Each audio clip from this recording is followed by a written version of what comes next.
In a world where the boundaries between reality and game mechanics had fused, society had transformed. Professions rooted in fantasy were now commonplace, and the discovery of ruins and secret realms had become an integral part of life. At a local academy, the excitement was palpable. A teacher, brimming with enthusiasm, addressed his class, urging them to prepare for the upcoming job transition ceremony. His voice resonated with excitement, fueling the energy in the room as students eagerly gathered their belongings, ready to experience a life-changing event. However, in stark contrast to the lively atmosphere, one student sat silently at the back of the classroom. His name was Lu Fan, and his demeanor stood out among the buzzing energy. While his classmates clamored to leave, he remained seated, his face etched with unease. Noticing this, the teacher approached him, concern flickering in his eyes. "Lu Fan, what's wrong? You're the top student in this class, you have nothing to worry about," the teacher reassured him. But Lu Fan appeared distracted, his gaze unfocused as if he were seeing something no one else could. Suddenly, a translucent screen materialized before his eyes, displaying vibrant text. "Congratulations! The Super Treasure Map system has been successfully activated." For a moment, Lu Fan was stunned, unable to process what had just occurred. The appearance of this mysterious system left him speechless. Before he could dwell on it further, the teacher's voice snapped him back to reality. "Lu Fan! Are you even listening to me?" the teacher barked, his patience wearing thin. Startled, Lu Fan quickly apologized, scrambling out of his seat. "I'm going now." "Sorry, sir," he blurted, hastily making his way out of the classroom. As he descended the stairs, his thoughts raced. A system? His mind whirled with questions. He muttered under his breath, "There's no way I could survive in a world like this without one." Despite his curiosity about its purpose, he decided to push those thoughts aside for now. Reaching the bottom of the staircase, Lu Fan steadied himself. First things first, he resolved. The job transition ceremony awaited, and it was too important to miss. Outside the academy building, a large crowd of students had already gathered. They stood before an elevated stage, where a dazzling object drew their attention, a massive crystalline structure that radiated an ethereal glow. "Is that the job transition crystal?" one student whispered, eyes wide with amazement. "I've never seen one before." "Same here," another added nervously, shifting their weight from one foot to the other. The murmurs grew louder until a commanding voice from the stage boomed across the courtyard. "Quiet," the speaker ordered, silencing the chatter instantly. All eyes turned to the stage, where the ceremony was about to begin, the anticipation in the air thick enough to cut with a blade. As Lu Fan navigated through the dense crowd, snippets of conversation buzzed around him. He passed by a student animatedly sharing his aspirations. "It'd be incredible if I awakened as a hidden combat professional," the student said, his voice brimming with excitement. "Imagine being powerful, admired by thousands."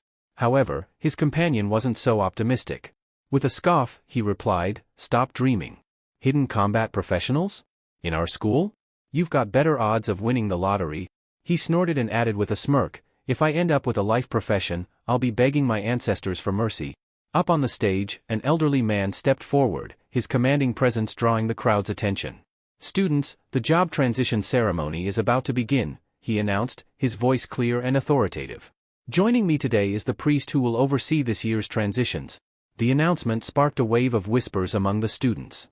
They gazed at the priest with awe and curiosity. "That's the professional who manages job transitions?" someone murmured. "Look at his aura," another marveled. "It's so strong. Imagine awakening with an aura like that." While others were lost in admiration, Lu Fan quietly observed the priest. Even from a distance, he could sense the imposing presence of a true combat professional. His thoughts, however, were interrupted by a sudden notification from his system. "New skill acquired, Eye of Appraisal." The unexpected message left Lu Fan momentarily stunned. "Eye of Appraisal," he muttered. Without hesitation, he activated the skill. A translucent interface appeared before him, displaying a glowing icon hovering over the priest. With growing curiosity, Lu Fan tapped on it, and a detailed profile of the priest materialized in front of him. "So, this skill lets me see a person's stats and attributes," Lu Fan thought, his nerves easing slightly as he realized the utility of his newfound ability. Meanwhile, the student's attention shifted to a particular individual in the crowd. Tall, confident, and exuding natural charisma, he stood out among his peers. "That guy must have insane attributes," one student commented enviously. "Look at the way he carries himself. He's a shoo-in for a combat profession." "I heard job transitions are mostly random," another replied.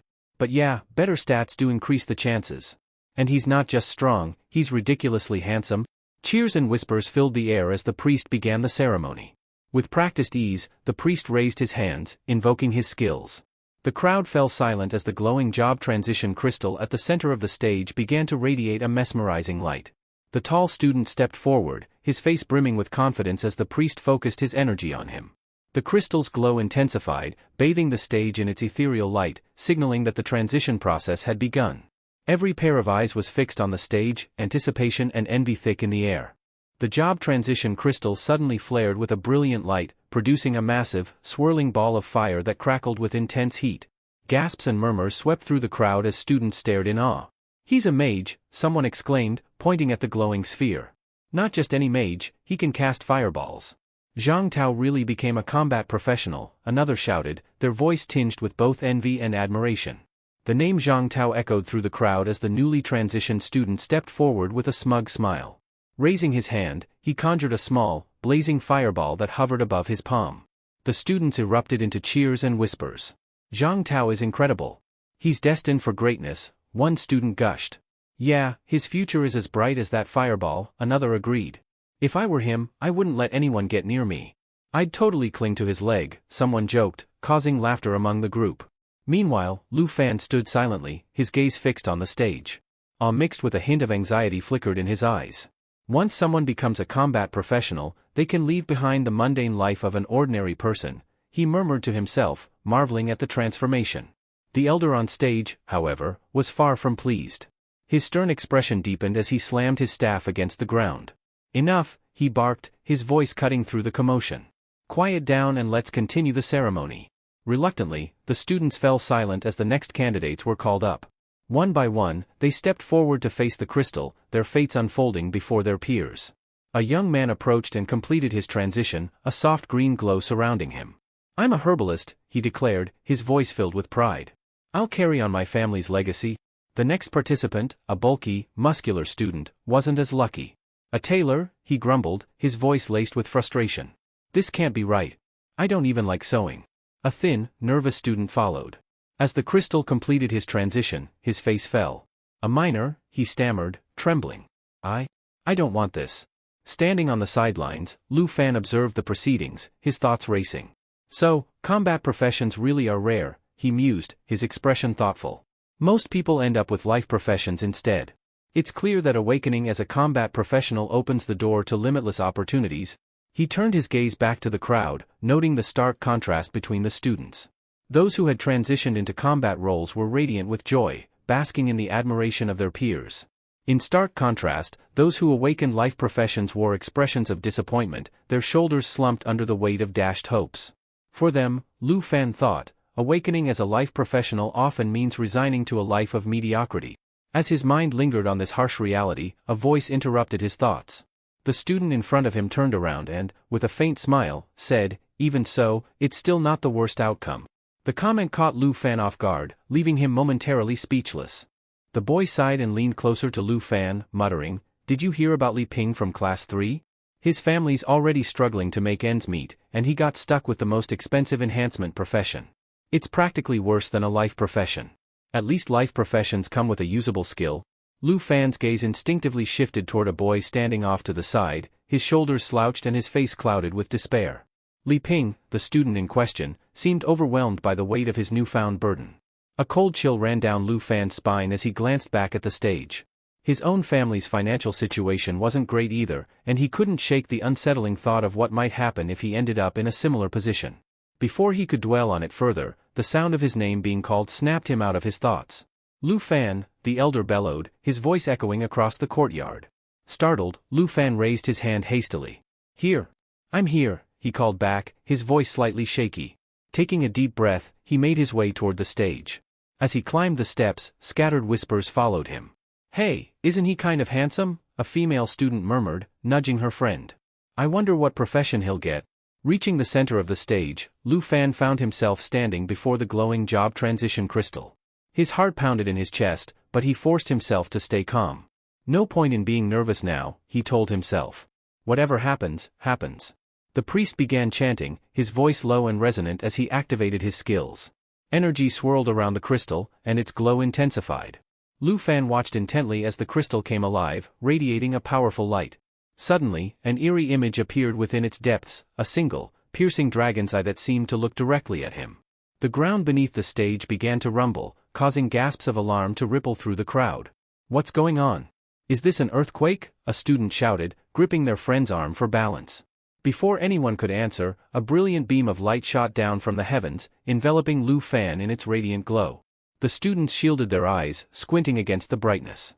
As the light faded, an enormous dragon materialized behind Lu Fan, its scales glistening like molten gold and its presence utterly commanding. "Look," someone exclaimed. "Lu Fan's job transition summoned a dragon." "That's insane," another student added, their voice trembling with excitement. "This kind of phenomenon only happens with hidden professions." "Wait, a hidden profession? Are you serious?" someone else asked, eyes wide with disbelief. Meanwhile, a female teacher standing at the edge of the courtyard hurriedly pulled out her communicator and called Mr. Li, Lu Fan's homeroom teacher. "Mr. Li, your class has produced the school's first hidden profession. Can you believe it?" Mr. Li's voice crackled over the line, filled with awe and speculation. If that's true, and Lu Fan transitions into one of the strongest hidden professions, like a dragon blood warrior or a dragon language mage, he could become a pivotal figure in the Dragon Kingdom's history. He might even rival the legends. The dragon hovering above Lu Fan roared thunderously, its voice shaking the air and sending waves of awe through the gathered students.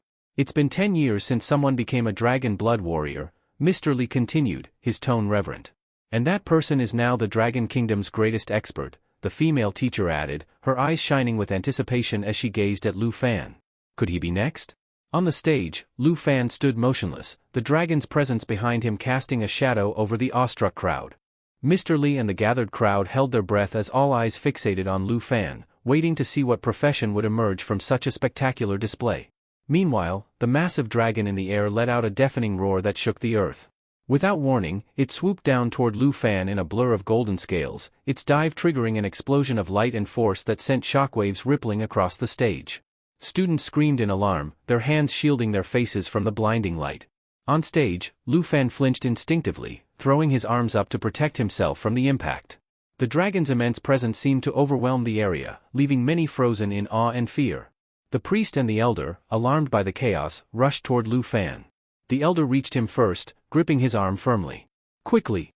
What's your profession?" he demanded, his voice sharp with urgency. "Are you a dragon blood warrior? Or perhaps a dragon language mage?" Lu Fan hesitated, his face pale as he avoided the elder's piercing gaze. Taking a deep breath, he bit his lip before muttering, I'm a dragon tamer." For a moment, there was silence. Then, the elder's expression twisted in disbelief, and Mr. Li's brows furrowed deeply. "A dragon tamer?" the elder repeated, his voice rising with incredulity. "After all that spectacle? That grand scene? And you ended up as a dragon tamer?" The disappointment in his tone was unmistakable. He shook his head, muttering bitterly, "Of all the hidden professions, why the most useless one?" His words cut like a blade, leaving Lu Fan standing there, shoulders slumped under the weight of their expectations. After the job transition ceremony concluded, Lu Fan wandered the streets of Zhong City, his footsteps slow and aimless. The old town district stretched before him, its narrow alleys bustling with life, but he barely noticed the activity around him. His focus was entirely on the glowing screen hovering before him, the system interface only he could see. His eyes scanned the information displayed, his mind replaying the events of the ceremony. The weight of the elder's disappointment and the murmurs of the students echoed in his ears. "You're destined for mediocrity," one student had said, their words biting as they dismissed him. "Humans can't possibly tame creatures as powerful as dragons." Another had nodded in agreement. "Sure, it's a hidden class," they had sneered, "but it's the weakest one in terms of actual strength. What's the point of a title if it can't deliver results?" Lu Fan sighed deeply, the memory stinging like a fresh wound. His gaze hardened as he stared at the system screen. Though the doubts of others weighed on him, a flicker of resolve sparked in his eyes. If the system chose him as a dragon tamer, there had to be a reason. He just needed to figure it out. When one of the students overheard the conversation about dragon tamers being considered the weakest, he turned to the person next to him for confirmation. "Isn't dragon tamer still classified as one of the 3 major hidden professions, alongside dragon blood warrior and dragon language mage?" he asked skeptically. The other student nodded but added with a smirk, "It is, technically. But what's the point? Nobody can even find dragons, let alone tame them. Honestly, it'd be better to choose something like a summoner. At least they can call for creatures that actually show up." Meanwhile, the elder on stage, recovering from his initial shock, attempted to console Lu Fan. Patting his shoulder, he offered a thin smile. "Well, at least you've awakened a hidden class," he said. "Dragon tamers have limitless potential. Who knows? Maybe you'll manage to tame some lesser dragons and still achieve great power." Lu Fan's expression remained grim. Shaking his head, he replied bitterly, "Limitless potential? A dragon tamer without a dragon is nothing but a joke. And even if I somehow found lesser dragons, they're just ferocious beasts. They could never compare to real dragons." His voice dropped as he continued, "In the entire 800-year history of the Dragon Kingdom, there have been sightings of dragons, but not once has there been a dragon tamer who actually tamed one. Even the strongest humans are like ants before the might of a true dragon. Trying to tame one? It's an impossible dream, nothing more." Lu Fan sighed, his gaze falling to the hidden system interface floating before him. Swiping at the screen, he muttered to himself, "Without a dragon tamer can't unlock skills, let alone grow stronger. What's the point of potential if it's locked behind something unattainable?" His shoulders slumped further as thoughts of his aunt weighed heavily on him. She had sacrificed so much, working tirelessly to ensure he could attend school. Yet now, with this so-called hidden profession, he felt powerless to give her the better life she deserved. Lost in his thoughts, Lu Fan hardly noticed his surroundings until he arrived at a familiar street. The scent of freshly steamed buns wafted through the air, bringing him back to reality. Glancing up at the sign, he realized he'd unconsciously walked home. Taking a deep breath, Lu Fan straightened himself and forced a smile onto his face. Pushing open the door to the modest bun shop, he called out cheerfully, "Auntie, I'm home." Inside, his aunt, Han Ki, was busy arranging a tray of piping hot buns. She looked up at the sound of his voice, her face lighting up with joy. "Lu Fan, you're back," she exclaimed warmly. The aroma of the meal she had prepared filled the room as she motioned for him to sit. Despite the heaviness in his heart, Lu Fan's smile widened, knowing he couldn't let his worries dampen her happiness. For now, he would set aside his doubts and cherish this moment of comfort and familiarity. Lu Fan was caught off guard when Han Ki greeted him with an enthusiastic hug, her joy evident in her voice as she exclaimed, "You're back." Before he could respond, she clasped his arm and eagerly led him to the dining table. Her smile was radiant as she said, "Today was your big day. Your job transition must have gone well." As they sat down, Han Ki leaned forward with anticipation. "So? What profession did you awaken?" she asked.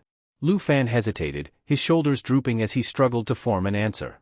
His expression turned somber, and Han Ki noticed immediately. Concern flickered in her eyes, but she quickly spoke up to reassure him. "It's okay, you know. Even if you didn't awaken as a combat professional, that's fine by me. I'd just worry if you were out there fighting dangerous battles every day." Before she could finish, Lu Fan cut her off with a quiet, "No, it's not that." His words faltered as he confessed, I awakened as a dragon tamer." His gaze dropped to the table, unable to meet hers. "But it's a profession that's practically useless without a dragon." To his surprise, Han Ki didn't react with shock or disappointment. Instead, she broke into a warm, genuine smile. Rising from her seat, she walked over and hugged him from behind, resting her chin on his shoulder. "A dragon tamer? That's wonderful," she said brightly. "It means you're incredibly strong, even if you don't see it yet." Her voice was steady, filled with unshakable confidence. "No matter what, I'll support you. If you decide to pursue college, I'll do everything I can to help you succeed. And if you don't want to, you can stay here and run the bun shop with me." Lu Fan felt his chest tighten with emotion. Her unwavering support and kind words filled him with gratitude. A small smile tugged at his lips as he said softly, "Thank you, Auntie." Han Ki clapped her hands together cheerfully and said, "Enough worrying for now. Let's eat." She gestured to the feast she had prepared. Lu Fan's eyes widened as he took in the sheer amount of food. This is way too much. How am I supposed to finish all this?" Not long after, Lu Fan found himself back in his small room, lying face first on his bed. As he stared at the ceiling, his thoughts drifted to Han Ki. Her hard-working hands flashed in his memory, and he sighed deeply. "She's only 26, he muttered to himself. Despite pouring years of effort into her life profession, she's still stuck living an ordinary life. She deserves so much better." Lu Fan's resolve grew as he stared at the system interface hovering faintly in his peripheral vision. For her sake, and his own, he would find a way to make his seemingly useless profession matter. Determined to change his fate, Lu Fan clenched his fists, staring at the ceiling with frustration. "I can't just accept this," he muttered, his voice trembling with emotion. "Being a dragon tamer, it's supposed to be a real hidden profession, but only if I can actually find a dragon." His frustration boiled over, and he slammed his fist against the mattress. I refuse to live like this. There has to be a way. As his thoughts spiraled, something unexpected caught his attention. A soft chime echoed in his mind, and the system's interface appeared before him. Congratulations. You've unlocked your first feature. A treasure map has been sent. Lu Fan's eyes widened in disbelief. A god-tier treasure map? On the very first day, he muttered, his voice filled with surprise. The realization hit him like a lightning bolt. Of course. The system is called the Super Treasure Map System. That's what it said when it activated. Excitement surged through him as he opened the chest that had materialized alongside the notification. He paused, recalling how he'd only tested the system's appraisal function earlier that day and hadn't explored its true potential. The system's voice chimed in again, providing an explanation. Treasure maps are divided into 4 levels: beginner, intermediate, advanced, and god tier. 3 identical lower-level maps can be combined into one higher-level map. Additionally, you will receive a treasure map every day, each corresponding to a randomly assigned level and location tied to your profession. Lu Fan read the explanation intently, his mind racing. Treasures tied to his profession? Could this be the key to unlocking the potential of a dragon tamer? When he clicked on the chest, a map appeared, displaying a marked location. A notification informed him. Today's treasure map, God tier. Location, stone plains near the mountain range. Danger level, 10. Lu Fan studied the map closely, his fingers tracing the outline of the area. The stone plains, it's not that far from Zhonghai City. If I catch the last suburban bus tonight, I can get there by dawn. Resolve flashed in his eyes as he closed the system screen. He stood up, a new determination swelling within him. If I give up now, I'll spend my whole life struggling at the bottom of society. I won't even be able to repay Auntie Han Ki for everything she's done for me. I can't let that happen. With his mind set, Lu Fan quickly began preparing for his journey, ready to embrace whatever challenges awaited him on the stone plains. This was his chance to prove that being a dragon tamer wasn't a curse, but a hidden blessing waiting to be uncovered. The first light of dawn broke over the bun shop, where Han Ki stirred awake. Stretching and rubbing her eyes, she stepped into the kitchen, expecting to find Lu Fan asleep in his room. But her steps faltered when she noticed a neatly folded letter sitting on the dining table. Curious and slightly uneasy, Han Ki picked up the letter and glanced toward Lu Fan's bedroom. The bed was empty. Lu Fan, she called out, but the house was eerily silent. Her gaze shifted back to the letter, and her heart tightened as she unfolded it.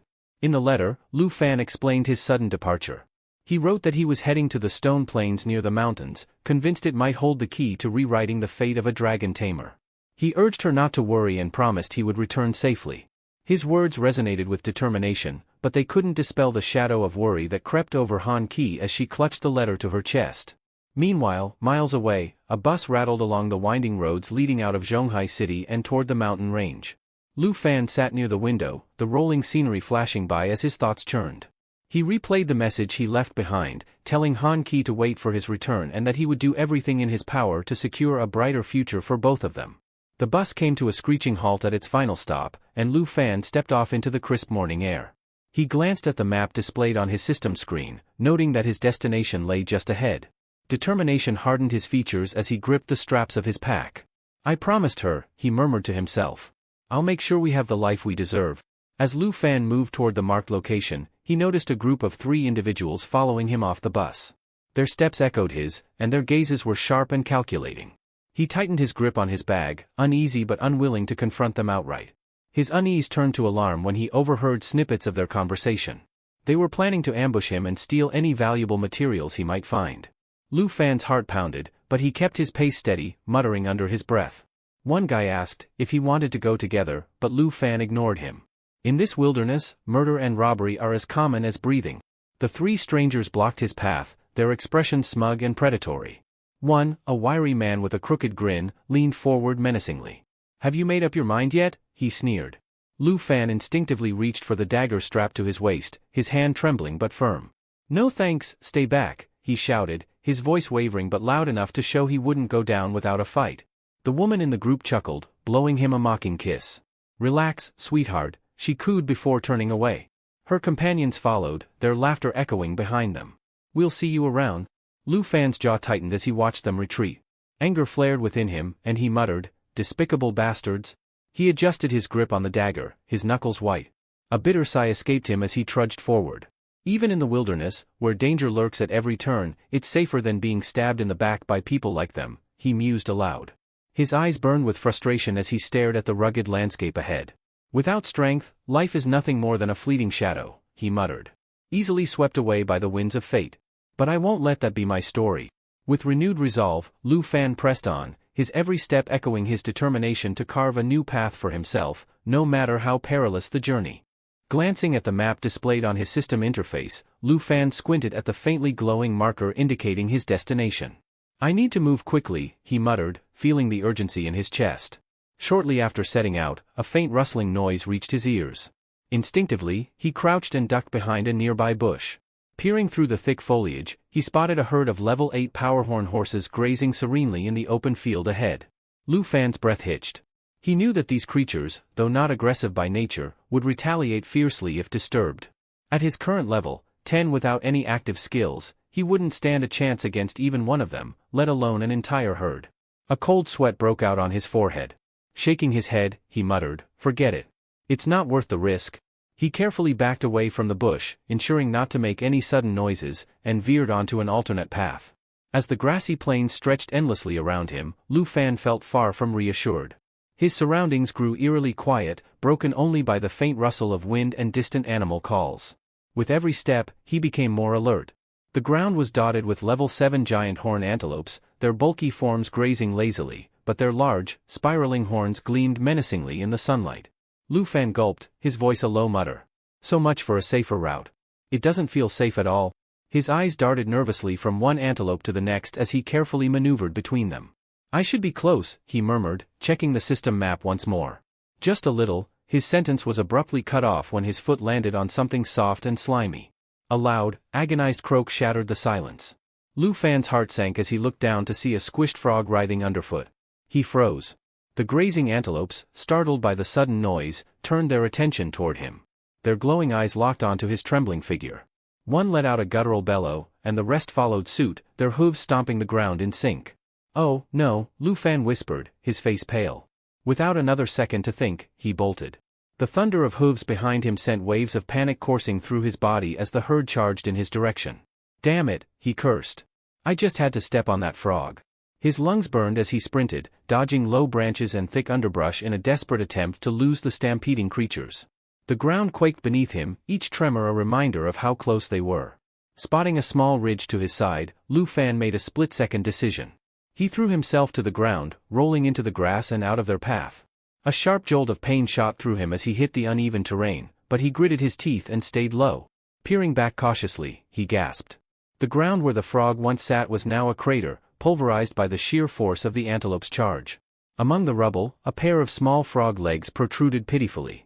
"That could have been me," Lu Fan whispered, his voice trembling. Wiping the sweat from his brow, he let out a shaky laugh tinged with despair. "If I can't even deal with a skittish giant horn antelope, what hope do I have? Missing my chance out here might seal my fate just like that poor frog." Clenching his fists, he forced himself to stand, brushing off the dirt from his clothes.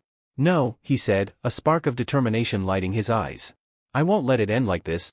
With renewed resolve, Lu Fan trudged forward, keeping an even sharper eye on his surroundings. The path was treacherous, but he had no choice but to push on. As Lu Fan trudged forward, his system suddenly pinged with a notification, breaking the silence of the wilderness. His heart raced as he read the message. He had reached the designated treasure map location. "This is it," he exclaimed, his voice filled with excitement. His eyes sparkled as they landed on a faintly glowing rock ahead.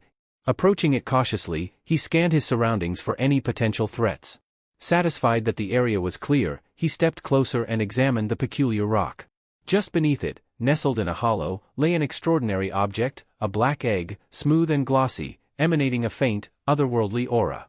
Lu Fan's breath hitched. "A dragon egg," he whispered, awe and disbelief blending in his tone.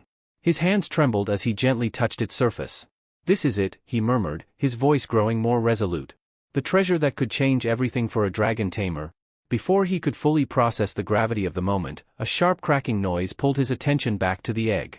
Jagged lines spread across its shell, and Lu Fan's eyes widened in realization. "It's hatching," he gasped. The dragon's birth was imminent. Just as anticipation surged within him, a faint rustling noise came from the bushes behind him. Lu Fan's body tensed, and he immediately drew his novice cleaver, a plain but reliable weapon he had carried since his transition. His eyes darted toward the source of the disturbance. So much for smooth sailing, he muttered, gripping his weapon tightly. The underbrush parted, revealing a sleek, feral creature with gleaming red eyes, a bloodthirsty gray fox. Its growl was low and guttural, a warning that it was not to be trifled with. Lu Fan recognized the beast instantly and cursed under his breath. The fox lunged without warning, its sharp teeth sinking into the edge of his cleaver. Lu Fan gritted his teeth as he pushed back, trying to free his weapon from the creature's vice-like grip. The fox snarled, its strength almost overpowering his own. Not today. Lu Fan shouted, summoning every ounce of energy he had. With a battle cry, he twisted his cleaver and managed to force the fox off balance. The beast was flung to the ground with a yelp, skidding across the dirt before scrambling to its feet. Panting, Lu Fan quickly pulled up the system's interface to assess his adversary. The information flashed across the screen. Bloodthirsty gray fox. Skills. Triple claw strike, a swift 3-hit combo with devastating speed. Bloodthirst, boosts attack power as the fox grows more injured. Lu Fan's hands tightened around his weapon as he stared at the snarling beast. Of course, it couldn't be easy, he muttered through gritted teeth. But if I'm going to survive this, I'll need to end it before it gets stronger. Lu Fan stared at the information displayed on the system interface. The bloodthirsty gray fox's abilities made his heart sink. Skills. Triple claw strike, a rapid 3-hit combo designed to inflict severe bleeding. Bloodthirst recovery, regenerates health proportionate to the blood loss of its target. Lu Fan clenched his jaw, his mind racing. The combination of those skills meant the fox could wear him down and heal itself simultaneously, a deadly cycle he had no reliable way to counter. He cast a glance at the dragon egg behind him, its cracks deepening as faint tremors rippled across its surface. Hope flickered within him. If I can just hold out until the dragon hatches, maybe I can use dragon taming, he muttered. But his fleeting optimism was shattered by a blur of motion. The bloodthirsty gray fox lunged at him with startling speed, and Lu Fan barely had time to react. Instinctively, he raised his arm to block the attack. The fox's claws raked his forearm, drawing deep lines of crimson as he stumbled backward. Damn it, he hissed through gritted teeth. The searing pain made it clear, he couldn't afford to drag this out. He had to deal with the fox before it could exploit its bloodthirst recovery. The fox crouched, its muscles coiling like a spring. Lu Fan's eyes narrowed as he braced himself. It's preparing for the triple claw strike, he muttered, trying to calm his breathing. I've got one shot to stop it. The fox pounced, slashing with ferocity. Lu Fan raised his weapon just in time to block the first strike. His arms trembled under the force of the blow. One down, he murmured, his voice taut with focus. The second attack came even faster, and Lu Fan gritted his teeth as he parried it with a desperate swing of his cleaver. He staggered, feeling his strength wane. 2. The final strike was a blur.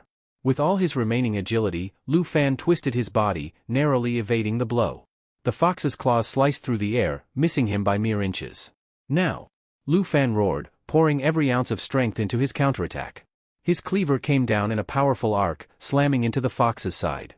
A spray of blood erupted as the beast yelped and collapsed onto the ground, writhing in pain. Without hesitation, Lu Fan drove his weapon downward again, pinning the fox to the dirt. Panting heavily, he pulled his cleaver free, watching as the fox's movement stilled. The system chimed with a notification. Bloodthirsty gray fox defeated. Reward, 120 XP. Lu Fan let out a shaky breath, his body trembling from exhaustion. I did it, he muttered, glancing back at the dragon egg. The cracks on its surface grew wider, a faint glow emanating from within. Lu Fan exhaled heavily, his chest rising and falling as he tried to calm his nerves. Finally dealt with it, he muttered, his eyes briefly shifting to the lifeless body of the bloodthirsty gray fox. Before he could fully relax, a sharp laugh pierced the quiet air, sending a chill down his spine. Well, you actually managed to take it down, a raspy voice sneered.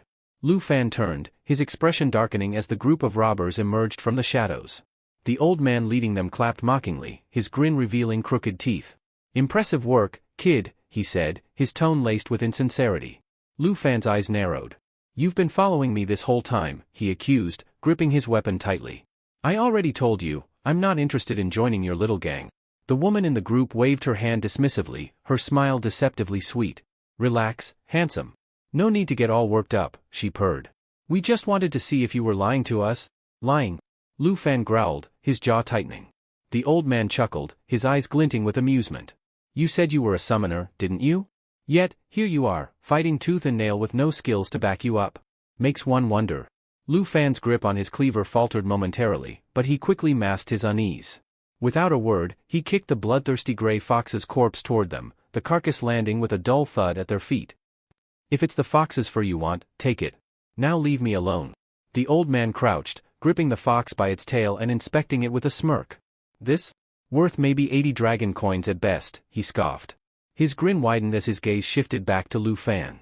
But that's not what we're after, is it?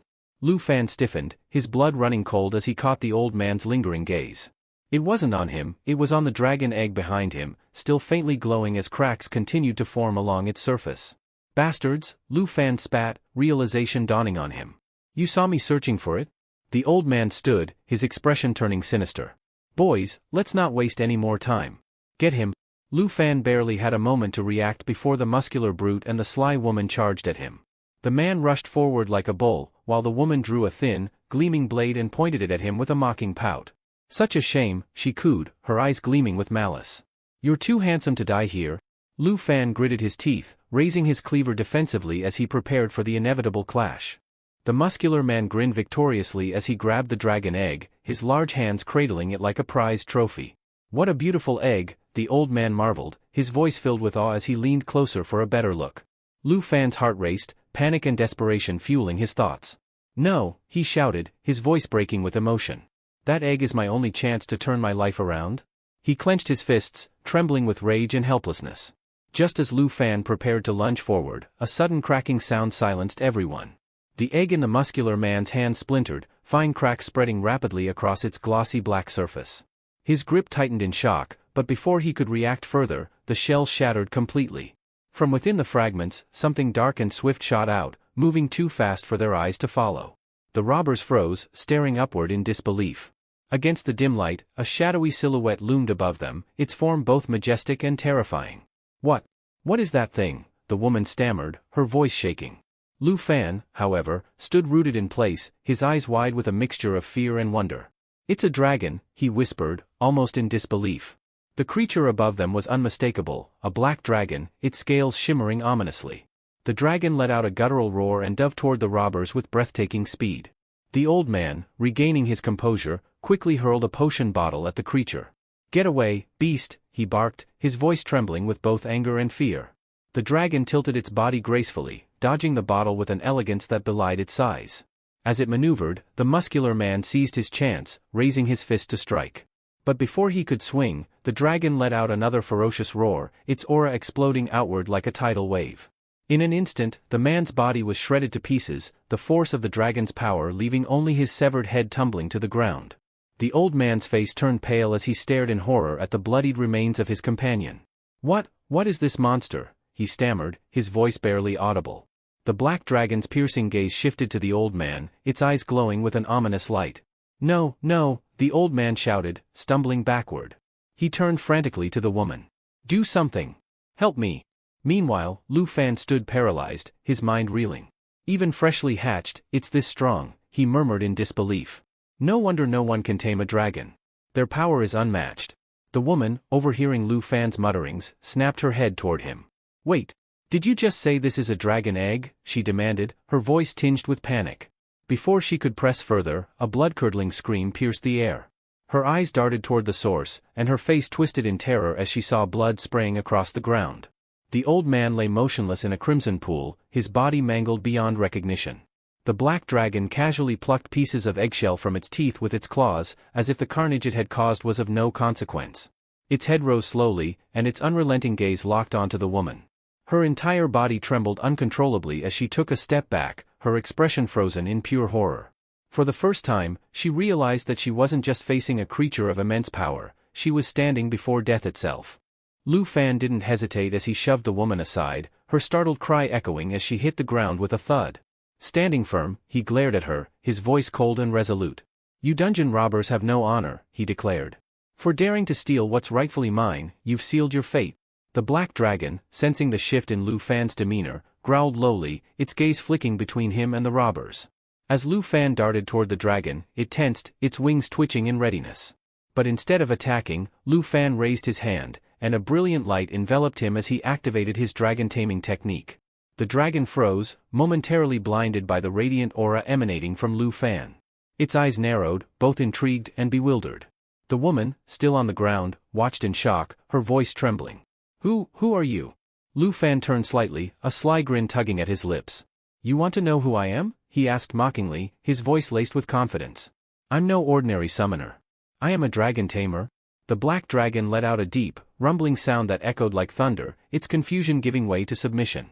A system notification chimed in Lu Fan's mind. Black Dragon Covenant established. Skills unlocked, Dragon Claw, Dragon Fang Strike, Dragon's Inspiration. The woman's expression shifted from astonishment to terror. She scrambled to her knees, her voice cracking as she pleaded. Please, I didn't know it was a dragon egg. Spare me. Lu Fan's eyes darkened as he looked down at her. How many lives have you and your kind ruined with your schemes? He demanded, his voice like ice. I didn't, she stammered, but her words faltered under Lu Fan's piercing glare. Enough, he barked. His voice rang with finality as he gestured toward the black dragon. Go join your comrades in the afterlife. Without hesitation, the dragon lunged at the woman, its sleek form moving with deadly precision. Her screams cut through the air as she tried to flee, but it was futile. The sound of tearing flesh and the splatter of blood marked her end, her cries fading into silence. As dawn broke, the first rays of sunlight painted the sky with hues of gold and crimson. Lu Fan sat wearily on the ground, leaning against the black dragon's side as he tended to his injuries. He exhaled deeply, his breath fogging in the cool morning air. It's finally over, he murmured, relief washing over him. His moment of respite was interrupted by a rustling sound. Glancing to his side, Lu Fan noticed the black dragon rummaging through his bag with a curious expression. He raised an eyebrow, a faint smirk creeping onto his face. Hey, that's my stuff, he said, his tone softer now. What are you up to, you little glutton? The dragon let out a low rumble, nosing through the bag with unabashed curiosity. Lu Fan shook his head, a mix of amusement and exasperation flickering in his eyes. Despite the chaos that had unfolded, he couldn't help but feel a strange sense of camaraderie with the creature that had become his ally. Lu Fan carefully lifted the black dragon into his arms, marveling at the small yet powerful creature. I can't believe this is real, he murmured, his voice tinged with amazement. The dragon growled softly, its small wings flapping in irritation as Lu Fan raised it higher. Amused by its feistiness, he chuckled. So lively already, huh? You've got quite the personality. He paused, allowing his imagination to wander as he pictured himself soaring through the skies on the dragon's back once it matured. A grin spread across his face.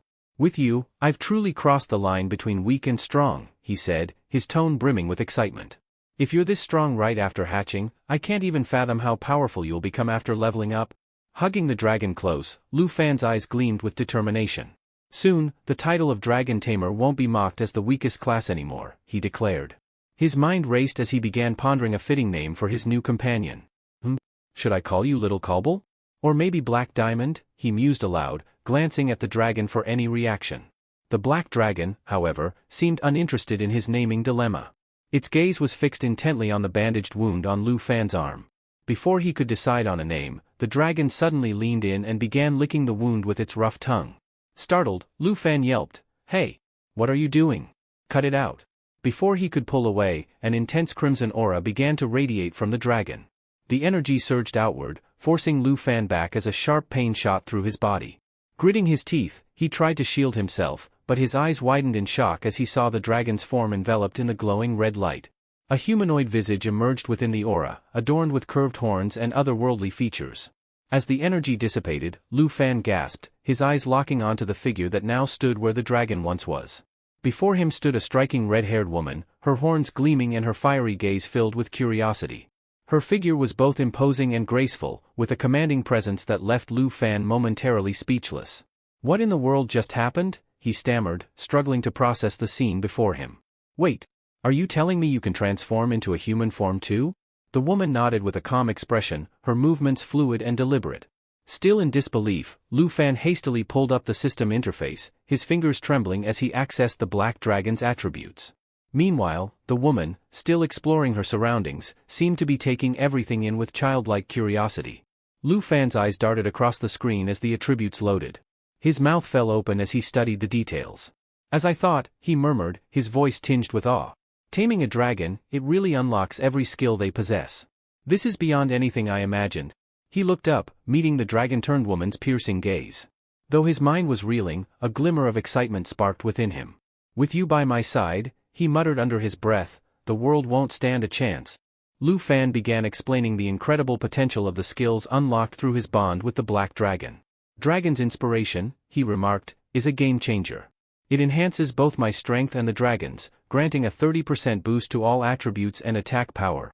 He marveled at the skill's potency, noting that it far surpassed the buffs provided by even the most skilled priests. He continued, Dragon Fang Strike isn't just a high-damage ability, it's devastating. And with Dragon Claw, I can channel the dragon's power directly into my own arm, delivering blows that rival her strength. Curiosity piqued, Lu Fan pulled up the Black Dragon's profile and clicked through her stats. As he scanned the information, his eyes widened in astonishment. Even if we disregard her being a newly hatched dragon, her base stats alone are leagues ahead, he muttered, a sense of awe creeping into his voice. Her attributes are 5 to 6 times higher than a normal human's. If I relied solely on my boosted abilities, I could still obliterate combat professions of the same level. When the system displayed her skills and detailed attributes, Lu Fan was momentarily speechless. Each of her attributes was in the triple digits, a staggering revelation. She's only a level 1 hatchling, he murmured, shaking his head in disbelief. Yet, with nearly 400 points in every attribute, she's stronger than even the most seasoned human fighters. Not even a human expert 20 levels higher would stand a chance against her. He clenched his fists, sensing the amplified strength coursing through his body. It's no wonder I feel this much stronger, he said, recalling the blood connection they shared. It doubles all my attributes directly. Dragons are on an entirely different level. Reflecting on the strongest hidden job classes, Lu Fan smirked. No matter how powerful they claim to be, nothing can compare to taming a dragon. Without a doubt, the Dragon Tamer is the most powerful hidden job class. While he stood proudly, basking in his newfound power, the Black Dragon was happily chewing on the remnants of her eggshells. Lu Fan chuckled as he observed her behavior. Even though you can take on a human form, it seems you haven't lost your dragon instincts, he remarked with a grin. As the dragon finished her feast, Lu Fan stroked his chin thoughtfully. I suppose I need to give you a proper name, he mused aloud. Gazing at her sleek black scales that glistened in the morning light, he considered her birth. Born in the darkest hour before dawn, how about Zioi? At the mention of the name, the dragon lifted her head and let out an excited howl. Lu Fan laughed. Looks like you like it, he said warmly. Admiring her, he muttered to himself, this treasure hunt may have been dangerous, but it was more than worth it. Glancing at Zioi, who was now sniffing at his bag, he grinned and asked, Are you hungry? Her enthusiastic howl was all the confirmation he needed, and he laughed again, feeling a rare moment of camaraderie with his newly hatched yet immensely powerful companion. Lu Fan decided it was time to hunt for monsters to satisfy Zioi's hunger. We can't just leave the mountains empty-handed, he reasoned, leading the way deeper into the forest. He added that this was an opportunity not only to feed Zioi but also to prepare for the upcoming university trials. The prestigious South Province Scholar Reward and a chance to enroll in the Dragon Kingdom's top university were within reach, but Lu Fan knew he couldn't let his guard down. Leveling up and honing my skills is the only way to secure my spot, he muttered, determination shining in his eyes. He motioned Zioi to follow, and the black dragon eagerly flew close behind. You'll love the monsters in the depths, Lu Fan teased. They'll taste much better than those eggshells. Zioi responded with a delighted howl, clearly thrilled by the idea. Their playful mood shifted abruptly when a thunderous roar echoed through the air. Lu Fan and Zioi froze, instinctively turning toward the source of the noise. Moments later, a pack of creatures emerged from the shadows, charging directly at them. Lu Fan quickly summoned the system's interface to identify their attackers. Plain hyenas, he read aloud, recognizing their ferocity. Unlike the bloodthirsty gray fox he had fought earlier, these creatures were stronger and more cunning, often hunting in coordinated packs. Lu Fan clenched his fists. In the past, these beasts would have been a nightmare, he mused, recalling how much effort it had taken to defeat a single gray fox. But that was before he could strategize, a powerful gust of wind swept past him. Lu Fan shielded his face, realizing the sudden force came from Zioi, who had already taken flight. She soared into the sky, her wings slicing through the air with ease. Lu Fan grinned. Looks like you're eager to fight, he said, his voice steady with newfound confidence. All right then, let's show them what we're made of. With Zioi circling overhead, Lu Fan charged forward, weapon at the ready. For the strongest dragon tamer and his companion, these rocky plains are no challenge at all, he declared boldly. High above, Zioi glided gracefully, her sharp eyes locked onto the pack of hyenas below. Her presence alone was enough to instill fear, but Lu Fan knew that the real show was just beginning. Zioi inhaled deeply, her chest glowing as she prepared to unleash an attack. Without hesitation, she activated her lava flame ability, releasing a torrent of scorching flames that engulfed the plain hyenas. The intense heat not only incinerated her foes but also restored her vitality with every use. Lu Fan watched in satisfaction as the system notifications appeared, 380 experience points earned for each hyena defeated. As Xiaoai continued to reduce the pack to ashes, Lu Fan's level climbed to 2, and Xiaoai advanced to level 3. Not bad, Lu Fan muttered, glancing at his glowing status screen. But he knew they needed something more challenging to gain significant experience. We'll need to hunt an elite monster if we want faster progress, he decided, calling out to Xiaoai. She paused her assault, glancing back at him. Forget the small fry. There's something bigger ahead, Lu Fan said, narrowing his eyes at the faint glimmer in the darkness. From the shadows emerged a hulking creature with razor-sharp claws and an aura of dominance. The monster's guttural growl reverberated through the air as it stepped forward, revealing its massive frame. A level 25 three-skull blood lion, Lu Fan identified, his voice steady but laced with anticipation. An elite leader. Normally, it'd take a team of hunters to bring one down. But we're no ordinary team, are we, he said, smirking at Xiaoai. She let out a fierce howl in agreement. The blood lion snarled, activating its roar skill. The powerful sound wave swept across the battlefield, accompanied by a gust of wind that sent loose rocks flying. Lu Fan gritted his teeth as the lion's stats surged, boosting its attack and defense significantly. The creature wasted no time preparing its next move, Triple Flame. Flames coiled around its 3 heads, forming glowing orbs of fire that threatened to unleash devastation in multiple bursts.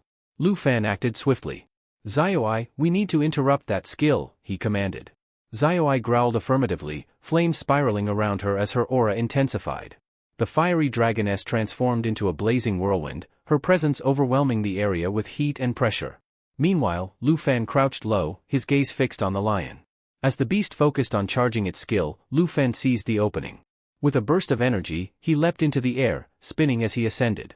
Behind him, Xiaoai's fiery whirlwind surged forward, a burning tempest aimed directly at the blood lion.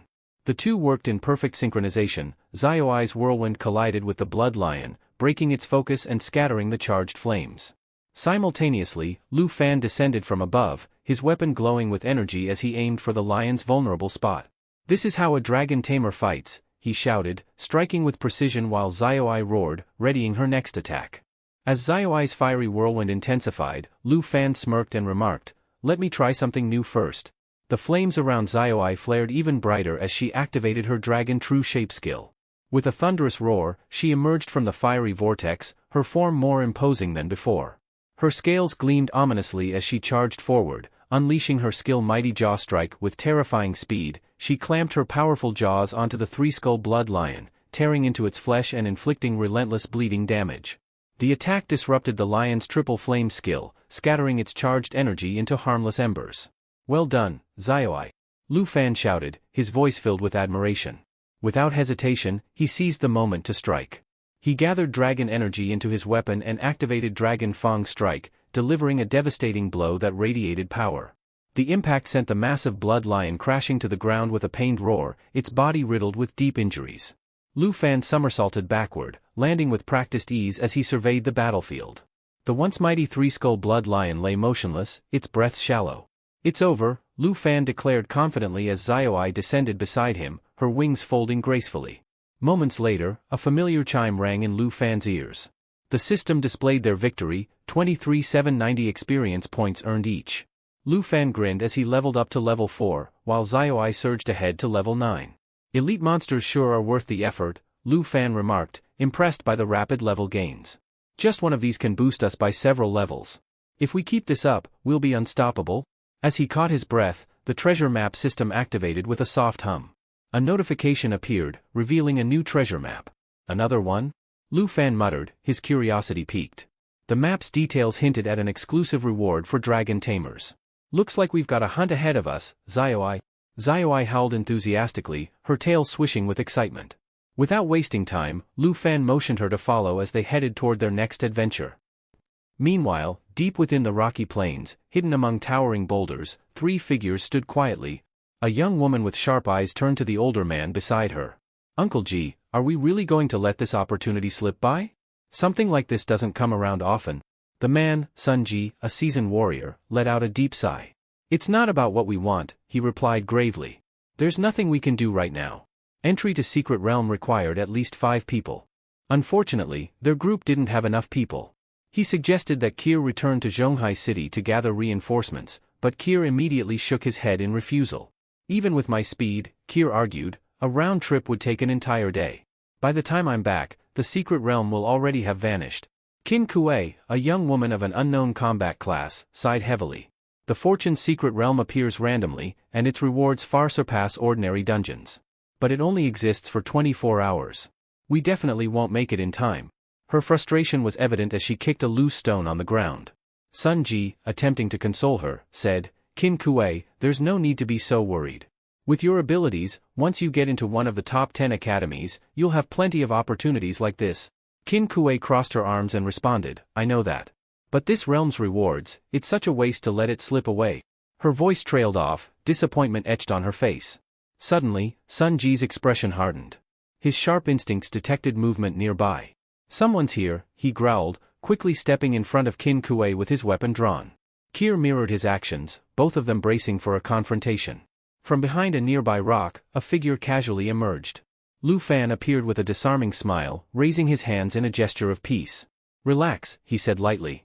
I'm just passing through.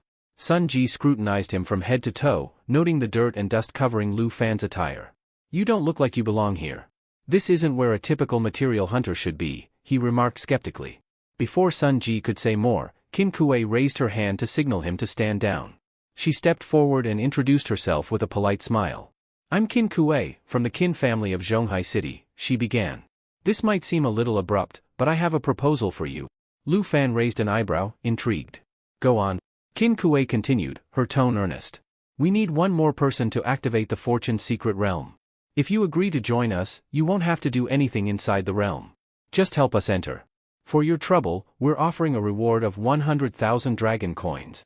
Lu Fan's steps faltered as he heard the offer, his interest piqued. 100,000 dragon coins? He repeated, as if confirming what he just heard. Inside, his mind raced. The Fortune's Secret Realm?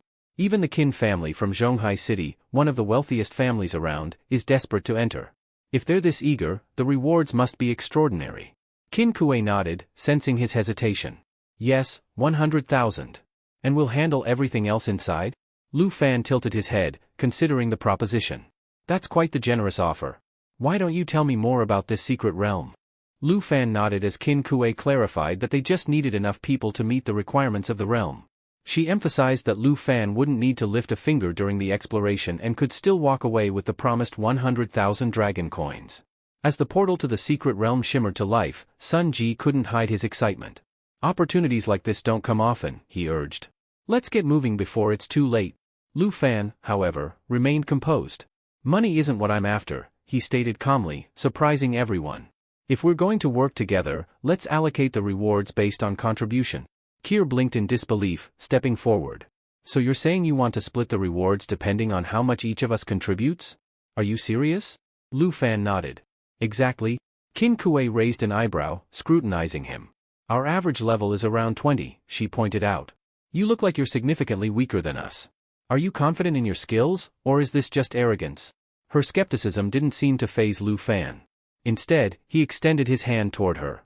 You'll find out soon enough, he replied with a small grin. Qin Kuei shook his hand after a brief pause and announced to the group, all right, it's settled. Let's head in. As the group prepared to enter the secret realm, Xiaoai remained hidden within Lu Fan's system interface, curled up and sleeping soundly. Lu Fan muttered under his breath, it'd only cause trouble if I revealed her here. Better to wait until I've secured the secret realm's rewards. Moments after stepping into the mysterious realm, Sun Ji couldn't help but glance over at Lu Fan. His sharp eyes quickly noticed something peculiar. You're not carrying any equipment, he remarked. Are you planning to fight barehanded? Lu Fan smirked, amused by the observation. Inwardly, he scoffed at the notion that he was unprepared. Slowly, he extended his hand, and a fiery aura began to swirl around his palm. In an instant, the flames coalesced into a weapon, his newly acquired ink dragon deer ambler sword, an epic-quality blade shimmering with a deep, obsidian sheen and intricate dragon carvings along its hilt. Everyone stared, stunned by the dramatic reveal. I didn't feel the need to show it earlier, Lu Fan explained casually, giving the weapon a quick flourish. I just defeated the three-skull blood lion not long ago. Triggered an advanced treasure map and finally upgraded my weapon. No more relying on that dull starter cleaver. Sun Ji's gaze lingered on the sword, his expression a mix of curiosity and respect. Not bad, he admitted. Looks like you're more prepared than I thought. Qin Kuei crossed her arms, watching Lu Fan with renewed interest. Well then, she said, a sly smile playing on her lips. Let's see if you can live up to that sword in this realm. Sun Ji's eyes widened at the sight of Lu Fan's sword. He couldn't help but marvel at its craftsmanship, noting its extraordinary design. That's quite the weapon, he remarked, his tone laced with curiosity. Judging by your age, I thought you might be a material hunter or perhaps a newly transferred student. Before Lu Fan could respond, Kier interjected with a sharp tone. What does it matter, Sun Ji? We're here to cooperate. Besides, if he's up to anything suspicious, I'll make sure to deal with him myself. Her confidence caught Lu Fan's attention, but before he could say anything, Sun Ji suddenly jumped back with a start. A decayed, rotting hand emerged from the ground near his feet. His eyes darted down just in time to see a level 15 decaying zombie clawing its way out of the earth. Moments later, more zombies began to surface, their grotesque forms staggering toward the group. Sun Ji, watch out! Qin Kuei shouted, her voice tinged with urgency. Sun Ji readied his weapon, but before he could act, a figure leapt in front of him. Xiaojia, a level 20 knight, raised his shield and charged at the nearest zombies, slamming into them with enough force to send their brittle forms stumbling backward. Nice work, Xiaojia. Sun Ji called out, his voice filled with gratitude. Kier, meanwhile, had already drawn her crossbow. With practiced ease, she fired a volley of bolts, each one finding its mark and taking down a zombie in quick succession. Sun Ji joined the fray, his blade cleaving through the decaying creatures. The two of them, a level 28 warrior and a level 23 rogue, made quick work of the initial wave of zombies, their coordination flawless. From the sidelines, Lu Fan observed the group's dynamic with a faint smirk.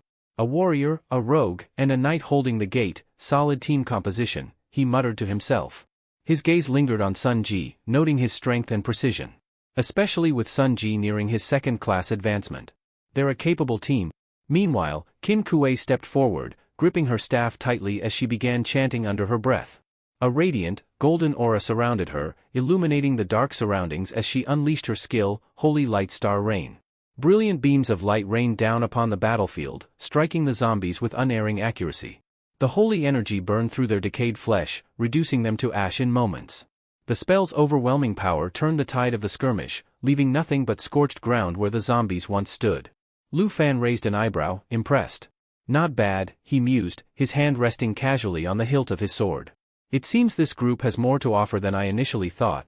As the Holy Light Star Rain skill activated, radiant energy coalesced above, showering the battlefield with beams of starlight. The divine rain dealt devastating holy damage to the undead while simultaneously mending the wounds of nearby allies. The sheer brilliance of the spell lit up the area, pushing back the oppressive gloom. Qin Kuei turned to Lu Fan, explaining, "This is one of the unique traits of my class. The Holy Light Mage, a hidden class, specializes in both offense and healing. Though its damage output isn't as high as a typical mage, and its healing capabilities can't match a priest, it provides a good balance of both." Lu Fan nodded in understanding, his sharp eyes catching the details of her stats. "A level 13 Holy Light Mage, huh?" he remarked. "Another hidden class. And holy damage, it's perfect for dealing with these zombies." Before their conversation could continue, a sudden tremor rippled through the ground. The unexpected quake startled the group, and everyone instinctively braced themselves. The unsettling sound of shuffling and groaning filled the air, growing louder with each passing second. Lu Fan's expression hardened as he spotted the source of the disturbance. A wave of decaying zombies began shambling toward them, but their ragged movements hinted at something far more dangerous. "An elite monster has been triggered," he called out, his tone firm. "And it sounds like it's not alone?" As if on cue, multiple level 20 bloodthirsty zombies burst from the ground, their grotesque forms towering over the regular undead. Their bloodshot eyes gleamed with malevolence, and their movements were faster and more aggressive. Sun Ji, ever the strategist, quickly assessed the situation. "An elite wave," he muttered grimly. He turned to Kier and barked orders. "Kier, stick with Qin Kuei and Lu Fan. Protect them at all costs." Without missing a beat, he called out to Xiaojia, his voice steady but urgent. "Xiaojia, with me. We'll hold the front line. We can't let these rotting monsters break through." Xiaojia adjusted his shield, his expression determined as he stepped into position beside Sun Ji. The two braced themselves as the horde surged forward, ready to meet the wave of elite zombies head-on. Kier, meanwhile, notched another bolt in her crossbow, standing guard near Qin Kuei, her eyes scanning for any threats that might slip through. Xiaojia braced himself at the front line, shield raised high, while Sun Ji stood close behind, swinging his sword in a calculated arc.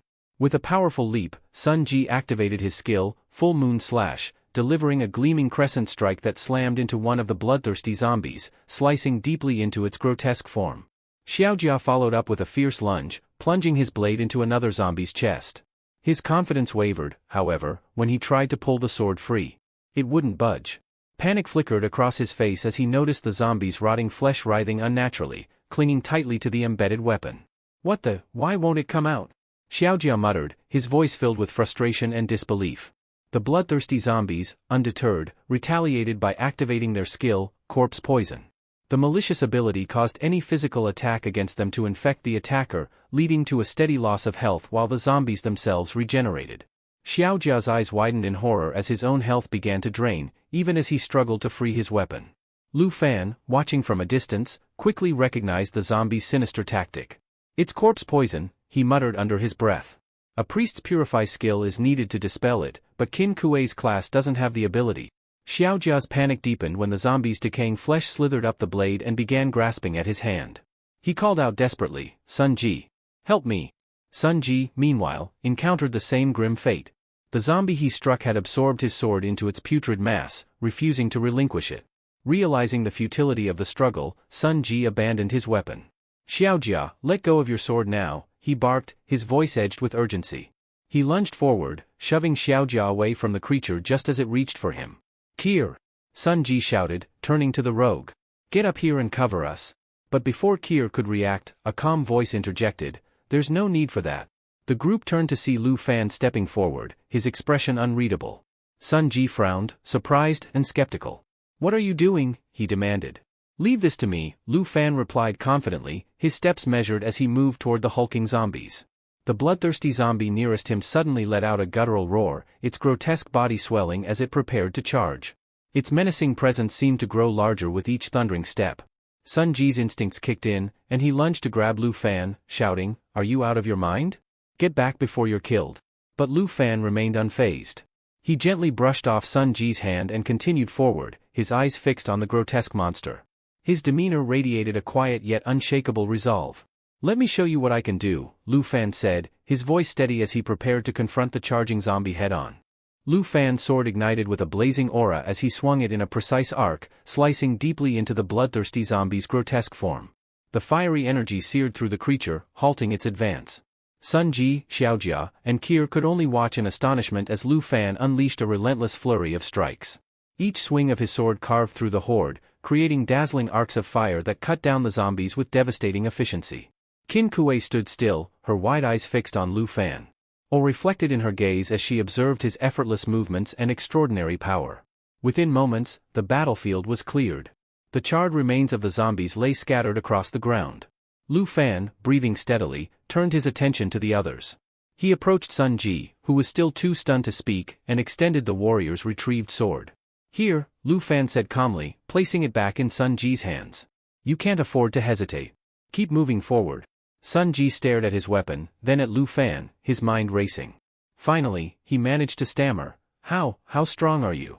That kind of power, there's no way you're just a newly transferred student." Lu Fan shrugged, the fiery aura around him dissipating. "I'm level 14, he replied plainly, his tone matter of fact. "I came to the Stone Plains to train for the great exam." There was no trace of deception in his words. Qin Kuei's head snapped up at the mention of the great exam. "You're taking the great exam too?" she asked, her voice laced with surprise. Internally, she was reeling. A level 14 student, but his attack power outclasses even Sun Ji, who's level 28. How is that possible? Before anyone could say more, a guttural roar shattered the silence. Another bloodthirsty zombie emerged from the shadows, its decayed body radiating malice as it charged toward Qin Kuei. The sudden appearance froze her in place, panic flickering in her eyes. "Qin Kuei, watch out!" Kier shouted as she darted forward, her crossbow at the ready. But just as she moved to intercept, a blur shot past her. It was Lu Fan. In an instant, he closed the distance between himself and the zombie, moving faster than anyone could react. With a decisive thrust, he drove his sword into the creature's chest. The impact sent the zombie hurtling backward, its massive frame crashing into a nearby wall. Kier lowered her weapon, staring in disbelief. "He's faster than me?" she murmured under her breath. Qin Kuei exhaled shakily, her hands clutching her staff as she tried to steady herself. Meanwhile, Sun Ji exchanged a glance with Xiaojia, who could only shake his head in stunned silence. Lu Fan withdrew his sword and turned back to the group. "Let's not waste time," he said coolly. "We still have more ground to cover." As Lu Fan pulled his sword from the fallen zombie, he observed calmly, "The level of these zombies is only going to increase as we go further into the village." With a quick flick of his wrist, he sent the blood dripping from his blade splattering to the ground. He turned to the group and declared with confidence, "I'll take the front row. Does anyone have a problem with that?" His bold statement left the group momentarily speechless. Qin Kuei's mind raced as she glanced at him, her expression a mix of curiosity and intrigue. Could he be the person rumored in Zhonghai City? She wondered silently. Breaking the silence, Qin Kuei addressed him. "All right, classmate Lu Fan," she began, her tone steady. "We'll rely on you then. You and Sun Ji will handle the front line while I tend to Xiaojia's injuries. Kier will take the rear for support and cover. If the Mystic Realm Guardian is anywhere, it should be further inside the village." Lu Fan glanced back at her, a faint smile playing on his lips. "Just call me Lu Fan," he said lightly before turning his focus forward. He strode ahead without hesitation, calling over his shoulder, "Let's keep moving. We don't have time to waste." Sun Ji remained quiet, still trying to process what he had just witnessed. Kier, meanwhile, was busy helping Xiaojia, who groaned in discomfort as he leaned on her for support. As the group moved deeper into the secret realm, Qin Kuei's thoughts lingered on Lu Fan. She murmured to herself, could he really be the rumored dragon tamer? Shaking her head slightly, she dismissed the idea. No, that's impossible. If he were a dragon tamer, it's supposed to be one of the weakest hidden classes. Their trek deeper into the realm was interrupted when another bloodthirsty zombie came crashing face first to the ground, its decaying form stirring up a cloud of dust. The group pressed on, eventually reaching the center of the mysterious village. The area was eerily quiet, but the tension was palpable as they realized they were completely surrounded by zombies. Lu Fan's sharp eyes darted to Xiaojia, who was visibly struggling. "Qin Kuei," he said, his voice cutting through the tense atmosphere, "your abilities aren't enough to dispel the corpse poison. His condition isn't going to improve without the right cure." Qin Kuei clenched her fists, frustration flickering across her face as she glanced at Xiaojia's pale complexion. The weight of the situation pressed heavily on the group, but Lu Fan's unwavering demeanor provided a sliver of hope amidst the rising danger. The group's situation grew more dire with each passing moment. Qin Kuei's expression was grim as she reminded everyone, "The teleportation gate won't open until we defeat the Mystic Realm Guardian. We don't have much time. If we delay any longer, Xiaojia might succumb to the corpse poison." Her voice faltered, the unspoken fear lingering in the air. If Xiaojia died, he could turn into a zombie and become a threat to them all. Kier, visibly anxious, scanned the village. "Something's not right," she said. "We've searched the entire area, but there's no sign of the Mystic Realm Guardian." Nearby, Sun Ji was visibly fatigued, sweat trickling down his face as he fought off another wave of zombies. Some managed to creep up behind him unnoticed, their hollow groans growing louder. Despite his weakened state, Xiaojia noticed the threat and forced himself to call out. "Sun Ji! Behind you," he warned, his voice strained. But as the words left his mouth, his legs gave out, and he collapsed to the ground. "Xiaojia!" Qin Kuei cried, rushing to his side. Panic flashed in her eyes as she tried to help him up. "Stay with us. Don't give up." At that moment, something unusual caught her attention. A faint glint of light shimmered near one of the crumbling buildings. Alarmed, Qin Kuei's gaze snapped to the structure just as it began to move. The ruined building shifted, its shattered walls coalescing into a massive figure. With a horrifying creak of metal and stone, the form revealed itself, a towering iron-skinned zombie. Sun Ji's body tensed as he gripped his weapon tighter. "That's it," he shouted. "The Mystic Realm Guardian is here." The colossal creature let out a guttural growl, its voice chillingly low. "Fresh flesh," it rumbled, its grotesque form advancing toward the group. It wasn't alone. Several smaller zombies had fused into its body, their distorted faces leering from its chest and shoulders, muttering and snarling incoherently. Kier stepped forward, her crossbow already in hand. "Get ready. This is it," she yelled, steeling herself for the battle ahead. The group braced themselves, knowing that their survival hinged on defeating this monstrous guardian. Lu Fan's sharp gaze shifted to Xiaojia's worsening condition, his breathing shallow and skin pallid. Observing the transformation in the iron-skinned zombie, Lu Fan's suspicions solidified. He raised his voice to address the group. "The corpse poison has reached a critical point. That thing is being drawn to Xiaojia. If we don't act quickly, it'll absorb him and grow even stronger." Sun Ji reacted without hesitation, dashing forward to confront the iron-skinned zombie. He leaped into the air and unleashed his moonlight slash, the blade shimmering with energy as it struck the creature's metallic frame. But to his shock, the zombie remained unharmed, not even a scratch marring its hardened surface. What the? How is this possible? Sun Ji muttered, stepping back in disbelief. Without missing a beat, Lu Fan advanced, his fiery aura flaring to life as he gripped his blade tightly. There's no time for trial and error, he said, his tone firm. If we let it continue, we'll be overwhelmed. He aimed for the iron-skinned zombie's head, his blade slicing downward with precision and strength. Flames erupted on contact, but the massive zombie barely flinched. It let out a low growl, its body shimmering briefly as its steel skin ability activated. The creature's defense surged, making its body nearly impervious to attacks.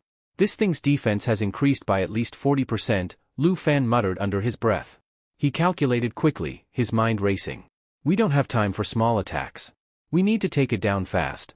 Meanwhile, the zombie's malevolent gaze locked onto Xiaojia.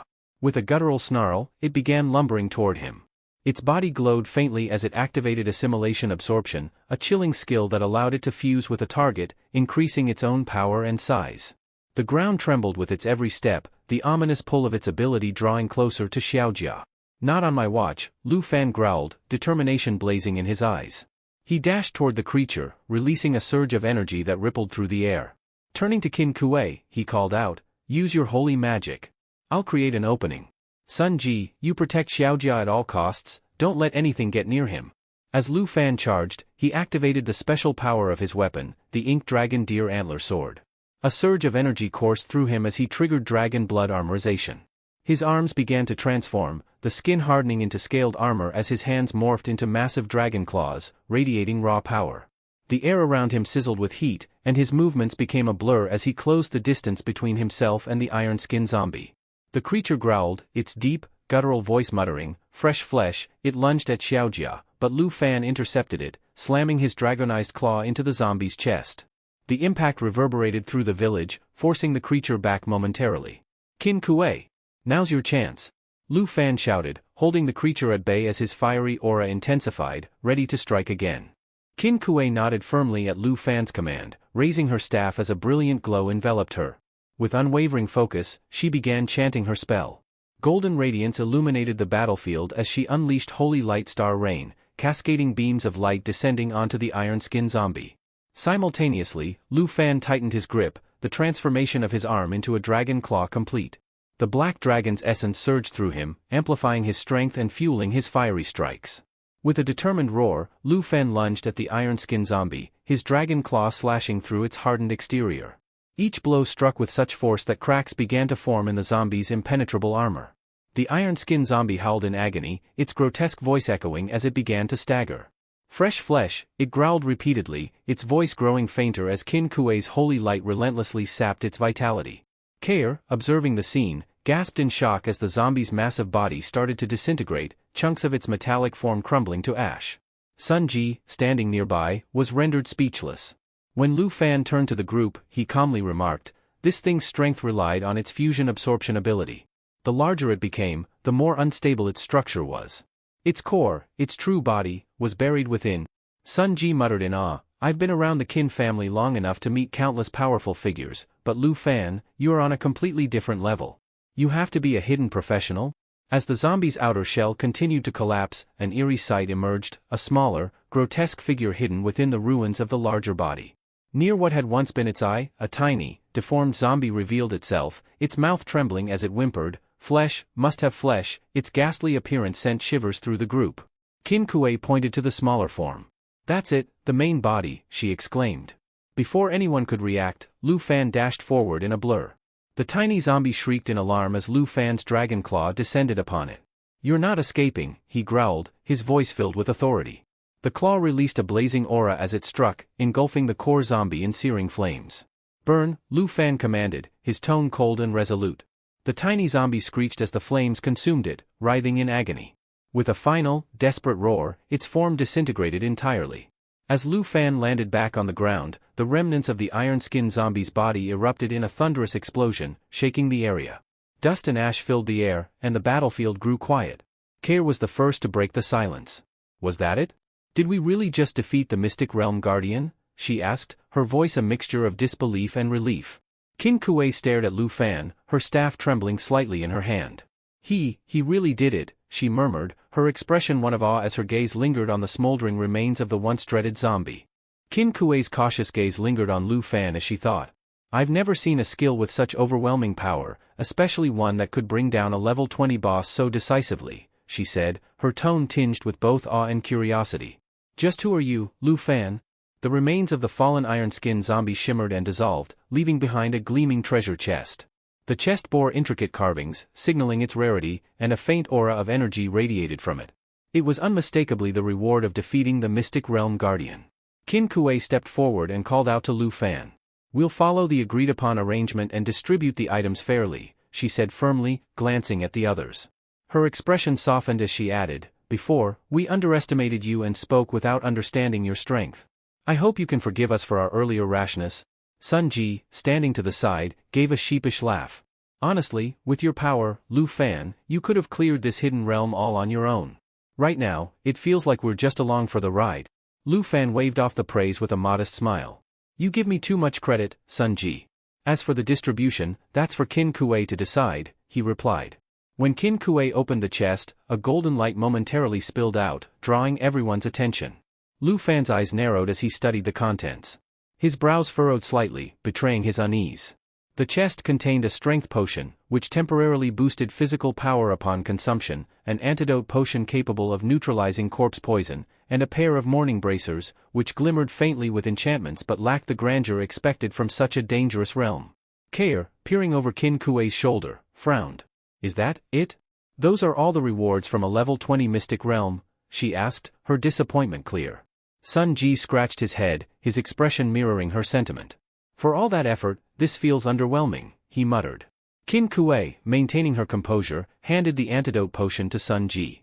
Quickly, give this to Xiao Jia. He needs it immediately to counteract the corpse poison, she instructed. As Sun Ji rushed to comply, Lu Fan's gaze remained fixed on the chest, his expression thoughtful. It doesn't add up, he said quietly, drawing everyone's attention. A level 20 Mystic Realm Guardian should yield far better rewards than this. There's something missing. His words hung in the air, a mixture of suspicion and intrigue. Qin Kuei looked at him, her brows furrowing slightly. What do you mean? Lu Fan didn't answer right away. Instead, he scanned their surroundings, his sharp gaze probing the shadows. Let's just say that a realm of this level rarely gives up all its secrets so easily, he murmured. We might not be done here just yet. Qin Kuei approached Lu Fan, holding out the morning bracers with a determined expression. These belong to you, she said firmly. Along with the strength and antidote potions. You earned them, so take them all? Lu Fan accepted the items after a moment of hesitation, nodding in acknowledgement. The Qin family certainly knows how to honor their agreements, he remarked, his tone neutral but appreciative. Meanwhile, Sun Ji was preoccupied helping Xiao Jia drink the antidote potion, gently urging him. How are you feeling now? Is it working? He asked, concern etched on his face. As Lu Fan equipped the morning bracers, their faint glow signaled their activation. He tucked the remaining potions into his inventory, his mind preoccupied with the peculiarities of the realm. Just then, Qin Kuei broke the silence, her brows furrowed in thought. It's strange, she began, glancing around the village. We defeated the Guardian, but there's still no sign of a portal appearing. Kair chimed in, glancing at the ruined surroundings. Should we spread out and search? Maybe it's hidden somewhere nearby, she suggested, though her voice carried a note of uncertainty. Lu Fan's expression darkened, and he shook his head. No, he cautioned, his tone firm. Don't wander off yet. Something isn't right. His gaze flickered as he summoned his system interface, scanning the status of the realm. His eyes sharpened as he read the notification, realm progress, incomplete. His voice cut through the group's growing unease. The iron-skinned zombie wasn't the final boss, he announced, his tone leaving no room for doubt. Sun Ji turned to him, bewildered. How can you be so sure? Did you find something? Before Lu Fan could respond, Qin Kuei's face paled, and she stepped forward, her eyes fixed on the village outskirts. Wait, she said, her voice trembling slightly. I sense it now. As a holy light mage, I can detect lingering dark energy. Something sinister is close. She gestured toward the edge of the village, where a murky fog was beginning to creep in from the direction of Grief Lakeside. The fog seemed alive, pulsating with an unnatural aura. Qin Kuei pointed toward it, her voice low and tense. It's there. Whatever it is, it's watching us. As Sun Ji approached the lake's edge, he peered into the murky waters, speaking aloud to break the tension. If Qin Kuei says the boss is near, then it has to be around here somewhere. He scanned the surroundings, unaware of the ominous presence lurking beneath the surface. The dark figure submerged in the water stirred, and multiple eyes on its tentacle-like limbs snapped open, glinting with eerie light.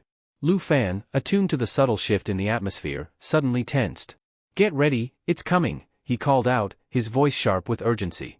The group barely had time to react before massive, tentacled appendages surged out of the lake, dripping with water and brimming with writhing eyes. The entity's entire presence was shrouded in mystery, no name, no level, nothing to indicate what they were dealing with. Sun Ji's expression hardened as he stepped forward, gripping his weapon tightly. "This has to be the final boss," he declared, his resolve unwavering. The creature struck first, one of its colossal limbs lashing out. Sun Ji braced himself, using his skill to create a barrier against the attack. "Everyone, take cover," he shouted, gritting his teeth. The force of the strike proved overwhelming, and with a loud crash, Sun Ji was sent flying, slamming into the ground. The group gasped in alarm as they rushed to check on him. Before they could regroup, Qin Kuei froze as a suffocating presence loomed behind her. She turned just in time to see one of the massive, grotesque arms descending toward her. Fear rooted her to the spot, and all she could do was raise her staff in a futile attempt to shield herself. Her eyes squeezed shut, bracing for the inevitable. Suddenly, a blur of movement cut through the chaos. Lu Fan darted forward with incredible speed, grabbing Qin Kuei and pulling her out of harm's way just as the monster's limb closed in. The force of his rescue sent them skidding across the ground, his boots scraping against the earth as he came to a halt. Qin Kuei's face flushed with a mix of shock and embarrassment as she realized what had just happened. "Are you okay?" Lu Fan asked, his voice steady despite the chaos around them. Qin Kuei could only nod, her words caught in her throat. The rest of the group quickly surrounded them, visibly relieved that she was unharmed. But their respite was short-lived. Kair, who had been scanning the area, suddenly froze in place, her expression stricken. "It's not over," she whispered, trembling as a cold, oppressive aura washed over them. The monstrous entity began to emerge fully from the lake, its towering form dwarfing everything around it. The ground shook with each step it took as it advanced onto land. The group stared in stunned silence, their weapons clenched tightly. As the water slid off its grotesque form, something even more horrifying was revealed, a chained woman embedded in its torso, her eyes closed as if in a deep slumber. The sight sent chills through the group, and they instinctively stepped back. "What is that thing?" Sun Ji murmured, his voice barely audible over the sound of the creature's heavy, thunderous movements. The entity revealed itself as a level 25 grieving specter, its ominous presence radiating a sinister energy. Kair's voice trembled as she confirmed, "This is the real boss." Sun Ji stepped forward, positioning himself between the specter and Xiao Jia. "Stay behind me. I'll hold it off," he instructed firmly. Xiao Jia, still weak but determined, shook his head. "I can still fight. I won't just stand here and do nothing." "Stop being stubborn." Sun Ji barked, frustration evident in his tone. "You've just recovered. Leave the fighting to us." As the argument unfolded, Lu Fan stepped in, his tone calm yet commanding. "Sun Ji, Xiao Jia, focus on holding the line. I'll handle the boss. If it's a zombie, there's only one way to win, I'll destroy its main body." The grieving specter let out a deafening screech, her spectral form glowing with a sickly light. With a sinister wave, she activated corpse chi envelopment, releasing a toxic aura that spread through the realm. The air grew heavy, and the group felt an immediate drain on their strength, their attributes reduced by 20%. Xiao Jia winced in pain as the corrosive energy gnawed at his weakened body. Lu Fan, undeterred by the oppressive aura, charged forward with unyielding determination. As one of the specter's grotesque, clawed hands lashed toward him, he sidestepped nimbly, evading the strike with precision. His eyes locked onto the chains binding the specter's main body, and with a quick leap, he landed atop them, using the chains as a makeshift path. The grieving specter screeched in surprise, her multiple eyes narrowing as she noticed Lu Fan's bold maneuver. "He's coming straight for the core," she hissed in disbelief. From below, Qin Kuei shouted, her voice urgent. "Lu Fan, watch out for the chains. They're dangerous." Before Lu Fan could respond, the specter activated Chain Lash, her chains springing to life with a sharp, metallic crack. The heavy links surged toward him like serpents, their sheer force threatening to crush anything in their path. Lu Fan's eyes widened as he narrowly dodged the first strike, but the second caught him off guard, slamming into his side. The impact knocked him off the chains, sending him plummeting toward the ground. The grieving specter howled triumphantly, her chains whipping through the air in a deadly frenzy. The others gasped in alarm as the massive, thrashing chains turned toward them. "Scatter!" Sun Ji yelled, rallying the group. He braced himself, raising his shield to deflect an incoming strike. The sound of metal clashing against his defenses echoed through the air as the chains rebounded, but the force of the impact sent him staggering backward. Qin Kuei quickly raised her staff, chanting a protective spell to shield herself and Xiao Jia. Meanwhile, Kair dodged nimbly, her heart racing as the chains narrowly missed her. Sun Ji shouted urgently, "Qin Kuei, stay alert." Meanwhile, Xiao Jia activated his charge skill, rushing forward, while Kair knocked an arrow and aimed at the specter. As Lu Fan stumbled and lost his footing on the chains, another of the specter's grotesque hands lunged toward him. Kair's arrow, glowing faintly with energy, streaked through the air and struck the specter's hand just in time, causing it to recoil. Lu Fan glanced back, startled by the well-timed attack. His expression quickly turned stern as he called out, "Stop taking reckless shots. If you keep this up, you'll all get killed." Refocusing, Lu Fan gripped the chains tightly and crouched low, using them as a springboard to propel himself forward. The chains groaned under his weight but carried him closer to the specter's core. "Fall back, now," he commanded, his voice sharp and unyielding. With a burst of energy, he activated Dragon Fang Strike, channeling his dragon chi into his weapon. The ink dragon scale sword glowed fiercely before he unleashed a devastating slash. The grieving specter let out a piercing shriek, the strike tearing through her defenses. The air trembled from the impact, but she wasn't done yet. Recovering from the attack, the specter retaliated with chain lash, sending her massive chains thrashing wildly in all directions. Lu Fan leapt from the chains just as they whipped past him, the force sending shockwaves through the battlefield. Mid-air, he activated Dragon Blood Armor Transformation, his body undergoing a partial dragonization. The black dragon scale sword radiated an ominous power as scales formed across his arms, his strength surging. His right arm transformed into a fearsome dragon claw, its dark aura pulsating with power. Lu Fan descended with precision, activating Dragon Claw, which harnessed the full strength of his transformed arm. With a powerful swipe, he severed the specter's chains, the massive links falling to the ground with a thunderous crash. The others watched in awe as the once imposing chains lay broken, their malevolent energy dissipating into the air. "He's incredible," Xiao Jia murmured, his eyes wide with astonishment.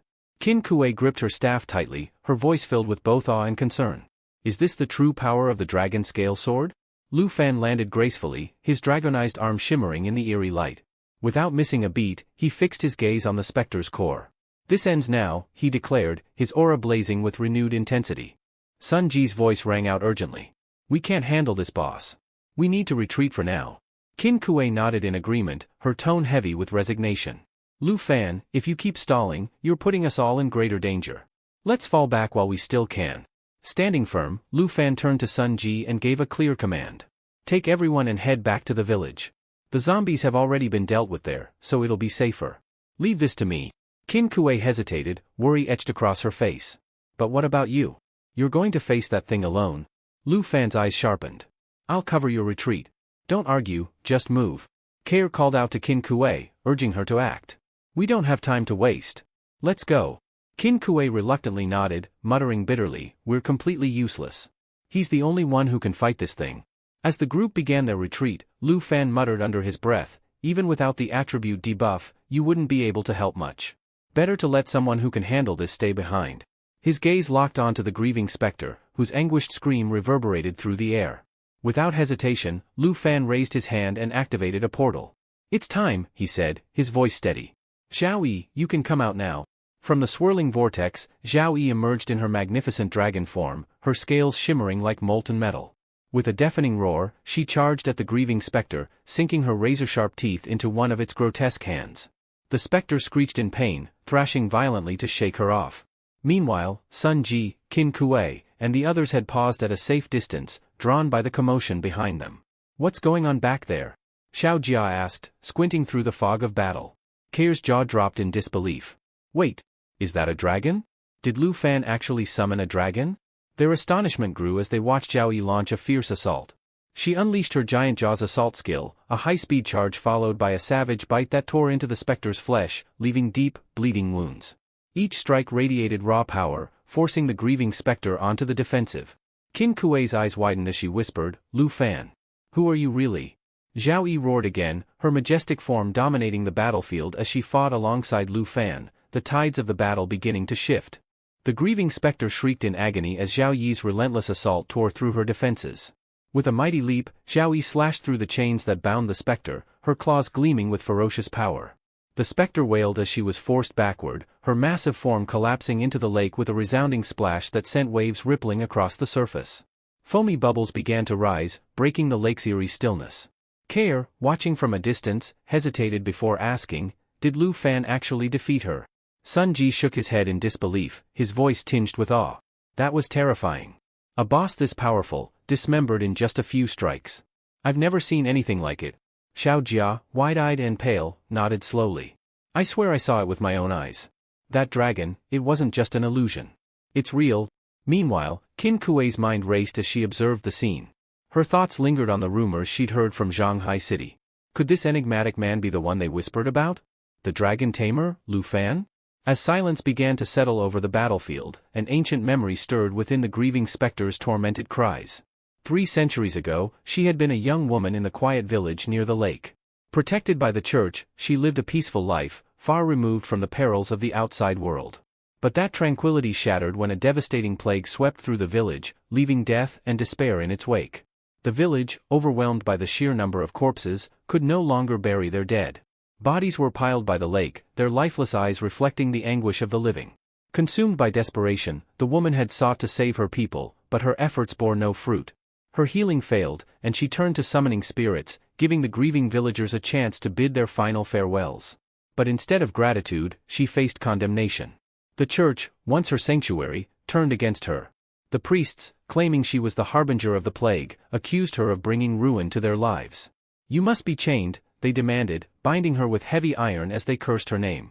They painted her as a malevolent witch and cast her into the lake, sealing her fate. Despair etched deep into her soul. The woman, now the grieving specter, cried out, "Why? Why do you treat me this way? All I wanted was to save you. Even if I couldn't heal the sick, I gave you a chance to say goodbye. What did I do wrong?" Her anguish echoed across time, a haunting lament that still resonated in the realm she was forced to inhabit.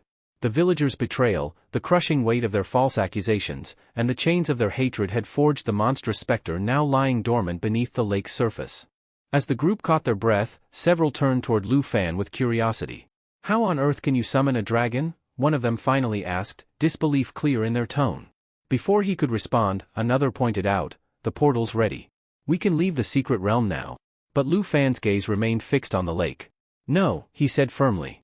"If the portal hasn't appeared yet, it means the boss isn't dead. It's not over."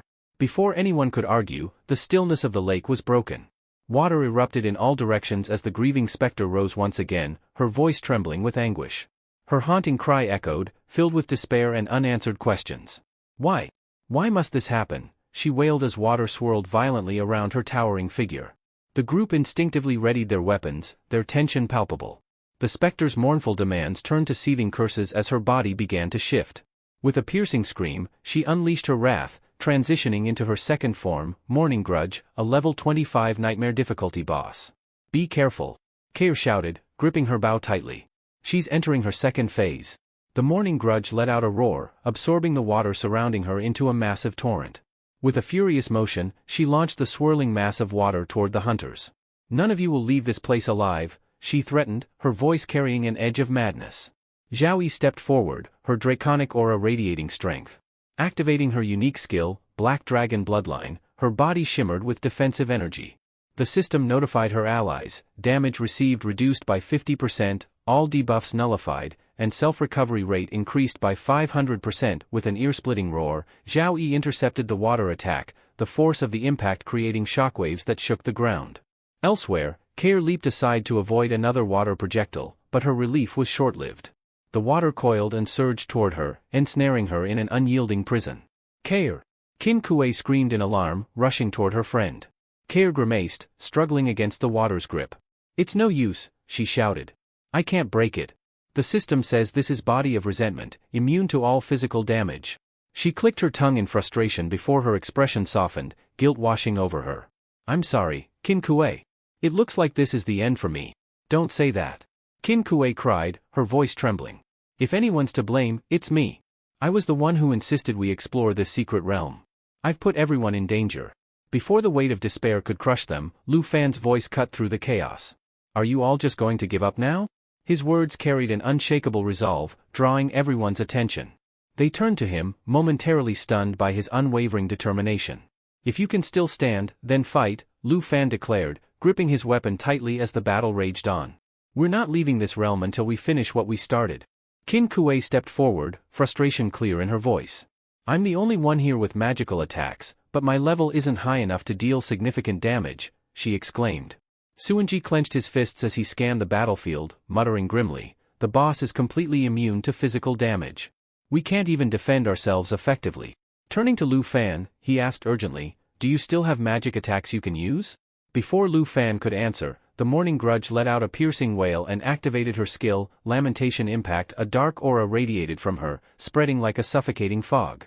The system notified them of the skill's effects: low chance of instant death, if not triggered, inflicts heavy damage and applies debuffs including corpse poison, bleeding, and stun. I can't, Lu Fan admitted calmly, despite the chaos. But, he glanced at Zhao Yi, his dragon companion, who exuded a fierce energy. My dragon can. Qin Kuei and the others exchanged uncertain glances. A dragon? Kair questioned in disbelief. But with the level difference, how effective could it possibly be? As if to answer her doubts, Zhao Yi roared, her scales gleaming with a fiery black sheen. Activating her skill, Black Dragon Bloodline, she exuded an aura that granted her immunity to instant death, poison, bleeding, and stun. Lu Fan smirked, addressing the group with a firm voice. The attributes of a dragon are on a completely different scale compared to humans. Don't underestimate her. Meanwhile, the Morning Grudge's voice echoed with anger and denial, her distorted form trembling with resentment. It wasn't my fault, she cried, her voice like nails on a chalkboard. With another wave of her hands, she unleashed Lamentation Impact once more, sending waves of dark energy surging toward the group. Zhao Yi surged forward, her immense form shielding the hunters. The immunity effects of her Black Dragon Bloodline absorbed the brunt of the attack, leaving her unscathed. The ground trembled beneath her as she let out a defiant roar, challenging the Morning Grudge's power. Lu Fan seized the moment, calling out to Zhao Yi. Now, he commanded, activating his skill Dragon Inspiration. A radiant energy engulfed Zhao Yi, amplifying her abilities and bolstering her attacks. The atmosphere shifted as the once doubtful hunters saw the tide of the battle begin to turn. Lu Fan activated his skill, Dragon Inspiration, enveloping both himself and Zhao Yi in a radiant aura. The energy surged through them, enhancing all attributes and significantly boosting their attack power. Seizing the opportunity, Zhao Yi unleashed her skill, Lava Blaze. Flames erupted from her maw, roaring forward in an unrelenting stream that scorched everything in their path. The intense heat radiated through the battlefield, singeing the very air. The Morning Grudge writhed in agony, her anguished screams echoing around the secret realm. No! This can't be, she cried as Zhao Yi's flames consumed her, relentless and fierce. Qin Kuei stood frozen in disbelief, her voice catching in her throat. Suanji could only shake his head in awe and mutter, This is pure devastation. Amid the chaos, Kair yelped in protest, shielding herself from the blazing heat. It's too hot, she complained, wiping sweat from her brow. Zhao Yi pressed on, her draconic form towering over the battlefield. It's over, she declared with unshakable confidence, her voice resonating with triumph. The Morning Grudge's form began to crumble under the relentless onslaught of flames. Her final screams filled the air as her body burned away. No! This isn't the end, she wailed. In a desperate last act, she activated her skill, Will of Resentment. A wave of malevolent energy erupted from her, and purple smoke enveloped the area. The skill's effect resonated through the realm, reviving the countless corpses that lay hidden. As the smoke began to clear, the Morning Grudge's form disintegrated, fading into embers. Where her body once stood, a treasure chest emerged from the dissipating haze, glinting faintly in the glow of the flames. Zhao Yi reverted to her humanoid form, her energy settling. A notification echoed in Lu Fan's mind, Zhao Yi had leveled up. He gave her an approving nod. Well done, he praised, a rare smile breaking through his stoic demeanor. Another notification followed, confirming that Lu Fan himself had increased level 5. Victory was theirs, though the challenges of the secret realm were far from over. As the portal shimmered into view, Suanji exhaled in relief. It's finally over, he muttered, his voice tinged with exhaustion. Zhao Jia, coughing from the lingering smoke, pointed out with irritation, about time. This whole ordeal was like endless walking. Meanwhile, Qin Kuei checked on Kair, asking, Are you all right? Kair nodded, though she looked visibly drained. Suddenly, a chilling sound interrupted their brief respite, the groaning and shuffling of the undead. Suanji and Zhao Jia snapped to attention, their faces pale as they realized the corpses in the village were rising once more. The zombies! They're back! Zhao Jia shouted, gripping his weapon tightly. Out of nowhere, Zhao Yi reappeared, her presence exuding dominance. Suanji stared, his eyes wide in disbelief. "What's that?" he asked, his voice trembling. Without hesitation, Zhao Yi activated her skill, lava blaze flames erupted in a fiery torrent, engulfing the undead in a scorching inferno. The air was filled with the agonized screams of the zombies as they were reduced to ash. "That's the giant dragon?" Suanji stammered, still in shock. Qin Kuei, however, confirmed with a nod, "Yes, Zhao Yi took them down like it was nothing. We struggled so much, and she obliterated them effortlessly." Lu Fan approached, his tone calm yet authoritative. "Zhao Yi is the black dragon," he explained. "This is child's play for her." Turning to Qin Kuei, he added, "The boss has been defeated. There's no need to remain so tense. Once the rewards are distributed, we can prepare to leave." Lu Fan continued, "By the rules, I'll choose first. Any objections?" His gaze swept across the group. Qin Kuei quickly shook her head, responding, "No objections here. You've earned it." Lu Fan opened the chest, and a dazzling light poured out, momentarily blinding them. Inside lay an array of treasures. 1. The Holy Light Staff, a radiant weapon containing the Holy Light Seal, which allowed the wielder to bind enemies with beams of light. The duration of the binding depended on the user's spirit attribute. 2. Twilight, a mystical item with the light flow ability, enabling the creation of a protective barrier made from beams of light. 3. The Ring of Morning, an enchanted ring imbued with the morning aura, allowing the user to designate a target to bear an aura that inflicted resentment points with every attack. 4. The Class Change Scroll, a rare item that granted a chance for non-hidden classes to evolve into their superior hidden counterpart. Lu Fan reached into the chest and picked up the Class Change Scroll without hesitation. "I'll take this," he declared, his voice firm. Qin Kuei responded immediately, her tone both admiring and sincere. "There's no need to hold back on our account. You carried us through this. It's only right." As the group began preparing to leave the realm, the tension lifted, though their minds still reeled from the trials they had just survived. As per the rules, all the items in the chest technically belonged to Lu Fan, yet he made it clear that he wasn't trying to act noble. "It's not about pretending to be a gentleman," he explained. "The gear with spirit-related attributes suits you better. However, I truly need the Class Change Scroll." Qin Kuei, looking thoughtful, responded, "If it weren't for you, we might not have made it out alive." With a resolute expression, she extended the Ring of Morning toward him. "At least take this. You've earned it." Lu Fan hesitated for a moment before accepting. "All right," he said with a small smile. "I won't refuse then." Meanwhile, Suanji called out to the group, urging them to prepare for their return. As they began organizing, Qin Kuei couldn't help but reflect on Lu Fan. What else is he hiding, she wondered, her gaze lingering on him. He's so difficult to figure out. 4 hours later, as the evening settled over Zhonghai City, Lu Fan found himself in a small, bustling bun shop. Without warning, Han Qi rushed toward him, wrapping him in a tight embrace. "Lu Fan," she exclaimed, her voice trembling. "That was far too dangerous. Just hearing what you've been through these past few days makes my heart race. I can't believe you encountered so much peril." Caught off guard, Lu Fan awkwardly patted her back. "Hey, what's wrong?" he asked gently. "You should let go of me. I've been out in the wild for days, my clothes are filthy." But Han Qi only tightened her grip, tears streaming down her face. "You're not dirty," she cried. "You left without saying anything. I haven't been able to sleep for nights, afraid that it was all a dream. I feared I'd wake up, and you still wouldn't be back." Lu Fan's expression softened as guilt flickered in his eyes. "I'm sorry," he said earnestly. "I shouldn't have left the city without talking to you first. But I promise, you don't need to worry anymore. I won't make you go through that again." Han Qi sniffled, wiping her tears. "All right," she whispered, finally loosening her hold. "I'll trust you." Turning her attention to Zhao Yi, Han Qi's tone brightened with awe. "I have to admit," she said, her voice tinged with amazement, "when I first saw you, I was so startled. I mean, who would have thought such a cute girl could be an incredibly powerful dragon?" Zhao Yi, standing tall in her humanoid form, let out a low, proud roar in response. The sound was both playful and imposing, bringing a warm smile to Lu Fan's face as the tension of their previous battles finally began to fade. Han Qi looked at Zhao Yi with concern. "You probably haven't had much to eat these past few days, right? Are you hungry?" she asked warmly. When Zhao Yi nodded eagerly, Han Qi smiled. Before she could head to the kitchen, Lu Fan called her over and handed her a scroll. "Here," he said, presenting the Class Change Scroll. "This was a reward I picked specifically for you after clearing the dungeon. If you use this, you could unlock a hidden class. You wouldn't have to stay tied to the bun shop anymore." Han Qi blinked in surprise but quickly shook her head. "This is way too valuable," she protested. I can't accept something like this. Why don't we sell it instead? Lu Fan chuckled softly. I left the equipment and weapons for Qin Kuei. If we sold this scroll, we'd only get enough to buy a couple of items, and honestly, I don't need more gear for the big exam. I'm already well prepared. He continued, besides, I'm not exactly short on money or equipment.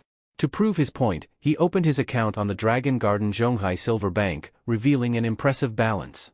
Han Chi's eyes widened in astonishment. How? She stammered. I sold a lot of materials during this trip, Lu Fan explained.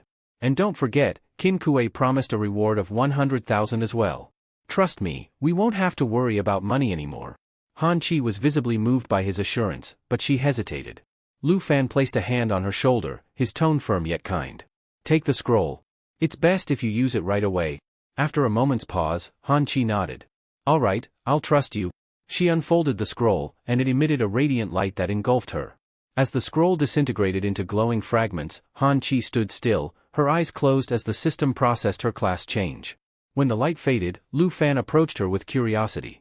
Did it work? Han Chi's face lit up as she nodded. It worked. I've become an enchantment chef, a superior hidden class for chefs. Lu Fan raised an eyebrow. Enchantment chef? What's special about it? With excitement, Han Chi explained, I now have a skill called enchantment cooking. I can create dishes that grant various buffs. It's amazing. And with my existing cooking skills, the buffs will likely have high additional attributes. Lu Fan grinned. That sounds incredible. You'll make us unstoppable? Han Chi laughed, a light blush dusting her cheeks. You always know how to make someone feel good with your words. Suddenly, Lu Fan's expression shifted as he glanced around. Wait, where's Zhao Yi? She was just here a moment ago. Meanwhile, Zhao Yi had fallen asleep in the kitchen, her small figure curled up near a tray of buns she had been nibbling on during the night. Her peaceful snores echoed faintly, a stark contrast to the tension brewing elsewhere. In the Qin family villa's study, Qin Shanhai was deep in conversation with Qin Kuei. His expression was serious as he asked, is it true, the rumors about Lu Fan being a dragon tamer? Did he really summon a powerful black dragon to save everyone? Qin Kuei nodded solemnly. Yes, it's true. If it hadn't been for him, we wouldn't have made it out alive. I was too stubborn, and my recklessness almost got everyone killed. She paused, her tone shifting to one of awe. But Lu Fan, his strength is on another level.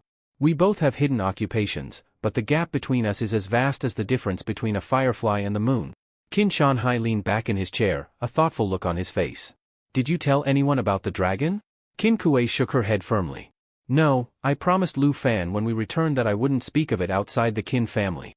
A slight smile tugged at Qin Shanhai's lips. Good. If word about that dragon got out, I can't even begin to imagine the chaos it would cause. The people who covet such power would stop at nothing. Qin Kuei hesitated before speaking again. Father, Lu Fan saved all of us. Do you have any thoughts about his dragon? Qin Shanhai chuckled, shaking his head. Do you really think I'm that kind of person? No, my thoughts are elsewhere. But tell me, how do you plan to thank him for saving your life? Qin Kuei straightened, her voice steady. When I invited him to join the team, I promised him a reward of 100,000. I plan to honor that. Good. But take a purple tier Tong card as well. Personally thank him tomorrow. He deserves more than just the reward you promised. Qin Kuei agreed but then asked, aren't you curious to meet him yourself? Don't you want to see the dragon tamer in person? Qin Shanhai sighed, a trace of regret in his tone. If I had the chance, I'd certainly like to meet him. But I have other matters to attend to. The princess of the Tizi Kingdom is arriving in Zhonghai City today. Her visit is officially for studying, but with the big exam approaching, I doubt that's the real reason. There's too much at stake, and her presence likely signals something bigger. The next morning, Princess Jinju of the Tizi Kingdom arrived in Zhonghai City, accompanied by her trusted aide, Kuei Hongtai. The two made their way through the bustling streets, eventually arriving at the small bun shop. Standing before the humble establishment, Princess Jinju gazed at it curiously, her elegant figure out of place amidst the simplicity of the surroundings. Kuei Hongtai knocked on the door, and after a moment, Han Qi answered, peeking out cautiously. Seeing the two unfamiliar faces, she offered a polite smile. Are you here to buy buns? I'm afraid we're not open yet. Princess Jinju wrinkled her nose as she stood outside the modest bun shop, her disdain evident. She turned to her attendant, Kuei Hongtai, and asked sharply, are you certain this is the place? It looks more like a dump. Kuei Hongtai nodded affirmatively. According to the investigation, this is indeed where he resides. Han Qi, noticing the exchange, stepped forward hesitantly. Who are you? What do you want here? she asked, her tone polite but firm. Her question was ignored as Kue Hongtai forcefully pushed the door open, sending Han Chi stumbling backward with a yelp. She landed on the floor with a thud, pain flashing across her face. Without a hint of concern, Princess Jinju stepped inside, her sharp eyes scanning the room with clear disdain. "How filthy," she muttered before turning her gaze to Han Chi. "You. I'm looking for someone. Do you know a man named Lu Fan?" Before Han Chi could respond, a voice called from the staircase. "Who's asking for me?" Lu Fan descended the stairs, his expression shifting from curiosity to concern when he saw Han Chi on the ground, clutching her arm. His eyes narrowed as he took in the scene. "Han Chi, are you all right?" "What happened?" he asked, helping her to her feet. Han Chi brushed herself off, trying to muster a reassuring smile despite the pain. "I'm fine," she said softly. "Just a little startled." Princess Jinju, her gaze now fixed on Lu Fan, spoke with an air of authority. "So, you're Lu Fan. I've come to see you personally." Lu Fan raised an eyebrow. "A princess? Looking for me?" He glanced between her and Kue Hongtai. "And who might you be?" Kue Hongtai straightened, his tone formal. "This is Princess Jinju of the Taisai Kingdom, and I am her attendant." Princess Jinju took a step forward, a smirk playing on her lips. "I've come to offer you an extraordinary opportunity. Something that only someone like you would appreciate." Lu Fan folded his arms, his gaze skeptical. "An opportunity, you say? What kind of opportunity?" Princess Jinju let out a soft laugh, her eyes gleaming with amusement.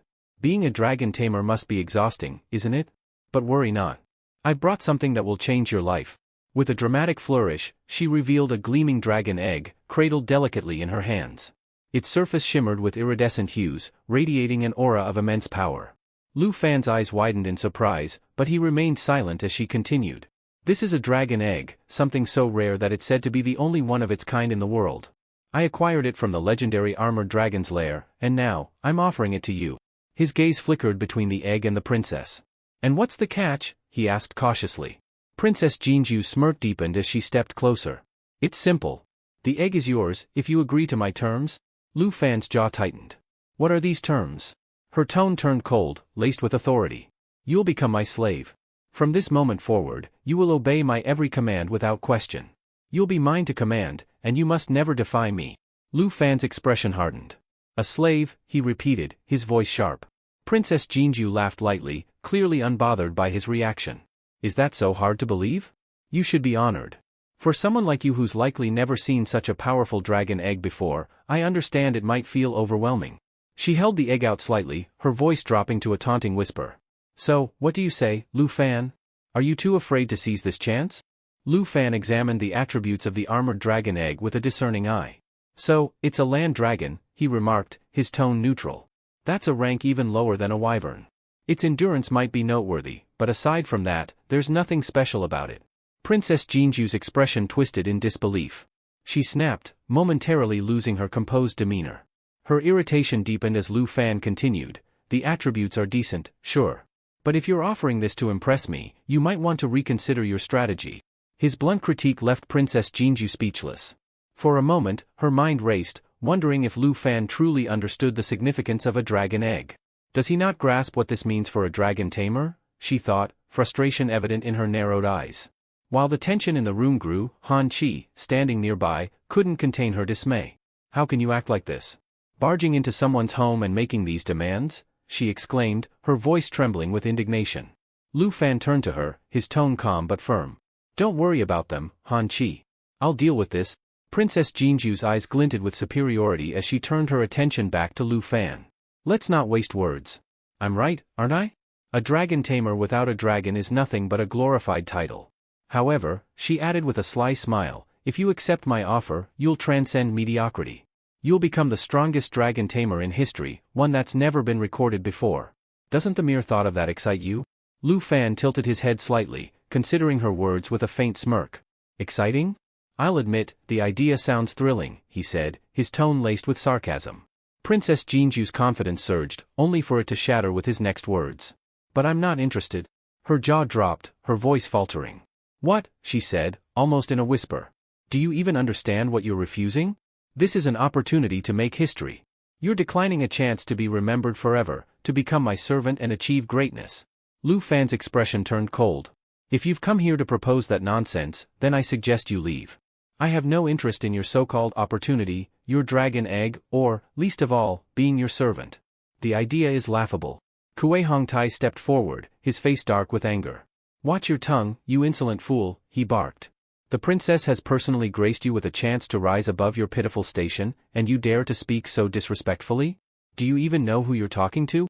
But Lu Fan remained unshaken, his calm gaze meeting the attendant's fury with an air of unbothered confidence, as if their threats were nothing more than the buzzing of an annoying insect. Lu Fan chuckled mockingly at the mention of respect and servitude. Respect? Servant? Are you serious? He scoffed, his tone dripping with disdain. Don't make me laugh. I'd never bow to anyone, let alone to someone like you. Kue Hongtai's face darkened with fury at Lu Fan's blatant defiance. Gritting his teeth, he stepped forward, but Princess Jinju raised a hand to silence him. Kue Hongtai, she commanded coolly, her gaze fixed on Lu Fan, teach him a lesson. Show him what happens to those who disrespect the Princess of Taisai. Kue Hongtai immediately nodded, his anger simmering just below the surface. As he moved to comply, Han Chi, who had been watching with growing anxiety, quickly intervened. Please, wait, she exclaimed, stepping between them. This is all just a misunderstanding. There's no need for violence. Lu Fan truly doesn't want anything to do with your offer, so can't we just let this go? Her plea fell on deaf ears. Kue Hongtai sneered and shoved her aside with a forceful strike. Move, you insolent commoner, he barked, his voice full of contempt. Han Chi cried out as she stumbled backward, landing hard on the ground. Lu Fan's eyes narrowed sharply, his expression darkening as he rushed to her side. Han Chi, he called, kneeling next to her. Are you hurt? Where does it hurt? Tell me. Han Chi, despite her obvious pain, managed a weak smile and shook her head. I'm fine, she murmured, trying to reassure him. Really, it's nothing. Kue Hongtai sneered again, his voice dripping with arrogance. Pathetic commoners daring to defy royalty, he spat. If you won't bow willingly, then we'll do this the hard way. As Kue Hongtai raised his fist to strike again, Han Chi gasped, noticing a sudden change in the air. Lu Fan, she cried, trying to warn him. But Kue Hongtai's attack never landed. Instead, a fiery aura erupted around Lu Fan, the sheer intensity of it forcing Kue Hongtai to stagger back in shock. Blood trickled down Kue Hongtai's face from a sudden gash, and his eyes widened as he realized the situation had shifted dramatically. Lu Fan rose slowly, his expression cold and deadly. In his hand, a gleaming dagger appeared, its edge catching the light as it pointed directly at Kue Hongtai's throat. You dared to lay a hand on my family, Lu Fan said, his voice low and filled with unyielding menace. For that, I'll kill you. Han Chi grabbed Lu Fan's arm desperately, her voice trembling. Please, Lu Fan, don't do this. Don't act rashly. He's not worth it. Kue Hongtai stood frozen, his earlier arrogance replaced by fear as he stared into Lu Fan's eyes. The fiery aura around Lu Fan burned hotter, the sheer pressure of it suffocating. Princess Jinju, who had been watching with growing alarm, finally found her voice. Kue Hongtai, she snapped, her voice laced with anger. What are you doing? I told you to teach him a lesson, not to stand there like an idiot. Kue Hongtai barely managed to stammer, his fear evident. There's something wrong with him, he muttered, unable to tear his gaze away from Lu Fan's dagger. Lu Fan, still holding his weapon steady, finally turned his attention to Princess Jinju. Lu Fan stood tall, his eyes sharp with fury. I don't care which royal family you belong to, he growled, his voice firm and cold. Princess or not, take your trash and leave. And keep your mouth shut while you're at it. Princess Jinju's face contorted with indignation, but before she could retort, Lu Fan's hand moved like a blur, delivering a stinging slap across her cheek. She stumbled back, clutching her face in shock. A gasp escaped from Kue Hongtai as he stared in disbelief. How dare a lowly commoner lay hands on a princess, he roared, drawing his blade in a swift motion and charging at Lu Fan. But Lu Fan remained unfazed. With a casual yet precise movement, he intercepted Kue Hongtai's blade, effortlessly deflecting the attack. The clash echoed sharply, and with a calculated twist, Lu Fan disarmed him, sending the blade clattering to the ground. Kue Hongtai, startled and outmatched, scrambled to Princess Jinju's side. Your Highness. Are you all right? He asked frantically. Princess Jinju, still fuming, slapped Kue Hongtai across the face without hesitation. Do I look all right to you, you useless fool? She snapped, her voice dripping with venom. You couldn't even protect me, let alone deal with him. Useless trash. She glared at Kue Hongtai, her frustration boiling over. Kill him, she ordered, her voice shaking with anger. I don't care if we never find another dragon tamer. I want him dead. Kue Hongtai, humiliated but obedient, clenched his fists and nodded. As you command, Your Highness, he replied, gritting his teeth as he prepared to attack again. Meanwhile, far from the chaotic scene, Xiaoyi stirred awake to the sound of Lu Fan's phone ringing. Groggily, she reached for it, but it kept ringing unanswered. The caller was Qin Kuei, her voice tinged with confusion as she muttered to herself, strange. He's not answering. This is definitely the number we exchanged after we got back to the city. Did I dial it wrong? Determined to find him, she decided to search for his house in person. As Qin Kuei walked through the streets, a deafening explosion suddenly erupted in front of her, stopping her in her tracks. The ground trembled, and dust filled the air as bystanders began to panic. What's going on? One of them shouted. Is someone fighting nearby? Through the chaos, Kuei Hongtai groaned in pain as he was violently flung out of the battle zone. His body skidded across the ground before coming to an abrupt halt, blood dripping from his lip. The clash had escalated beyond anything he could have imagined, and it was clear that Lu Fan was far more dangerous than anyone had anticipated. As the commotion outside the shop grew louder, a bystander whispered, "Looks like some foreigner is causing trouble again." Another muttered in agreement, "Always stirring things up around here." Princess Jinju, hearing the murmurs, turned to the crowd with a sneer. "What are you lowly people gawking at?" she snapped. "Get out of here before I make you." Kuei Hongtai, battered and humiliated, clenched his fists as he observed Lu Fan. "His attributes, they're not low," he muttered under his breath, frustration mounting. "No wonder I'm struggling." Princess Jinju scoffed, her tone laced with disdain. "Struggling? Against someone like him?" She shot Kuei Hongtai a scornful glare. "You're absolutely useless. How can you lose to a dragon tamer with such mediocre abilities?" She took a step forward, her eyes glowing with a sinister light. "Fine. I'll deal with this myself." As she extended her hands, a dark, oppressive aura began to swirl around her, growing in intensity with every passing second. The air grew heavy, and Lu Fan narrowed his eyes, analyzing her energy. "This spell," he murmured. "It's nothing like Qin Kuei's power. It's the polar opposite." His gaze hardened. "She's hiding her true class." Meanwhile, Qin Kuei appeared from around the corner, her face etched with concern. "Lu Fan. What's going on here?" she called out, rushing toward him. Lu Fan turned to her, his expression a mix of relief and alarm. "Qin Kuei? What are you doing here?" But before she could answer, the dark aura emanating from Princess Jinju enveloped Kuei Hongtai, transforming him. His eyes turned wild, and his body emitted a surge of raw energy that sent shockwaves in all directions. The sheer force pushed both Lu Fan and Qin Kuei back.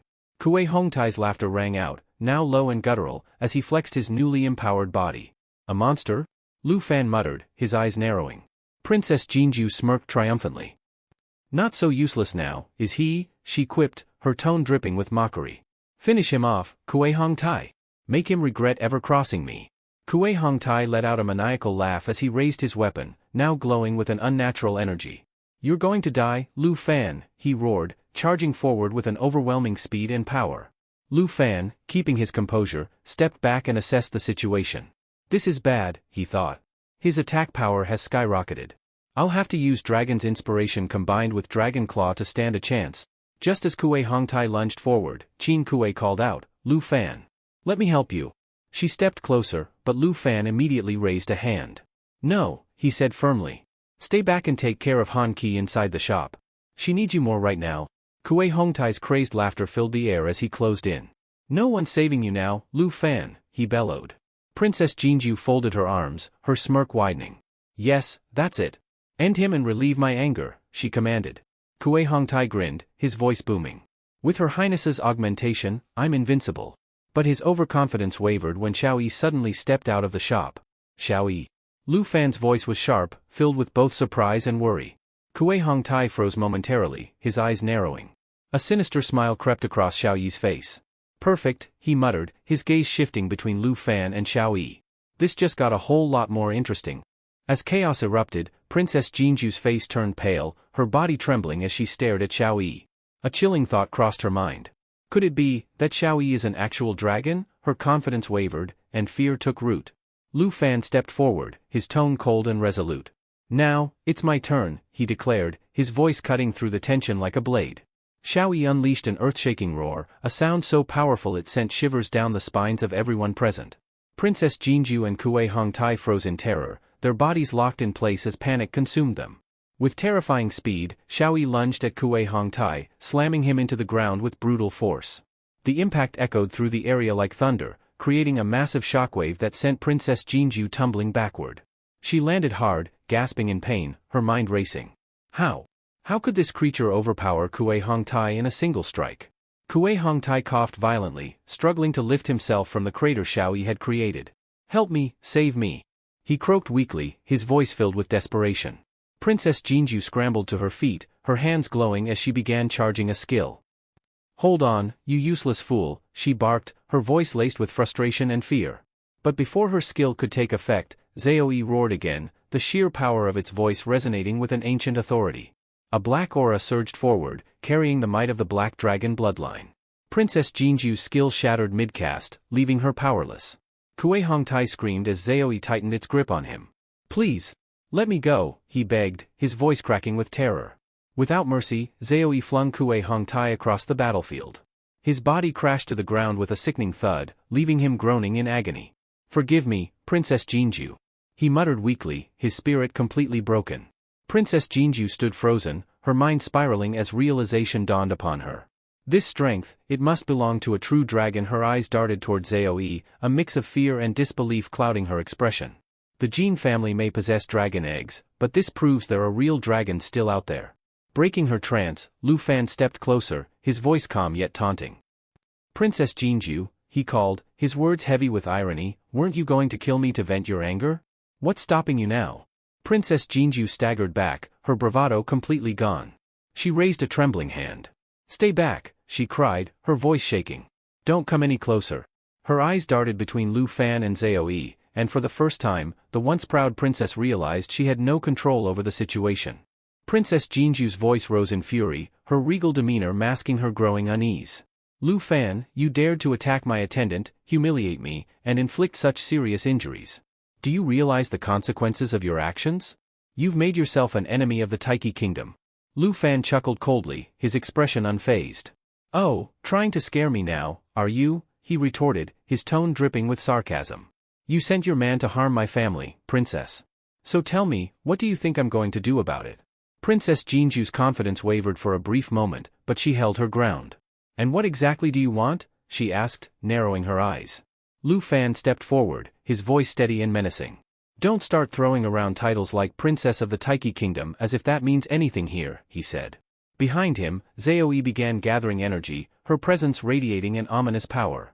Even if you were a god, Lu Fan declared, his gaze piercing, it wouldn't matter.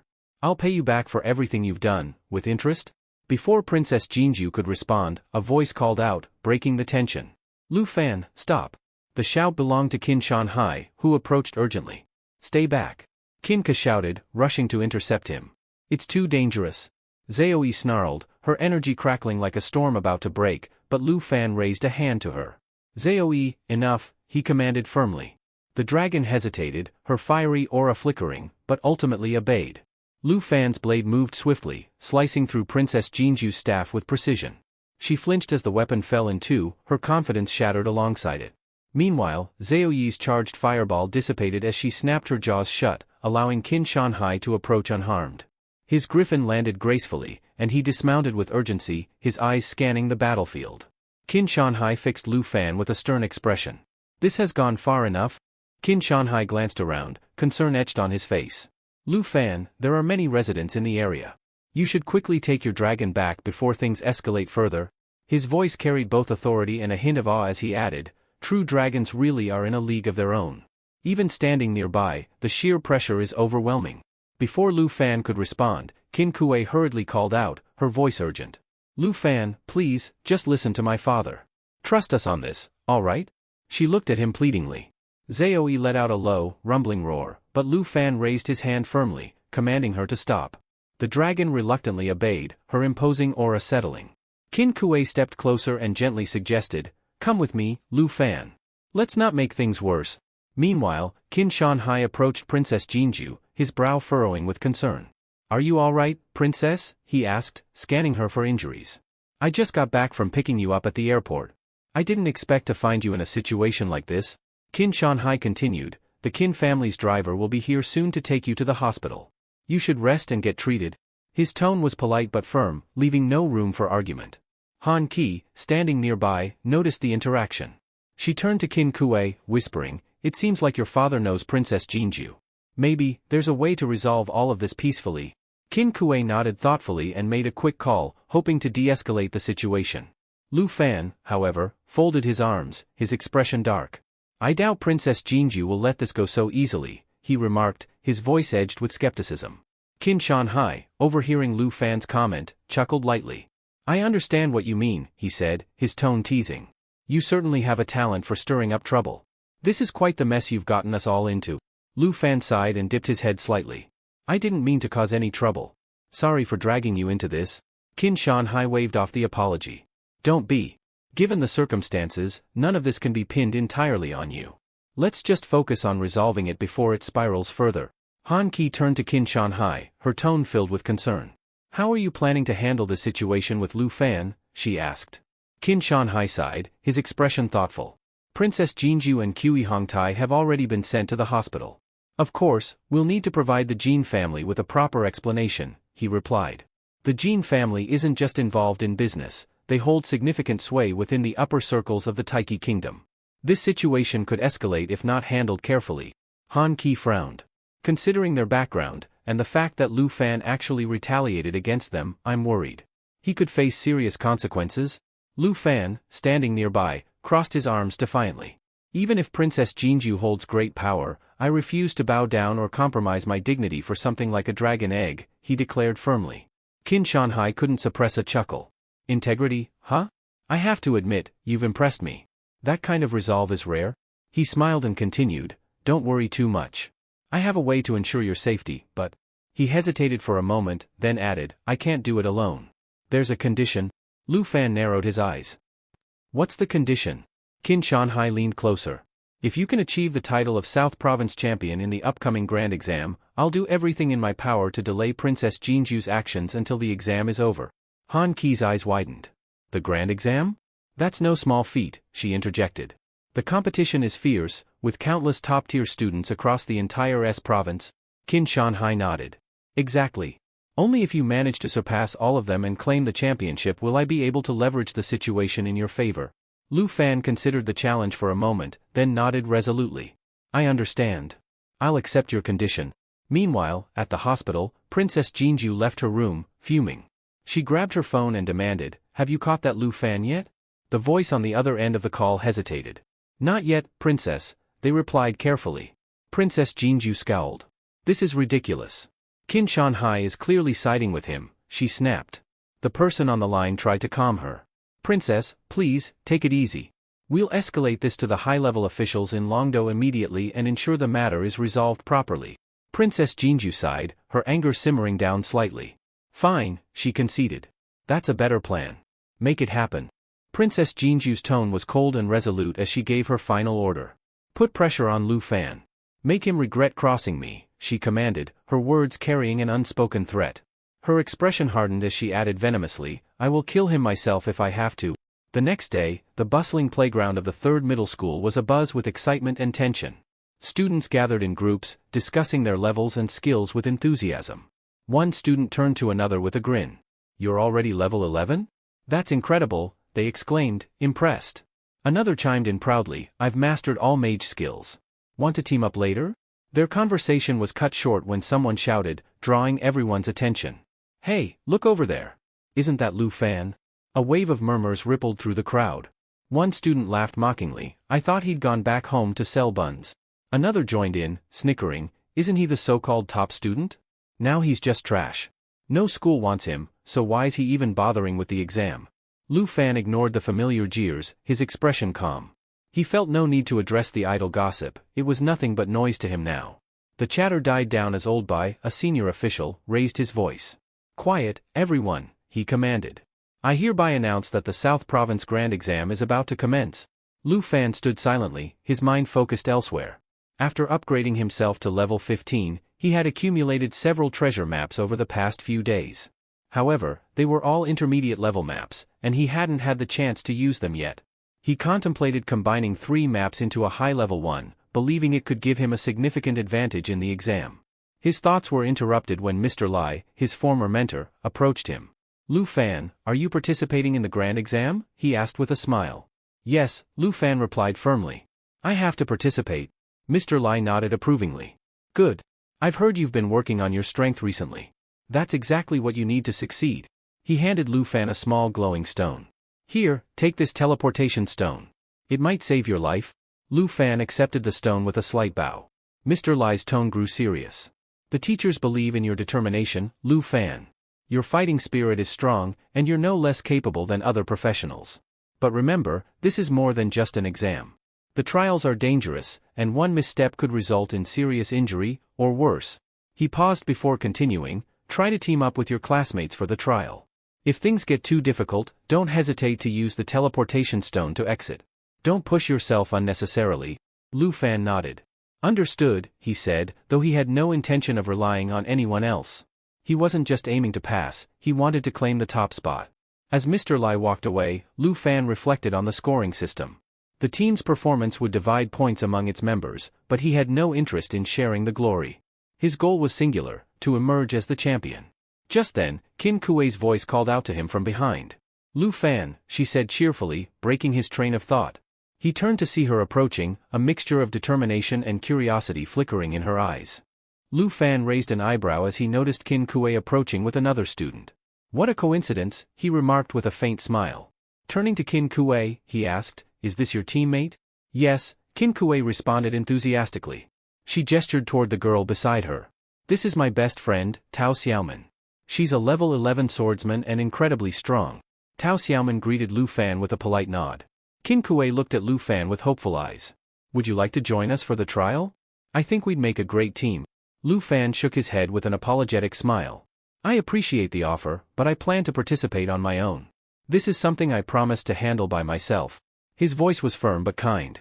I know you're trying to help, and I'm grateful for that, but I need to do this my way. You should focus on your own trial, and good luck. Qin Kuei watched him for a moment before nodding. All right, but make sure you do your best out there.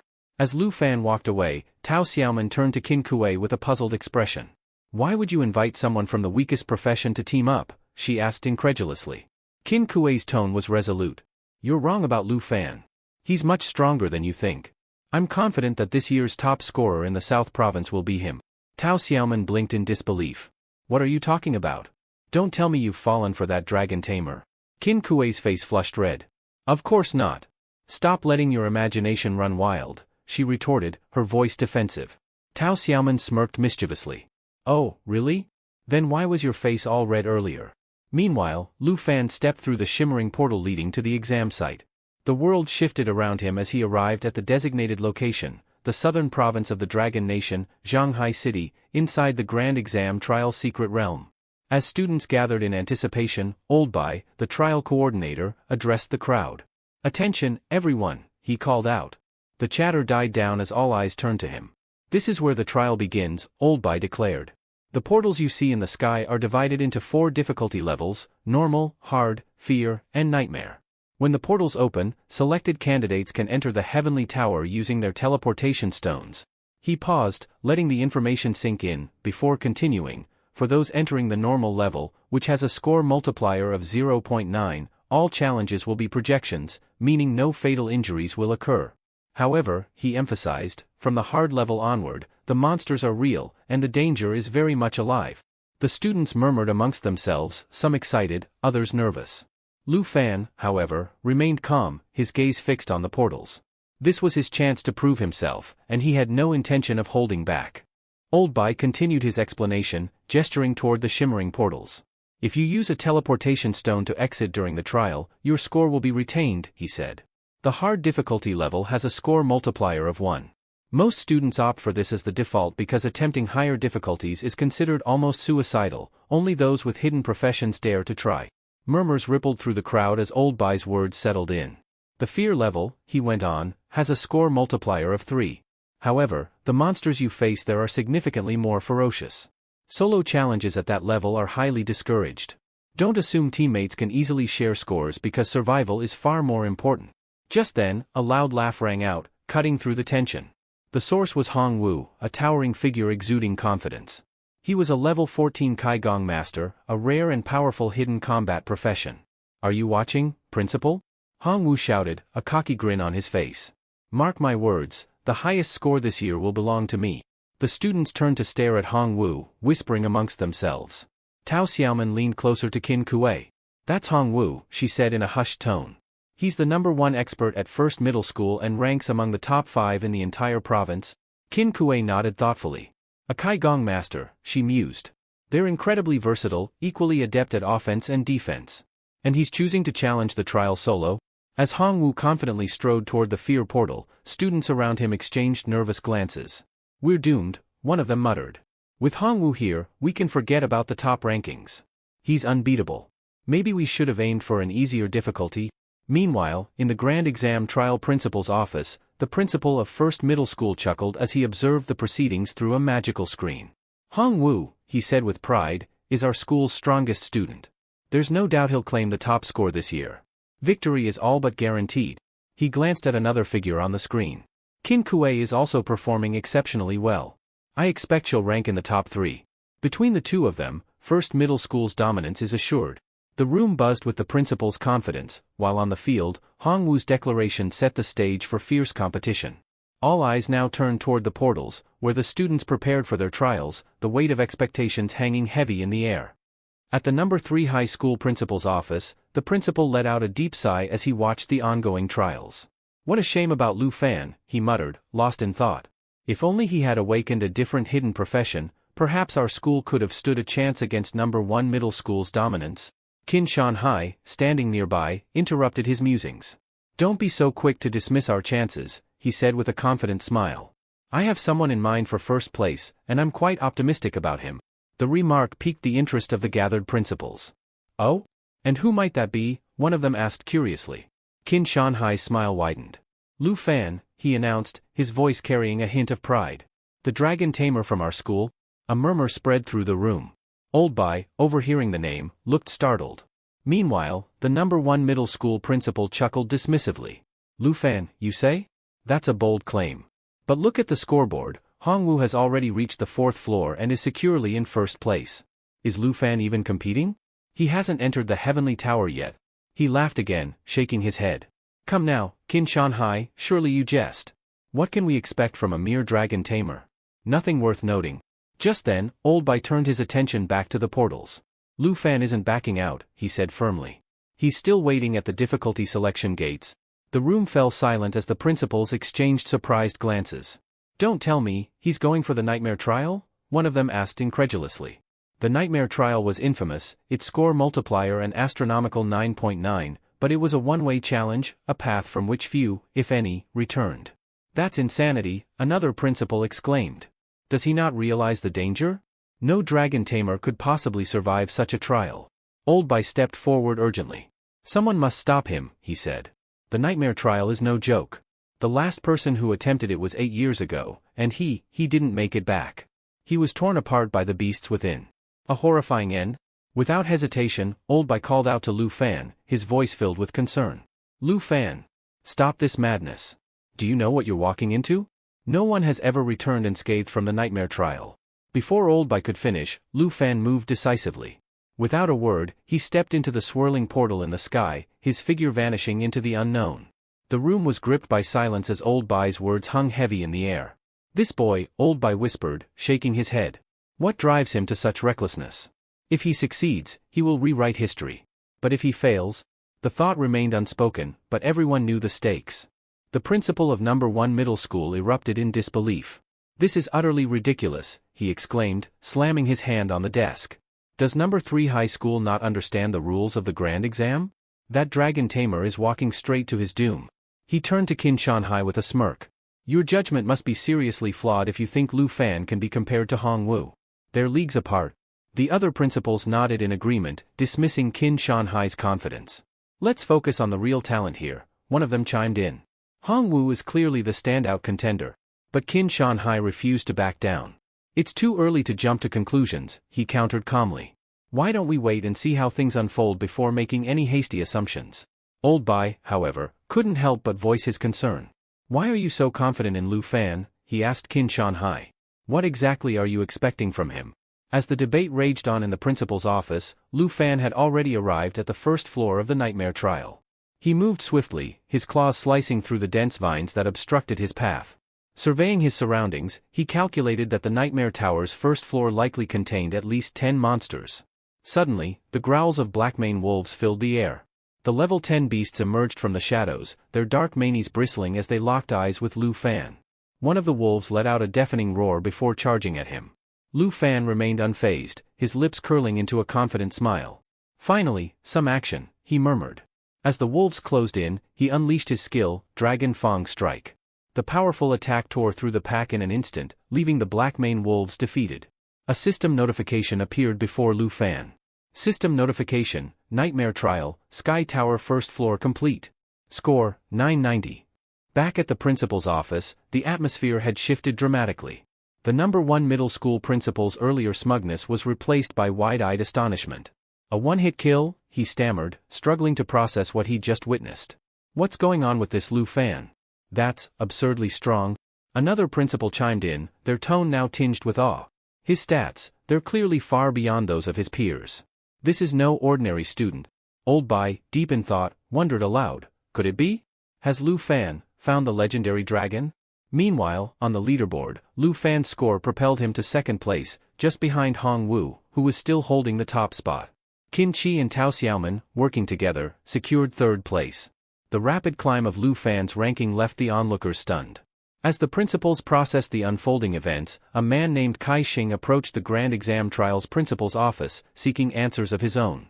The number 1 middle school principal, still in disbelief, repeated his question, a one-hit kill. What on earth is going on with Lu Fan? Qian Xing burst into the principal's office, his presence commanding immediate attention. Apologies for the intrusion, he began, his tone brisk yet formal. I am Qian Xing, a special envoy from Longdo. I'm here on urgent business regarding a certain student. His sharp gaze swept across the room before he declared, I've come to take the dragon tamer, Lu Fan, back to Longdo for investigation. The principals exchanged surprised glances. The aura of authority surrounding Qian Xing was unmistakable. As a level 57 swordsman, he was clearly not someone to be taken lightly. Meanwhile, in the Nightmare Trial, Lu Fan pushed forward, slashing through the dense vines blocking his path. A triumphant smirk played on his lips as he remarked, there it is. Just then, the system chimed in. System notification, you have reached the treasure map's marked location. Lu Fan recalled synthesizing the high-level treasure map just before entering the trial's secret realm, and now it had led him straight to the reward on the first floor of the Sky Tower. Reaching out, he retrieved the treasure, and the system promptly updated him. System notification, skill book acquired, growth acceleration. Examining the skill book, Lu Fan's mind raced with possibilities. This is perfect for Xiao Yi, he thought, remembering his frustrations back in the village of grief. Xiao Yi's slow progress had been a concern, but with this passive skill, those worries would be a thing of the past. Back at the principal's office, the tension escalated. Qin Shanhai addressed Old Bai directly. You're Lu Fan's teacher, are you not? Then you should handle this matter. Qian Xing cut in, his voice cold and unyielding. That won't suffice. I demand that the trial be interrupted immediately, and Lu Fan be summoned here without delay. Old Bai frowned but maintained his composure. With all due respect, this is the grand exam. No matter how serious the issue, it must wait until the trial concludes. As his teacher, I can address the matter on Lu Fan's behalf if necessary. Qian Xing's expression hardened. You don't have the authority to take his punishment for him, he snapped. The room fell silent as Old Bai processed the envoy's words. Punishment, he repeated, his voice tinged with disbelief. Sensing the growing unease, Qin Shanhai stepped forward. Qian Xing, he began diplomatically, let's not escalate things unnecessarily.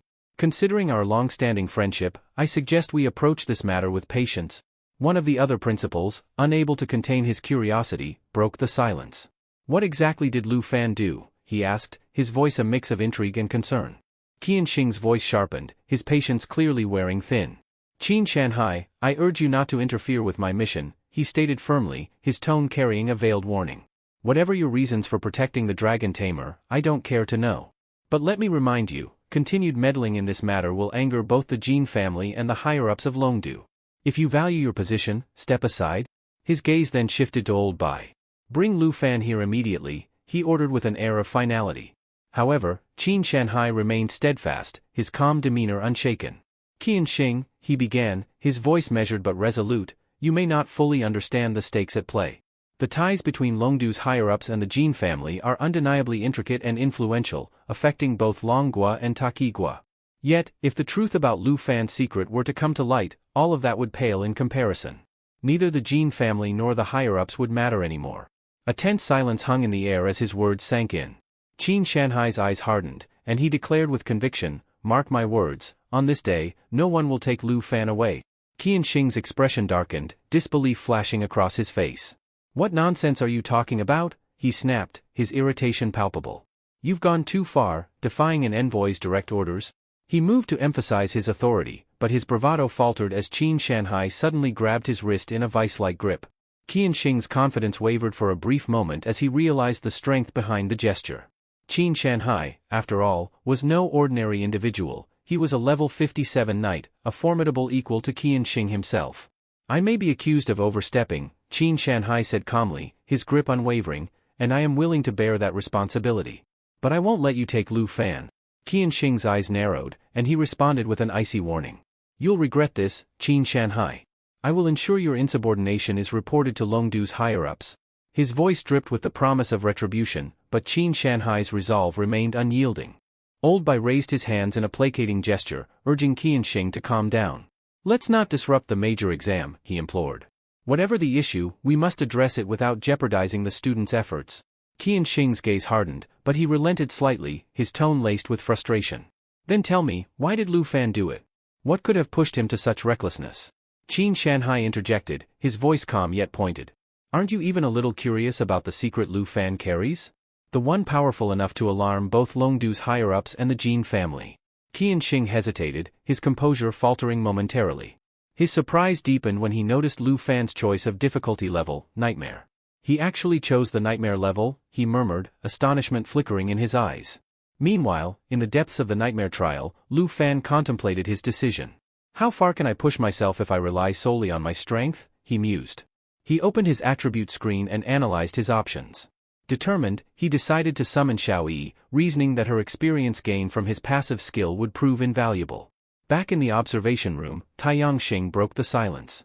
"What's so special about this Lu Fan that he dares to challenge Nightmare difficulty?" he asked incredulously. The principal of the No. 1 middle school smirked knowingly. "Didn't you see how he defeated his opponent with a single strike earlier? That alone speaks volumes." Their conversation was abruptly interrupted by a ferocious roar that echoed from within the trial. Heads turned in shock as Lu Fan summoned Xiao Yi, her majestic form emerging with an aura of raw power. Gasps filled the room as Xiao Yi swung her arms, obliterating everything in her path with a single, devastating strike. Even Qin Shanhai, who had witnessed Xiao Yi before, admitted with a tinge of awe, "Even though I've seen her once before, her presence is still overwhelming." Qin Shanhai stepped forward, his voice commanding attention. "You've all seen it now, Lu Fan's secret," he announced. "He is the first dragon tamer in history to command a true dragon." Old Bai's eyes widened. "Are you saying? Lu Fan actually tamed a giant dragon?" Back in the trial, Lu Fan and Xiao Yi unleashed havoc on the second floor, clearing it with incredible speed. Observers stared in disbelief. "The power of the dragon race is unmatched," the No. 1 middle school principal muttered, his expression grim. "A class without a third transformation wouldn't stand a chance." Another principal chimed in, awestruck. "It's terrifying. At this rate, Xiao Yi alone could level an entire nation." As the dust settled, the leaderboard updated, and Lu Fan's name ascended to the top, securing the first rank in the grand exam. Meanwhile, he and Xiao Yi continued their rampage, tearing through the Nightmare trial. By the time they reached and cleared the 13th floor, it was clear to everyone, Lu Fan was rewriting the definition of power. Old Bai interjected, his voice cutting through the murmurs of astonishment. "It's not just Xiao Yi you should focus on," he remarked. "Pay attention to Lu Fan's own growth and strength. His attributes must have surpassed 100 across the board. Even without summoning that dragon, he could easily claim the top rank in Shanghai City." Qin Shanhai turned to Qian Xing with a pointed question. "Now that you've witnessed this, do you still intend to bring Lu Fan to the higher-ups?" Qian Xing hesitated before admitting, "Today has been an eye-opener.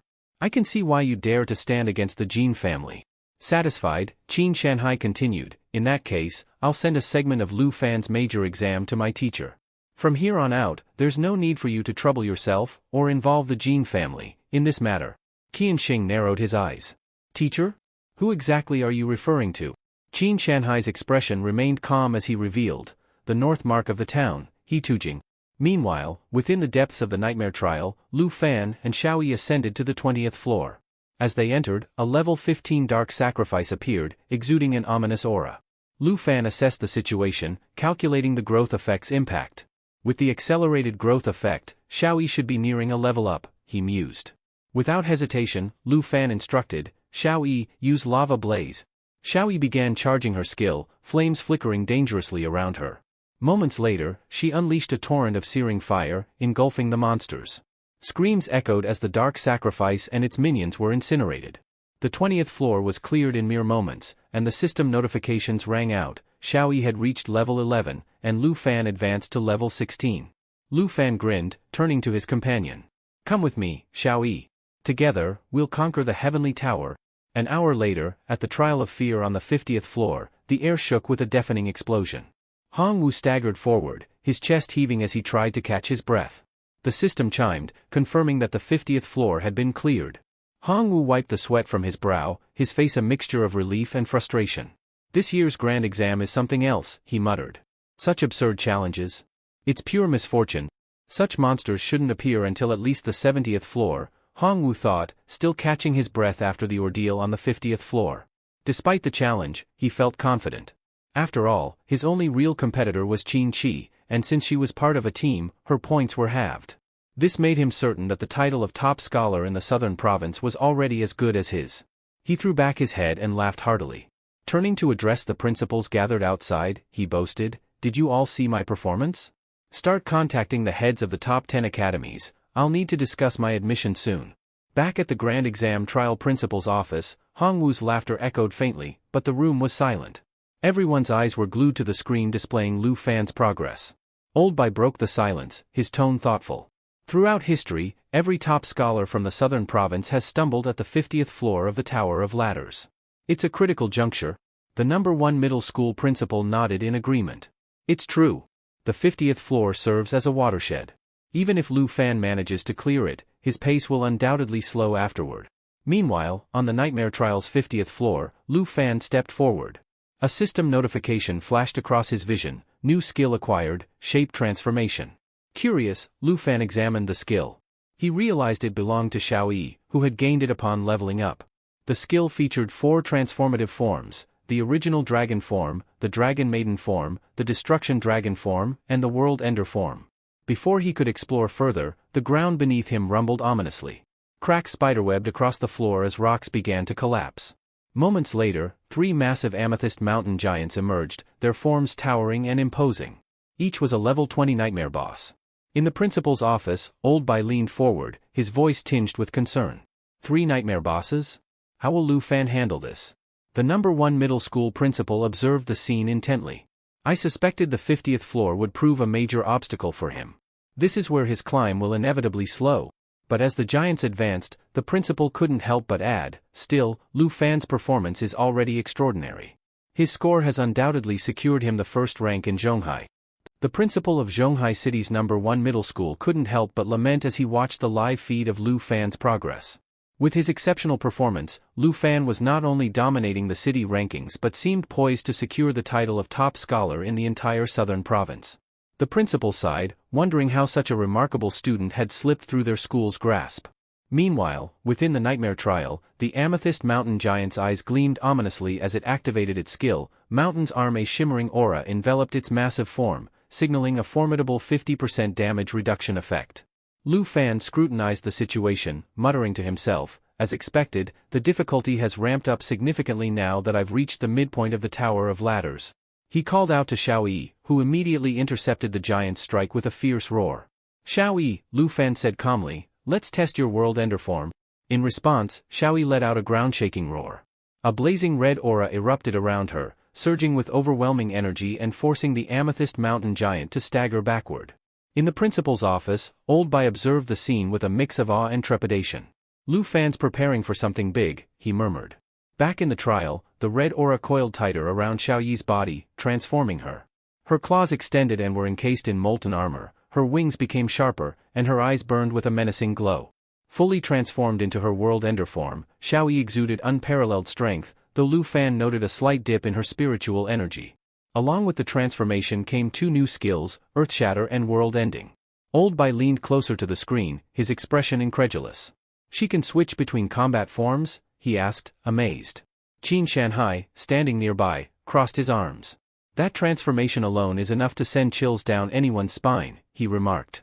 At the trial, Lu Fan remained focused.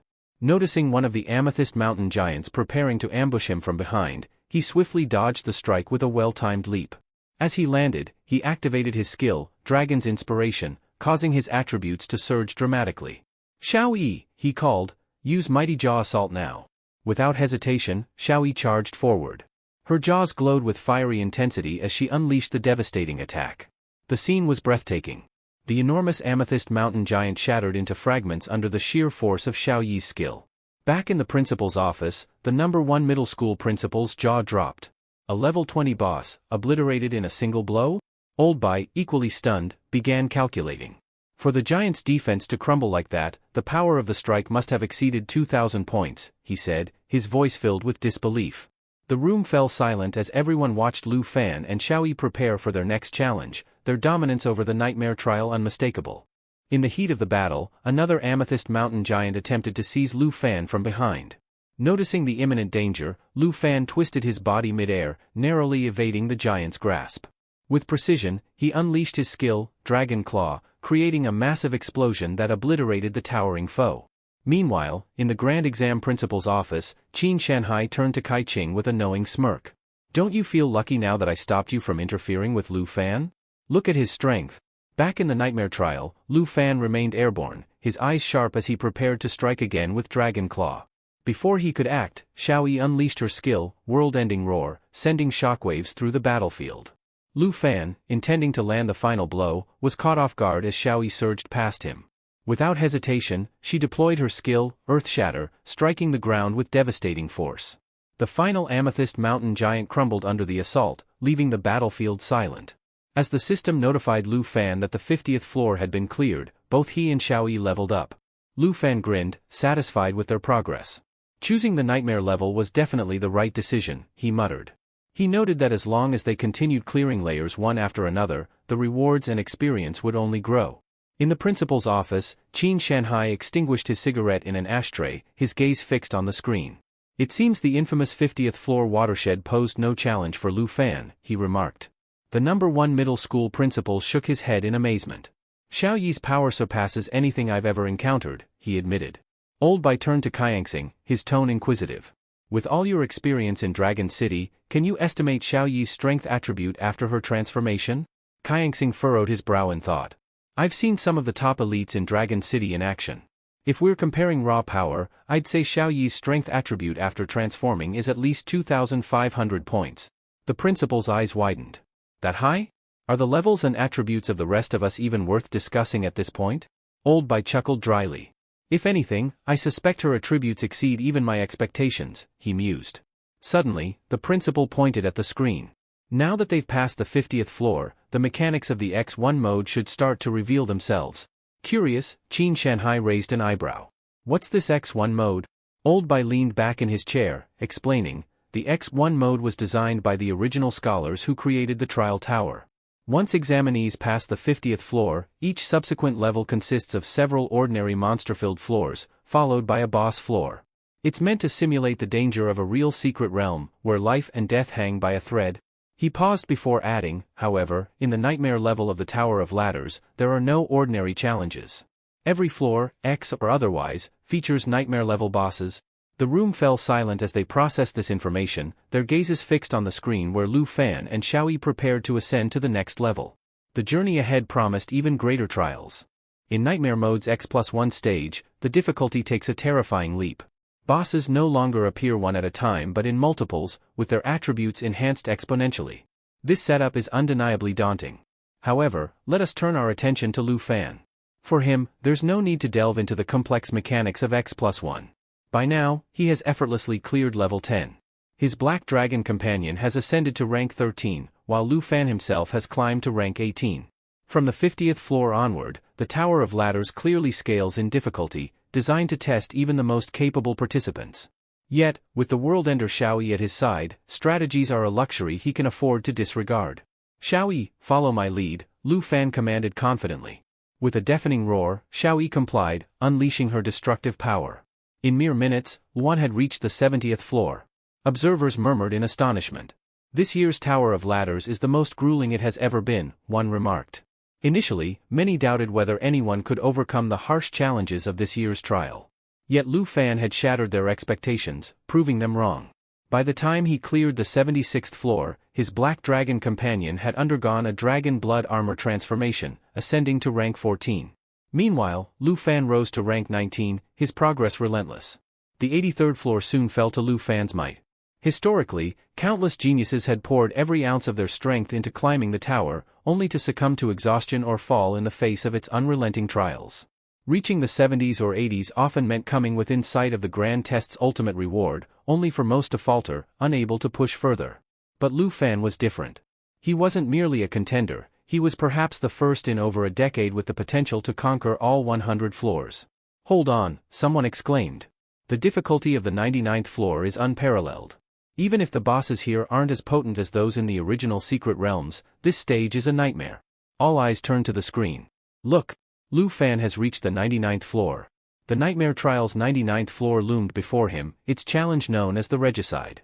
Four formidable adversaries stood in his way. 1. The Headless Knight, World Ender. Penetration Spear, a deadly thrust dealing an additional 400% damage with a piercing effect, used once per day. 2. The Longsword Knight, World Ender Counterattack. When struck, the knight retaliates instantly, dealing punishing damage with its sword. 3. The Twinsword Knight, World Ender Thunder. Imbued with lightning, this knight's attacks gained both speed and devastating electric damage. 4. The Great Axe Knight, World Ender Beheading. Armed with a colossal axe, its devastating cleave attack promised swift death to any who underestimated it. The room buzzed with tension as the observers watched Lu Fan prepare to face the ultimate trial. This was no ordinary challenge, it was a culmination of everything the tower represented: strategy, power, and unyielding determination. Would Lu Fan prove himself capable of conquering the Nightmare's Peak? The Knights of Regicide stood as the ultimate challenge on the 99th floor of the Nightmare Trial. Each knight bore abilities so lethal that even the faint-hearted dared not approach this stage. Among their devastating arsenal, the Great Axe Knight, World Ender Beheading. Locked onto a target, this knight could instantly kill if the target's health dropped below 75%. The Spear Knight, World Ender Penetration. Unleashing a devastating thrust up to 4 times daily, each strike dealt an additional 400% damage with a piercing effect. The Longsword Knight, World Ender Counterattack. Whenever any knight sustained damage, the Longsword Knight retaliated fiercely, ensuring that no attack went unpunished. The Twinsword Knight, World Ender Thunder. Infused with lightning, this knight's strikes were swift and electrified, inflicting extra elemental damage while ramping up attack speed. Adding to the challenge, the knights shared health and defense, with both attributes increased by 400%. The synergistic nature of their abilities and the difficulty of controlling them simultaneously made them nearly invincible. The Shattered Kingdom, from which these knights originated, was steeped in history. Hundreds of years ago, the undead legions overran the kingdom, and its king was slain, leaving behind a legend of despair and valor. This trial was a brutal reenactment of those events, pushing participants to their limits. Lu Fan observed the battlefield grimly. Without control skills to subdue the knights individually, he knew his only option was an all-out offensive to neutralize all 4 simultaneously. "Xiaoyi, now's the time," Lu Fan commanded. Xiaoyi roared in response, her flames igniting the air around her. The lava blaze ability spewed torrents of fire, both searing her enemies and gradually healing her wounds. As the battle raged, the Spear Knight lunged forward with its devastating attack, but Xiaoyi intercepted, using her fiery might to counter. The Longsword Knight's counterattack triggered, but Lu Fan anticipated the move, evading just in time. The Twinsword Knight's strikes crackled with electricity, yet Xiaoyi's resilience held strong.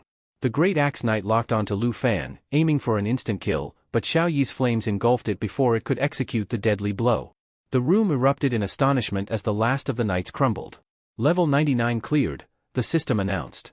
With their victory, Lu Fan's Black Dragon companion ascended to level 15, gaining a formidable new skill, Cataclysm, capable of devastating wide areas. Xiaoyi also acquired a new skill, while Lu Fan himself reached level 20. The door to the 100th floor opened, revealing the final trial. The observers watched in hushed anticipation. "Could it be?" someone whispered. "It seems they never intended for anyone to pass this level," another remarked, their voice tinged with awe. Before them stood the gateway to history, a trial so daunting that no one had conquered it before. The Nightmare Trial's 100th floor awaited. The 100th floor of the Nightmare Trial, the ultimate challenge, revealed itself as the complete Broken Kingdom secret realm. Awaiting Lu Fan was an undead legion of over 500 soldiers, with the World Annihilation Emperor as their leader, a level 60 nightmare-level boss. Xiaoyi had maintained her form as the Destruction Dragon, preparing to unleash her newly acquired skill, Cataclysm, a devastating 3-stage ability. As she soared through the battlefield, her power radiated immense destruction. The skill began with the Destruction Dragon detonating the area she flew over, causing massive damage and applying a burning effect. At the conclusion of the burning, she dove toward the target area, triggering another explosive detonation and amplifying the damage. Lu Fan declared it was time to witness the true potential of the Destruction Dragon. Xiaoyi, he commanded, switched to the Destruction Dragon's new form. The transformation was awe-inspiring. Strength, 1,484. Agility, 2,055. Spirit, 7,202. Power, 2,903. With her new form, Xiaoyi unlocked 2 formidable skills, All Things Incinerate and Lava Burst. Qin Shanhai marveled at his newfound capabilities, realizing he still had an ace up his sleeve for this climactic battle. Protect the king! Undead Knight shouted, Lu Fan rallying Xiaoyi for an all-out assault against the relentless undead legion. The battle commenced with Xiaoyi activating Cataclysm. The destruction was unparalleled as the Destruction Dragon flew across the battlefield, detonating everything in her wake. The once mighty undead legion was reduced with each stage of her assault. Initial count, 500 plus. After the first wave, 458. Second wave, 381. Third wave, 267. Fourth wave, 173. As the battlefield erupted in flames, Xiaoyi's skill continued to decimate the undead. The numbers dwindled rapidly. 98. 42. The battlefield echoed with Undead Knight's declaration, You arrogant fools. Kneel before the king. Xiaoyi responded with unmatched ferocity, diving into the remaining enemies and triggering another cataclysm. By the time the flames settled, only 37 of the undead legion remained. The final dive obliterated the remnants, leaving the battlefield silent. Even the 4 horsemen, elite defenders of the Broken Kingdom, were annihilated. The awe-inspiring feat left no doubt that Lu Fan had conquered even the most difficult trial. With the battlefield cleared, the final boss revealed itself, the World Annihilation Emperor, commanding the remnants of a single undead army. Its taunts resonated with disdain, insignificant brute. Your arrogance ends here. Lu Fan, undeterred, instructed Xiaoyi to prepare for the final clash. Release Dragon Claw, he ordered. Xiaoyi's arm transformed into a massive, flaming claw, embodying the destructive power of the Black Dragon. As the World Annihilation Emperor prepared its counterattack, Xiaoyi unleashed her ultimate skill, Everything Burns. With a mighty flap of her wings, 4 blazing tornadoes emerged, engulfing the Emperor in a vortex of unrelenting fire. The battlefield was consumed in flames, marking the end of the trial with an undeniable display of dominance. My strength, is this what you call weakness? Lu Fan asked mockingly, staring down the undead Emperor as the enemy faltered. Suddenly, the Lament aura activated. The rare quality Lament ring appeared in Lu Fan's inventory. Level requirement, 15. Attributes. Spirit, plus 57. Endurance, plus 21. Strength, plus 12. Special effect, the Lament aura can be assigned to a target. When the bearer of the aura launches an attack, it accumulates resentment points. Once full, the attack inflicts poison, bleeding, and stun effects. Such a despicable trick? Lu Fan sneered before turning to Xiaoyi. Let's finish this. Everything Burns, Phase 2. Xiaoyi, now in her Destruction Dragon form, flapped her mighty wings, gathering all the blazing tornadoes into a single massive explosion. The battlefield erupted in flames, engulfing the undead Emperor in a fiery inferno. The undead Emperor let out a guttural cry as the flames consumed it. Ugh, no. Its defeat was absolute. The rewards began pouring in. Black Dragon leveled up to level 17. Lu Fan leveled up to level 22. With the undead army completely annihilated, the final battle ended in triumph. For the first time in 30 years, a candidate had surpassed the million-point threshold, solidifying their place in history. The Southern Province Nightmare trial was officially cleared. Lu Fan turned to Xiaoyi with a grin. It's over, Xiaoyi. Let's go home. Do you want to try some of Auntie's cooking later? The system broadcast a message across the region. Congratulations to the candidate, Lu Fan, for successfully conquering the Nightmare trial of the Southern Province and clearing the 100th floor. Lu Fan inspected the spoils of war. Acquired items. 1. Wrath of the Ice Dragon Ring. Type, Rare Quality Skill Book. Class requirement, Dragon Tamer or Dragon Language Mage. Level requirement, 20. Effect, learn the skill Wrath of the Ice Dragon, which releases a chilling frost over a target area, dealing damage and applying slow and freeze effects. The skill's damage, range, and duration increase with extended casting time. 2. Wind Spirit Ring. Type, Rare Quality Accessory. Level requirement, 20. Attributes. Agility, plus 77. Endurance, plus 35. Spirit, plus 32. Special effect, grants the wearer Wind Spirit's Blessing, increasing agility by 35%. 3. Flame Frost Cloak. Type, Legendary Quality Cloak. Level requirement, 20. Attributes. Endurance, plus 12. Damage reduction, plus 79. Strength, plus 56. Agility, plus 54. Special effects. Reduces damage from ice and fire by 30%. Reduces debuff effects from ice and fire by 50%. Increases ice and fire damage for both the wearer and their pet by 30%. This cloak will be perfect for Xiaoyi's Destruction Dragon form, Lu Fan mused, appreciating the synergy with their battle strategy. Reflections and departure. Lu Fan considered his progress. I didn't expect to unlock control skills before my second transfer at level 30. Now, with Xiaoyi's output capabilities, our coordination will only improve from here on out. He stretched, feeling the exhaustion of the trial finally catching up. It's time to let Xiaoyi rest for a bit. Let's head back and wait for the results. With that, the system activated the transfer function, and Lu Fan disappeared from the trial grounds, returning home a triumphant conqueror. Old Bai beamed with pride, clapping Lu Fan on the shoulder. Lu Fan, you're incredible. You've become the top scorer and the pride of our school. From now on, your photo will hang on the school's wall of fame. The principal of First Middle School overheard this and couldn't help but chime in with a chuckle. The Wall of Fame? Isn't that reserved for heroes who sacrificed their lives defending against beast invasions? Are you cursing him already? Old Bai retorted indignantly. Go away. If anyone's cursed, it's you. Lu Fan's broken the exam record.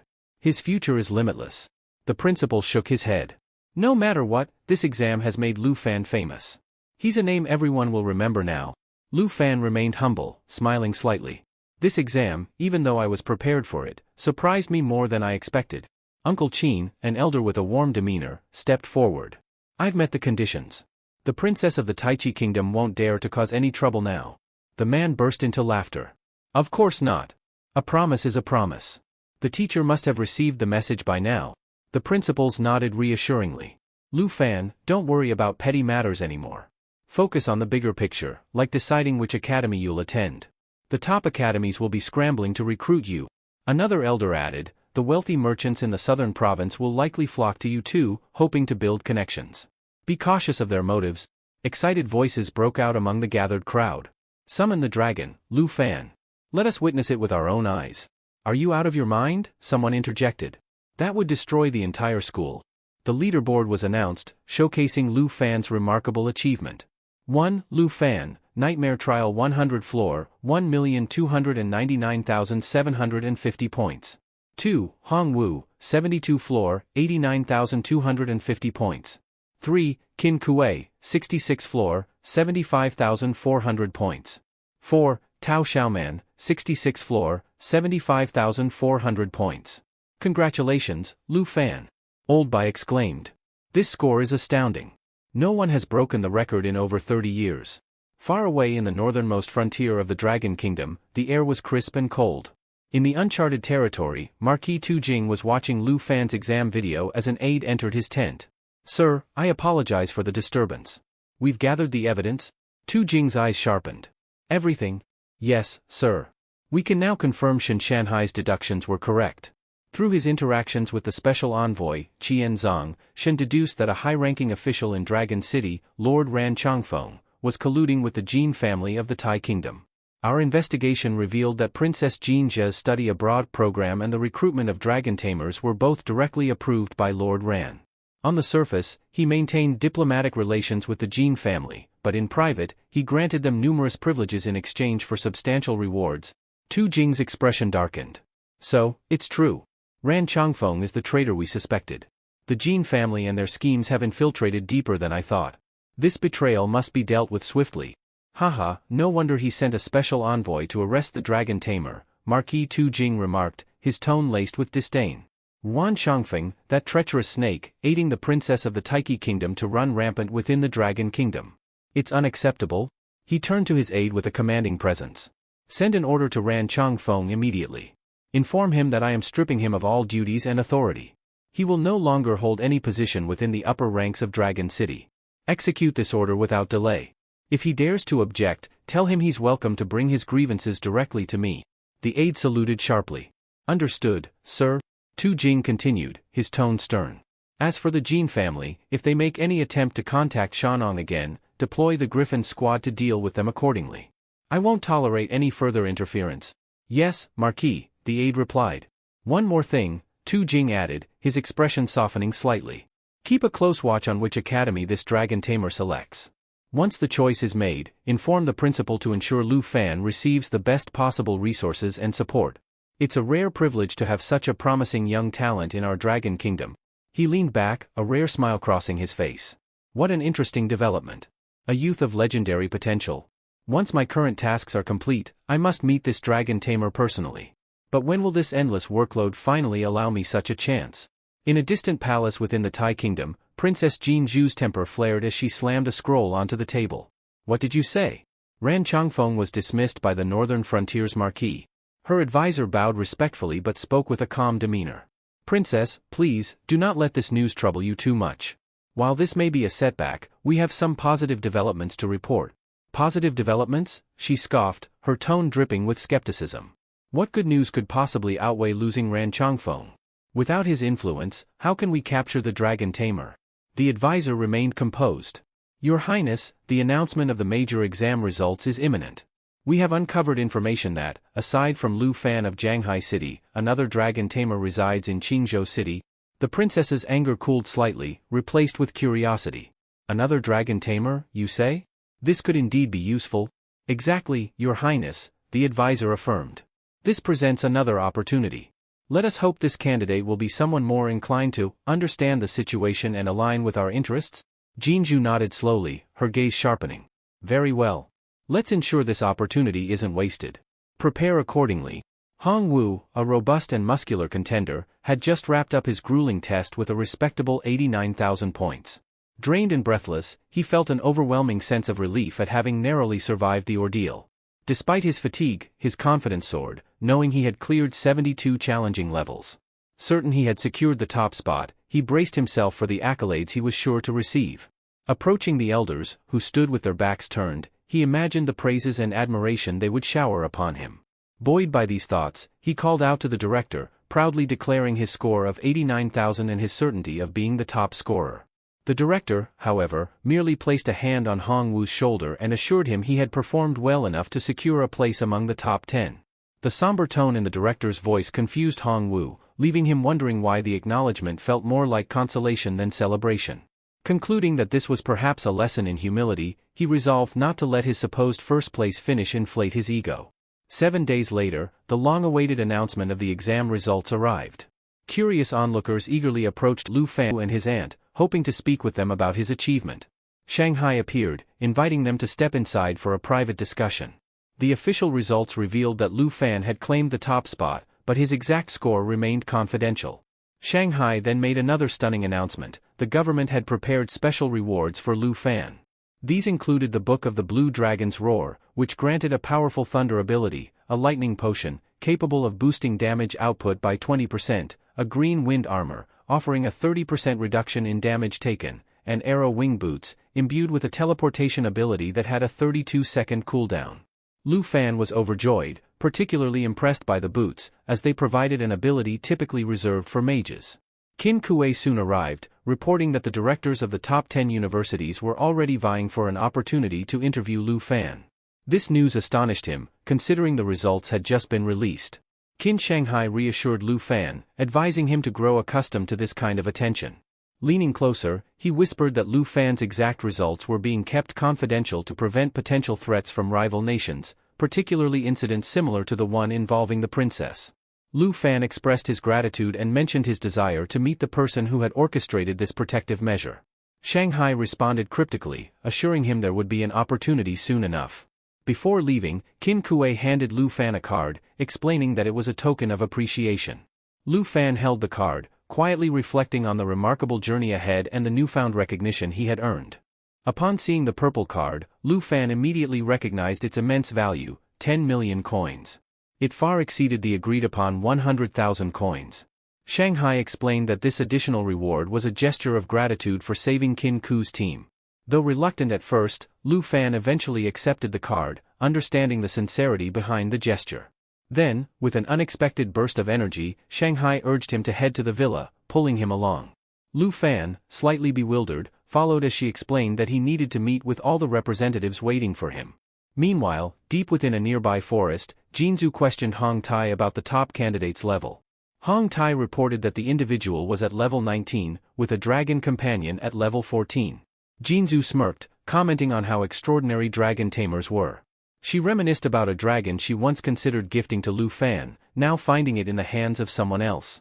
At that moment, a white-haired warrior, Chen Tianzi, stood before a powerful boss monster. With his dragon by his side, he launched a coordinated attack. The dragon's tail slammed into the creature, sending it crashing to the ground. Without hesitation, Chen Tianzi lunged forward, piercing the creature's chest with his lance. The victory granted his dragon a level up to 15, while he himself advanced to level 20. Princess Jinzhu, observing the scene, praised Tianzi for his remarkable talent. He humbly replied, expressing his desire not to disappoint her. The princess then informed Hong Tai that the dragon's lance would be entrusted to Tianzi, who graciously accepted it.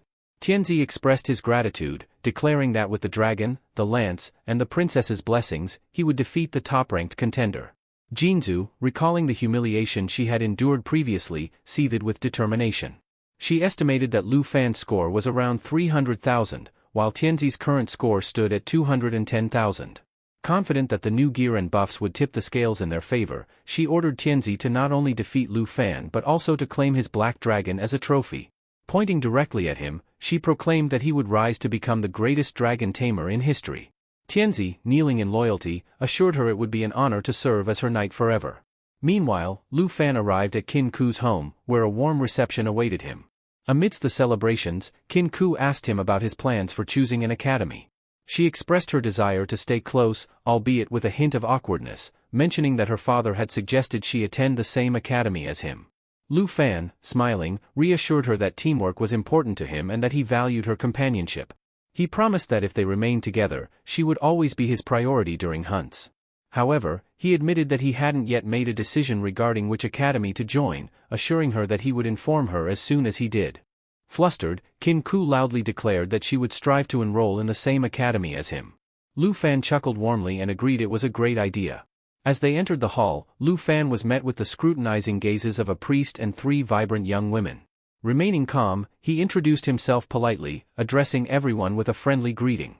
The priest stepped forward, commending Lu Fan's achievements and expressing admiration for the remarkable footage of his exam. Turning to the gathering, the priest announced that Lu Fan was to receive a reward of 10 million dragon coins and unrestricted access to any kingdom within their jurisdiction. However, the gray-haired girl scoffed, criticizing the offer as inadequate for someone of Lu Fan's caliber. She boldly countered, promising 20 million dragon coins and access to a highly exclusive realm, the Snow Kingdom, a secretive domain unavailable to the general public. This sparked an intense debate among the representatives, each trying to outdo the others with their propositions. Amid the heated discussion, a girl with a distinctive, unconventional style addressed Lu Fan directly.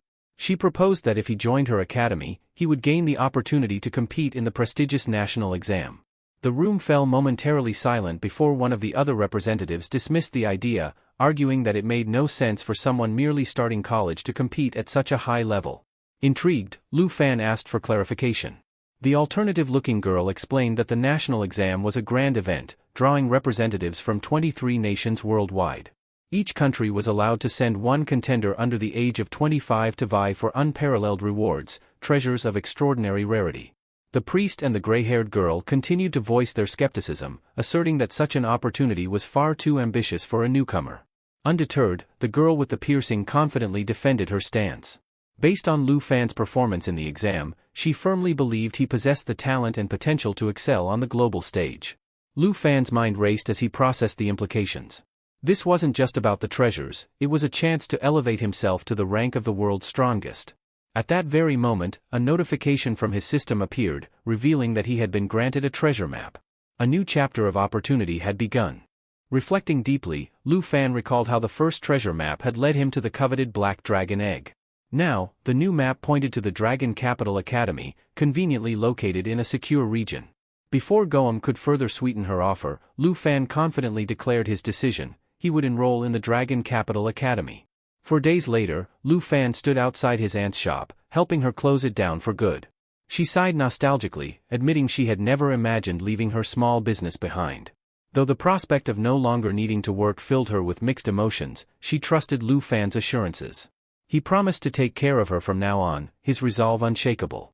Meanwhile, as Lu Fan was preparing for this new chapter, his companions were busily teasing him. 2 of the girls who had applied to the same academy were already playfully calling him team captain. Qin Kuei, another close ally, initially insisted she had applied elsewhere. However, her friend couldn't help but spill the beans, revealing that she, too, had chosen Dragon Capital Academy. What touched everyone the most was Lu Fan's unwavering dedication to his aunt. He even went as far as contacting Goem to secure her a place at the academy, ensuring she could stay by his side. The move was so unprecedented that it became a topic of amusement. "This is the first time I've seen someone bring their aunt to an academy," someone remarked. Considering how amazing her cooking is, though, he's clearly thinking ahead. He'll always have great meals waiting for him. Overwhelmed with emotion, his aunt, Han Ki, clung to him, tears of joy streaming down her face. With everyone piling into the car, the group headed toward the airport. As they boarded the plane, Lu Fan took a moment to reflect. He had made a promise, to give his aunt a better life, and now, with unwavering determination, he was on the path to making that promise a reality. This was just the beginning. As they arrived at Dragon Capital City, the group marveled at its grandeur, soaking in the bustling atmosphere and breathtaking architecture. Their awe was interrupted when someone called out for the princess. Lu Fan turned instinctively, coming face to face with Jinju and her 2 followers. Hong Tai appeared bewildered, while Lu Fan immediately questioned their presence. Chanzi, Jinju's loyal subordinate, stepped forward, his hostility evident as he glared at Lu Fan, ready to attack. Even the princess had to intervene, firmly instructing Chanzi to stand down, reminding him that the time wasn't right. The tension was palpable, leaving Lu Fan's companions uneasy. They exchanged glances, whispering amongst themselves, trying to make sense of why the princess was there. Before the situation could escalate further, Goem arrived, breaking the awkward silence. She explained that it was a coincidence the 2 groups had arrived simultaneously, pointing out the remarkable fact that both Lu Fan and Tianzi were ranked 1st and 2nd among the dragon tamers. This revelation surprised Lu Fan, who hadn't expected to encounter someone sharing his profession at such a high level. Chanzi couldn't resist taunting Lu Fan, claiming he had heard much about him. Ignoring the provocation, Lu Fan turned to Goem, requesting they proceed to see the academy. The princess, however, declined the invitation, stating that her group preferred to explore the city on their own. She then revealed a fascinating detail: the first-year student accommodations consisted of over 30 villas, with the best reserved for the top-ranked students. Lu Fan was assigned to the most prestigious villa, while Tianzi was placed in villa number 18. Observing this arrangement, Lu Fan quickly deduced that Tianzi had likely accepted the princess's terms. He found it disgraceful that another dragon tamer would stoop so low to align with such individuals. This thought lingered in his mind as he continued walking with his group. Meanwhile, the girls expressed their disappointment, realizing they hadn't ranked high enough to secure spots in the top 30 villa. They worried about having to settle for regular dormitories. Goem confirmed their fears, explaining that students outside the top 30 would need to stay in the standard housing. At that moment, Lu Fan's aunt, Han Ki, gave him a gentle nudge. She asked if it would be possible for them to live together in his villa. Goem clarified that there were no rules against it, as long as the residence's owner permitted it. Smiling warmly, Han Ki turned to Lu Fan and teased him, asking if he wasn't tired of eating her home-cooked meals yet. Lu Fan chuckled, reassuring her that he could never tire of her cooking. He truly enjoyed everything she prepared. Pleased with his response, Han Ki eagerly declared that they would form the perfect team, insisting the girls move in with them. Laughing at her determination, Lu Fan realized that his new life at the academy was off to an eventful start. Realizing he had no other option, Lu Fan agreed, suggesting it might actually be better for them to stay close. Qin Kuei, with a sly grin, agreed, while her friend teased that the houses would definitely be an upgrade from the dorms. As Lu Fan's aunt chatted with Qin Kuei, her friend leaned closer to him and firmly stated, "We're only living together. Don't get any ideas?" Soon, they arrived at house number 2. As they stood before it, Lu Fan's system alerted him that the treasure map's location was nearby. Curious, he turned to Gohan and asked who the current resident of the house was. Gohan admitted that she only handled assignments for people from the southern region, so she wasn't entirely sure. However, she did mention hearing that the house belonged to a highly dangerous goth girl. Intrigued, Lu Fan couldn't resist the opportunity to investigate. He promptly sent his aunt and friends off to settle into his house, assuring them he'd be back shortly. His aunt, noticing his excitement, playfully suggested that he take a gift to the new neighbor, but Lu Fan brushed it off, saying he was only going to introduce himself. Still, his aunt handed him a beautifully wrapped cake, insisting that it would leave a good impression. Qin Kuei's friend watched him leave and shook her head in disbelief. 3 girls at home and he's still running off to meet the neighbor? Unbelievable. Carrying the cake, Lu Fan approached the neighboring house. He rang the doorbell and waited patiently. When the door finally opened, he was greeted by a strikingly mysterious girl. She exuded a dangerous aura, and her outfit hinted at her proficiency in wielding high-caliber weapons. Not missing a beat, Lu Fan introduced himself with a confident smile. "Hi, I'm Lu Fan, the top scorer from Yongai City. I wanted to drop by and introduce myself since we're neighbors now." He extended the cake toward her, explaining, "This is from my aunt. I thought it'd be a good way for us to get to know each other better." The girl remained silent, her piercing gaze fixed on him. Despite the tension in the air, Lu Fan maintained his composure, already curious about the kind of person she was. Zhang Yang, as silent as ever, simply accepted the box without a word.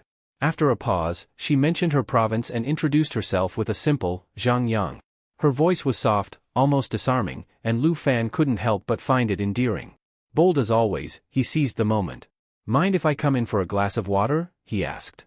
She didn't respond, only gave a subtle nod before stepping aside. That was all the permission he needed. Without hesitation, Lu Fan stepped inside, reminding himself he didn't have much time. The treasure map was close, and he needed to locate it quickly. Moving with purpose, he scanned the bedroom, checked the bathroom, and opened one door after another until he found it, a jade dragon egg resting with the treasure map. His heart raced. A second dragon. Clutching his prize, he made his way to the hallway, only to find Zhang Yang standing there with 2 glasses of water. She said nothing, merely observing him with her usual quiet demeanor. Thanking her for her kindness, he exited as casually as he could, though she cast a suspicious glance at the room he had emerged from, a room where she had left one of her dresses. Zhang Yang's expression darkened as her mind began piecing together her own conclusions about his visit. Back at Villa No. 1 that evening, Xiaoyi curiously examined the jade dragon egg. Lu Fan activated its incubation ability, and before long, the egg began to crack. Both of them leaned in, watching anxiously as a small jade dragon with 2 delicate horns emerged. The creature exuded a calm, healing presence, its abilities clearly geared toward support. Lu Fan was fascinated by its unique traits. Its lineage, tied to the jade dragon, doubled the effects of its abilities and the additional points it provided to its owner or connected dragons. It also boasted an astonishing 5,000% life recovery rate. This wasn't just any support dragon, it was extraordinary. Doing some quick calculations, Lu Fan realized the bond would amplify Xiaoyi's spirit points to nearly 12,000, a staggering boost. Xiaoyi, thrilled, happily played with the newborn dragon while marveling at its potential. Adding to the dragon's uniqueness was its equipment assimilation ability, allowing it to absorb and integrate items to enhance its strength. Lu Fan wondered just how powerful it might become in the future. While pondering a name, the playful dragon nipped at Xiaoyi, inspiring Lu Fan to dub it Xiao Fei. Stroking its delicate wings, he found himself already growing attached to the creature.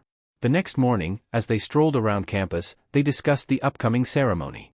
Lu Fan's aunt, having joined a life profession class, didn't need to attend, but the girls were curious about the commotion in his room the night before. Before he could explain, a group of students approached, calling out to the girls. Flustered, the girls froze as the newcomers boldly declared they would gladly accompany them into any dungeon, even if it meant dying alongside such beauties. The boys assumed Lu Fan wasn't their boyfriend, which only added to the girls' embarrassment. The moment seemed engineered for spectacle, with the girls blushing and the scene shifting dramatically as they entered the ceremony hall. Choi Zaemin, Qin Kuei's friend, were relegated to the back, lacking the special professions required for priority seating. Meanwhile, Lu Fan caught the heated glare of a muscular young man seated ahead. He immediately recognized him, the martial artist from the entrance exam, now seething with resentment. Lu Fan couldn't help but smile, recalling the humiliation he had dealt the man before. As the ceremony progressed, a surprise unfolded. However, Lu Fan's attention was elsewhere, drawn to a dark and imposing figure seated near the front, a powerful goth girl with piercing eyes that seemed to lock onto him. "Who is she?" Qin Kuei whispered, noticing his gaze. "She's my neighbor from Villa Number 2, he replied casually, though even he couldn't ignore the intensity of her presence. Qin Kuei appeared impressed, noting the girl's beauty and undeniable strength. Meanwhile, the boys in the back grew increasingly agitated, jealousy bubbling over as they glared at Lu Fan, the lucky bastard surrounded by so many stunning women. Just then, a commanding voice silenced the hall. It was Zhao Shiming, the academy's director and combat professor. His mere presence demanded respect, and the students quickly fell silent, the room brimming with anticipation for what lay ahead. The director, exuding authority, addressed the crowd with a no-nonsense tone. "I'll keep this brief," he began, dismissing the need for idle talk. He went on to explain the distribution of cards, each one serving as both an identification credential and a multifunctional currency card for use within the academy. These cards were linked to the academy's point system, which operated as their internal currency. Points could be spent on a wide array of essentials, access to secret realms, purchasing weapons, acquiring potions, and more. He elaborated further, revealing that the initial balance on each card corresponded directly to the student's ranking from the entrance exam. As murmurs of discontent arose, one student complained that weaker individuals from less competitive provinces had unfairly secured high rankings. The director silenced the grumbling with a calm but firm response, assuring them that the academy had carefully accounted for such discrepancies when calculating point distributions. Lu Fan quickly grasped the significance of the system. These weren't just ordinary cards, they were essentially the academy's resources at the students' disposal, a reflection of their performance and standing. The director continued, emphasizing that the rankings weren't permanent. "In 1 month, all rankings and point allocations will be recalculated," he declared. He also unveiled the privileges tied to the top 30 rankings. Those who made it into the top 30 would gain access to the prestigious Blue Class, a realm of exclusive benefits.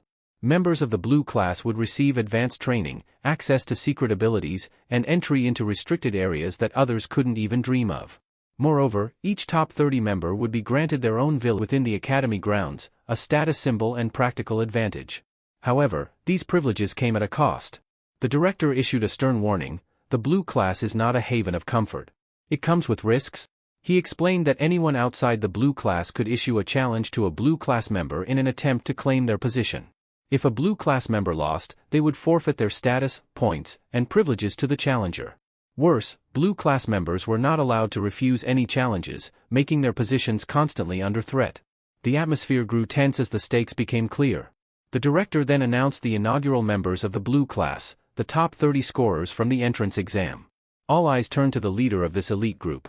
"The first and most important seat," the director declared, his gaze sweeping the room, "belongs to the dragon tamer from the southern province, Lu Fan." A hush fell over the hall as students processed the revelation.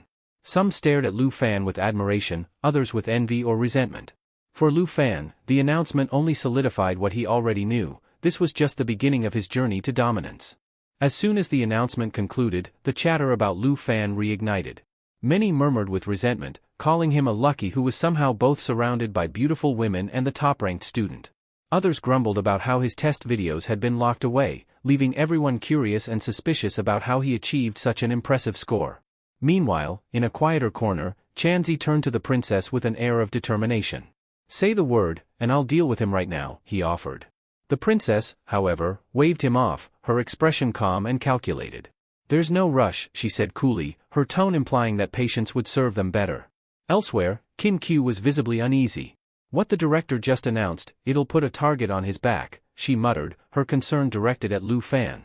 She knew that being in the spotlight came with its dangers, especially now that anyone could challenge him. As the ceremony wrapped up, the students began filing out of the auditorium. Lu Fan, however, was focused on his next move, eager to test out his newly acquired dragon. "Let's find a secret realm to explore," he said to his group, his eyes practically glowing with excitement. Before they could leave, though, a voice called out behind them. "Lu Fan." Turning around, he saw Hongwu standing there, his expression hard and challenging. It was clear what he wanted. The air grew tense as everyone realized what was about to happen: a duel. Hongwu stepped forward confidently, ignoring the murmurs of apprehension around him. "Stop stalling. The director said you can't refuse a challenge," he said, his tone laced with mockery. He was banking on the idea that Lu Fan was all flash and no substance. Lu Fan raised an eyebrow, unfazed by the taunt. Are you sure about this? He asked, his calm demeanor only irritating Hong Wu further. I'm not here to play games, Hong Wu snapped, placing a wager of 200 points to raise the stakes. The crowd whispered amongst themselves, noting that this wasn't just a casual challenge. Hong Wu was targeting the top-ranked student, who had over 13,200 points to his name. From the sidelines, the princess and her group watched intently, their eyes sharp with interest. The count began. 1. Hong Wu's energy flared as he gathered power into his fists. 2. Qin Qiu clenched her fists nervously, whispering to herself, now we'll see what Lu Fan is really made of. 3. Hong Wu launched himself forward, his fist glowing with accumulated energy. He aimed to overwhelm Lu Fan with sheer force, believing he could win by attacking before Lu Fan had the chance to summon a dragon. But just as Hong Wu's strike was about to connect, Lu Fan vanished into thin air. What? Hong Wu froze, realizing he'd hit nothing but air. His eyes darted around, recognizing the ability as teleportation, something typically used by second-class mages. But Lu Fan wasn't a mage. Before he could process what had happened, a voice behind him made his blood run cold. Is that all you've got? Hong Wu whirled around to see Lu Fan standing behind him, completely unscathed and exuding confidence. Enraged, Hong Wu concentrated energy into both his hands, declaring, "You're asking for it now." He unleashed a barrage of powerful palm strikes, each one crackling with energy. But Lu Fan moved with such ease it was as though he was toying with Hong Wu. He dodged every attack effortlessly, weaving through the onslaught with precision and grace. The audience watched in stunned silence, their expectations shattered. Even the professors, who had been observing from the sidelines, leaned forward with newfound curiosity. In the distance, Xiaomin glanced nervously at the unfolding battle. He's amazing, she whispered, unable to tear her eyes away. Hong Wu, however, was far from done. Little did he know, Lu Fan hadn't even begun to show his full strength. Hong Wu's confidence was unshaken, convinced that as long as Lu Fan didn't summon a dragon, victory was in the bag. He grinned, ready to press his advantage, but his cocky demeanor didn't last long. Suddenly, Lu Fan made his move. With lightning speed, he delivered a powerful kick aimed straight at Hong Wu's chest. Hong Wu instinctively activated his defensive shield, smugly believing that with a strength threshold of 280 points, there was no way the attack would penetrate it. Crack! To his horror, the shield shattered like glass under the force of the kick. The impact sent him flying backward, and he hit the ground hard, coughing up blood as the air was knocked out of him. The crowd watched in stunned silence, some muttering about how he looked like he had just spit out tomato juice. Lu Fan frowned, visibly unimpressed. That's it, he said, shaking his head in disbelief. You didn't even put up a fight. Losing like this is just embarrassing. The crowd began to murmur again, wondering aloud why the dragon tamer hadn't even summoned a dragon. The anticipation of seeing his famed creatures was left unsatisfied, and some were disappointed the match had ended so quickly. From the sidelines, the princess watched the scene unfold with a glint of intrigue in her eyes. What do you think your chances are against him, Tianzi? She asked. Tianzi, her trusted companion, furrowed his brow in thought before replying. Based on what I've seen, I'd say I have about a 30% chance of beating him. The princess smirked. And with my buffs? With your support, that jumps to 70%, Tianzi admitted. The princess seemed pleased with the odds, her smile widening. That's promising. Meanwhile, Lu Fan nonchalantly walked over to Hong Wu, who was still groaning on the ground. With a flick of his wrist, Lu Fan swiped the defeated challenger's card and transferred the 200 points to his own account. Pathetic, he muttered before turning away. The crowd's attention shifted to Lu Fan's points. Someone whispered, he's got over 13,000 points now. Hong Wu, a sharp observer, recalled the director's explanation of how points were calculated. He quickly did some mental math and froze, realizing the implications. For Lu Fan to have accumulated this many points, his exam score must have been at least 1.3 million. Hong Wu's gaze lingered on Lu Fan as he walked away, feeling a sinking sense of humiliation. How could I have ever thought I could beat someone like him, he thought bitterly. Later, in the entrance hall of the secret realms, Lu Fan's aunt appeared, a concerned expression on her face. Are you okay? She asked, her eyes scanning him for any sign of injury. I'm fine, Lu Fan replied with a reassuring smile. Nearby, Choi Xiaoman, a seasoned observer, couldn't hide her astonishment. I never imagined the Lu Fan was this strong, she remarked. If just his kick caused that much damage. I don't even want to think about what would happen when he finally summons a dragon. Lu Fan, seemingly oblivious to the whispers around him, called out to his group. Come on, he said, gesturing for them to follow. Let's get ready. I'll show you where we're headed next. As he led the way, the crowd couldn't help but feel a mix of awe and apprehension. Lu Fan's strength was undeniable, and everyone was beginning to realize just how far above the rest he truly was. The group had decided on their next destination, a dungeon ominously named the Forest of Poisonous Spiders. Known for its challenging environment and high rewards, it was considered one of the best spots to gain experience and resources. Lu Fan's aunt, however, voiced her concern. "But I'm not skilled in combat. It's far too dangerous for me to join you." Lu Fan immediately reassured her. "Don't worry, auntie. I'll make sure you're safe. You can leave everything to me." His confidence was unwavering. Still, there was a logistical issue to address. "The only problem," Lu Fan continued, "is that we're one person short. We need a team of 5. Qin Q glanced around the area and suggested, "Why don't we see if someone nearby can join us?" Almost as if on cue, Jiang Ying, the second-ranked girl and Lu Fan's mysterious neighbor, came into view.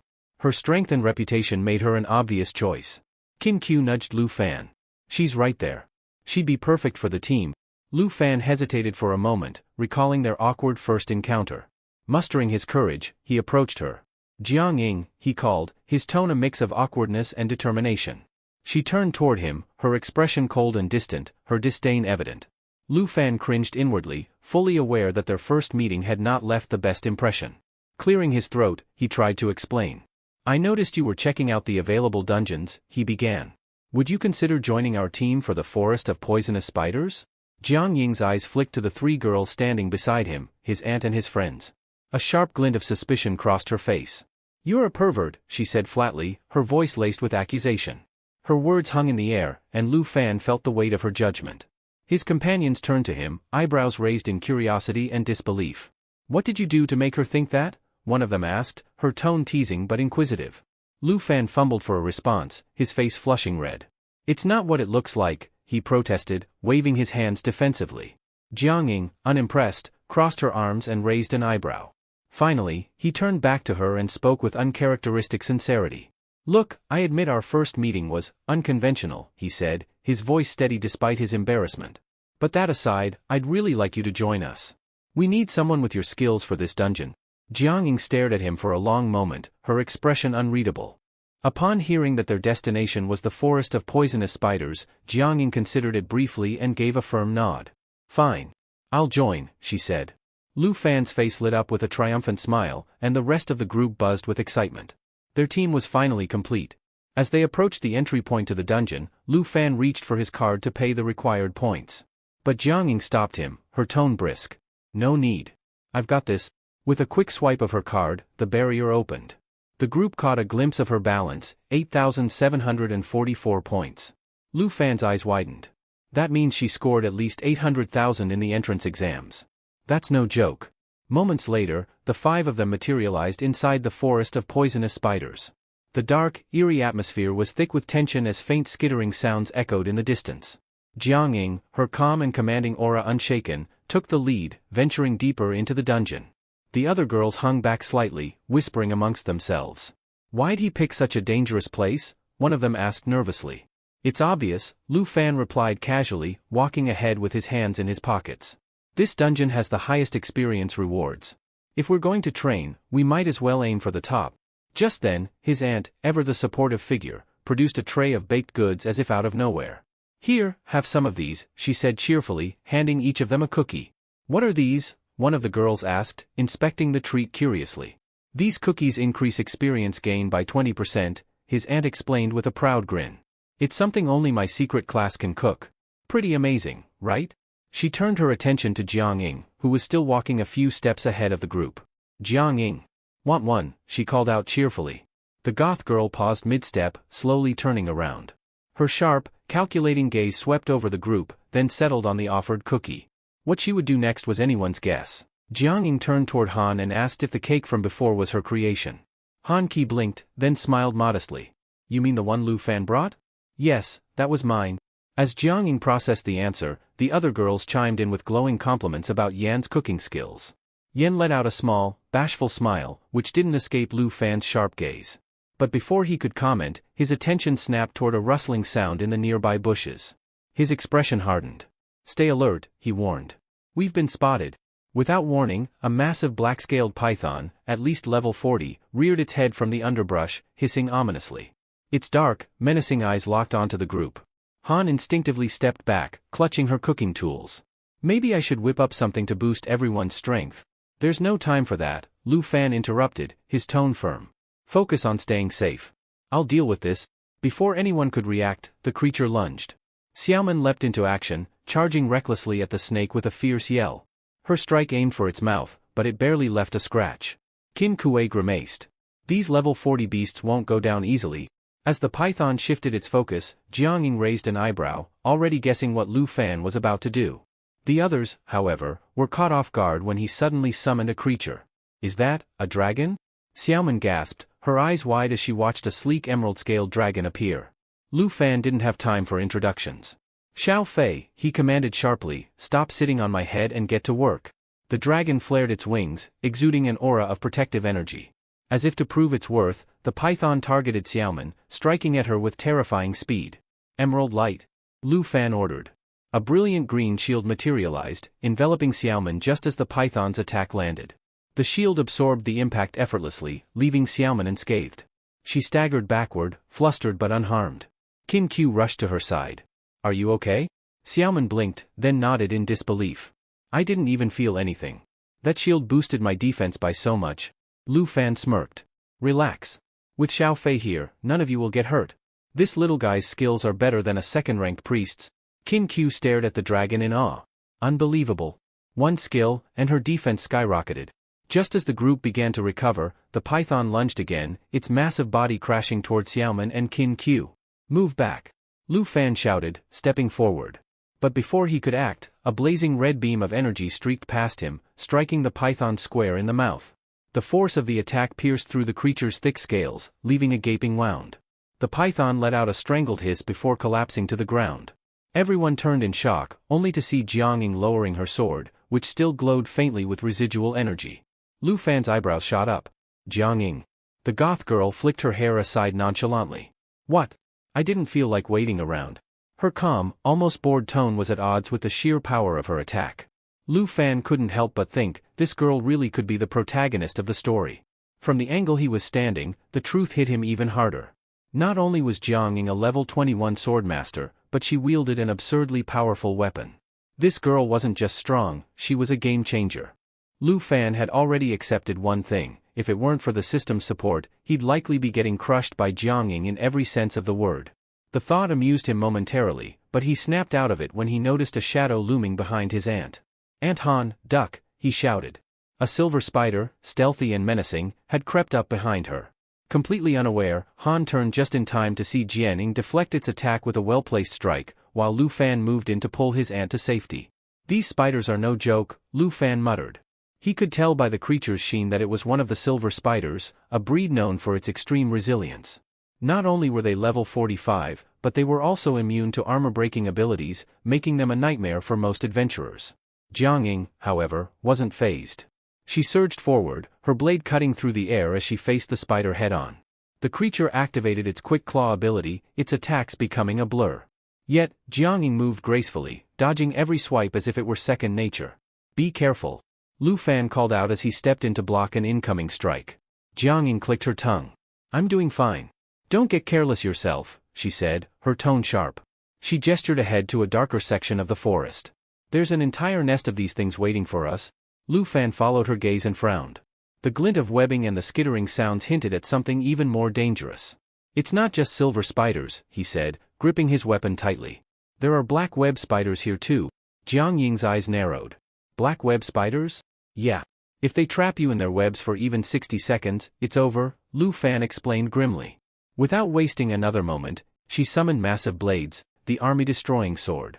Its sharp edge shimmered ominously as he charged forward. Jiangning followed closely behind, her sword flashing as she slashed through the thick webbing in their path. Impressive sword, she remarked, dodging another spider. But what about mine? What about it? Lu Fan asked, striking a silver spider and cleaving through its tough hide. My swordmaster class allows me to forge my own blades, Jiangning explained as she weaved through the spiders. I've had these since level 1, and they've evolved with me. Lu Fan nodded, genuinely impressed. That's versatile. It's almost like your class enhances multiple weapons, while mine focuses on dragons. Focus on fighting, not talking, she quipped. Just as she said that, another spider lunged at her from behind. Lu Fan reacted instantly, stepping in and summoning Xiao Fei's emerald light. The shimmering green barrier enveloped her, blocking the attack. Jiang Ying didn't waste the opportunity. With precision, she swung her blade and struck the spider's vulnerable underside, killing it in one decisive blow. She glanced at Lu Fan and gave a rare smile. That 30% attribute boost really came in handy. Thanks. Lu Fan smirked. You're welcome. Your class is incredible. I can't believe how adaptable it is. Before she could respond, a sudden scream pierced the air. Lu Fan's face darkened. The others are in trouble, he said. I'll handle the black web spider, Jiang Ying replied, already moving toward the nest. Be careful, he called after her.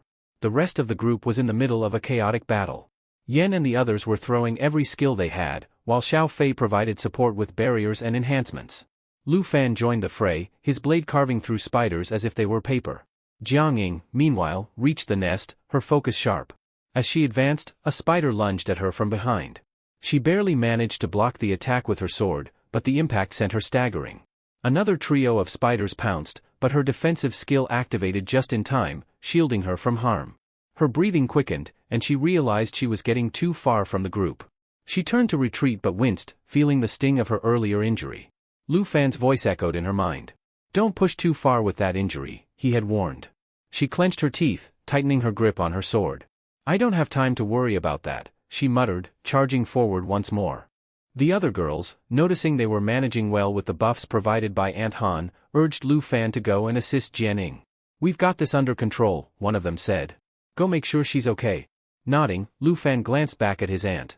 I'm counting on you two to keep Aunt safe, he said before dashing into the forest.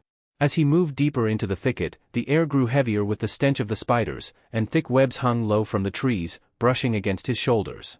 Passing under one particularly large web, he finally spotted Jian Ying locked in combat with the infamous black web spider. The sight stopped him in his tracks. Jian Ying, the ever-determined swordmaster, was visibly battered. Her usual sharp, precise movements were slower, and exhaustion was evident in her stance. Despite this, she still stood her ground against the menacing spider. Jian Ying. Lu Fan called out as he approached.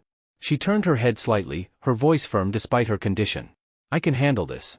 Stay back. But at that very moment, the spider's eyes glinted ominously, and it activated its deadly ability, the web that would ensnare its target, spelling certain death after 60 seconds. Jian Ying's expression faltered for a fraction of a second as the realization hit her. Lu Fan didn't hesitate. With a burst of speed, he surged forward, placing himself between her and the spider. Stop being stubborn and trust me for once, he said, his voice commanding yet reassuring. Taking a deep breath, Lu Fan called upon the power of the dragon claw. His hands began to morph, sharp claws emerging as his transformation skill activated. A faint green aura surrounded him, crackling with energy. Xiao Fei, emerald light, he commanded. A protective barrier shimmered around both him and Jian Ying, neutralizing the spider's oppressive aura.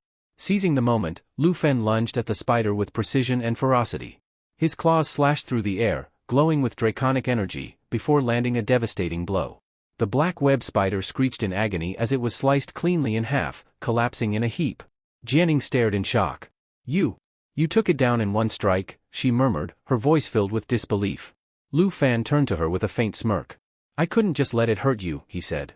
Besides, I needed to test the Emerald Dragon's power in a real fight. Her gaze lingered on him, conflicted. While she was undeniably impressed by his strength, his attack rivaled the force of her mountain destroyer skill. It was hard to shake the frustration of having been saved. Lu Fan extended a hand to her. Let's move forward together. It'll be easier to handle what's ahead if we stick together, he said. Meanwhile, Lu Fan's mood had lifted considerably. Not only had they overcome a significant challenge, but Xiao Fei had leveled up to level 3, her aura radiating stronger than ever. However, Jian Ying's mood took a downturn. She couldn't help but feel a pang of disappointment in herself for needing his help. She clutched her swords tightly, silently vowing to grow stronger. Just as the tension between them lingered, voices called out from the distance. Hey! We took care of the silver spiders. Aunt Han Qi and the others emerged from the trees, waving them over. Relieved, Lu Fan smiled and gestured for Jian Ying to follow. Come on. It's not over yet, he said. Jian Ying glanced at him, her resolve hardening. I'll catch up, she muttered, determination gleaming in her eyes. Lu Fan turned to Jian Ying with a calm yet determined expression. You're strong, he said, his tone steady. But no matter how strong someone is, allies don't let each other fight alone. Jian Ying blinked, momentarily stunned by his words. The sincerity in his voice left her speechless, and before she could respond, she felt the gentle warmth of healing energy washing over her wounds. Once again, this guy managed to throw her off guard. Just then, the rest of the group approached, curious about what had happened. One of the girls pointed at the faint glow surrounding Jianing. "Wait, can your dragon heal?" she asked, surprised. Lu Fan nodded with a slight smile. "Of course," he said, activating Xiao Fei's life fountain skill. A shimmering circle of light formed around the group, spreading a gentle regenerative aura that started mending everyone's minor injuries and restoring their stamina. The sight left Jianing deep in thought. She hadn't expected much when she stumbled upon this group, but now she found herself rethinking her initial judgment. Maybe this team wasn't so bad after all. Time passed as they continued their trek through the dungeon. Despite their progress, they found themselves wandering aimlessly, struggling to locate the exit. Confusion set in, and the girls began murmuring among themselves. "This feels like the end of the dungeon," one of them said, "but we haven't found anything." Lu Fan remained quiet, his sharp gaze scanning the area. Suddenly, Qin Kuei approached him, curious about what he was seeing. "What's wrong?" she asked. Lu Fan didn't reply immediately, his expression hardening as he pointed toward a nearby clearing. When the group followed his gaze, they froze in place. Before them lay a massive crater teeming with spiders. Hundreds of them crawled over one another, creating a grotesque, writhing mass. At the center of the pit loomed an enormous, menacing spider, the secret boss of the dungeon. Qin Kuei's breath caught in her throat. That's horrifying," she stammered. Lu Fan's eyes narrowed as he analyzed the situation. "This boss has two major abilities, mass absorption and madness amplification," he explained. "It can absorb life from the smaller spiders to heal itself and boost their stats to dangerous levels. If we don't deal with the smaller ones first, we'll be overwhelmed." The girls exchanged uneasy glances before turning to Aunt Han. "You're new to dungeons, right? Maybe you shouldn't look," one of them suggested. Aunt Yen scoffed, puffing out her chest. "I'm not that fragile. I can handle a little." Her words were cut off as she peeked over the edge. A second later, she turned pale, stumbling toward a nearby tree to empty the contents of her stomach. "Okay, that's too disgusting," she admitted weakly.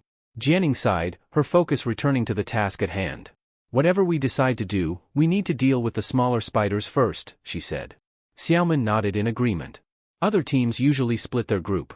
Some lure the smaller spiders away, while the rest handle the boss, she explained.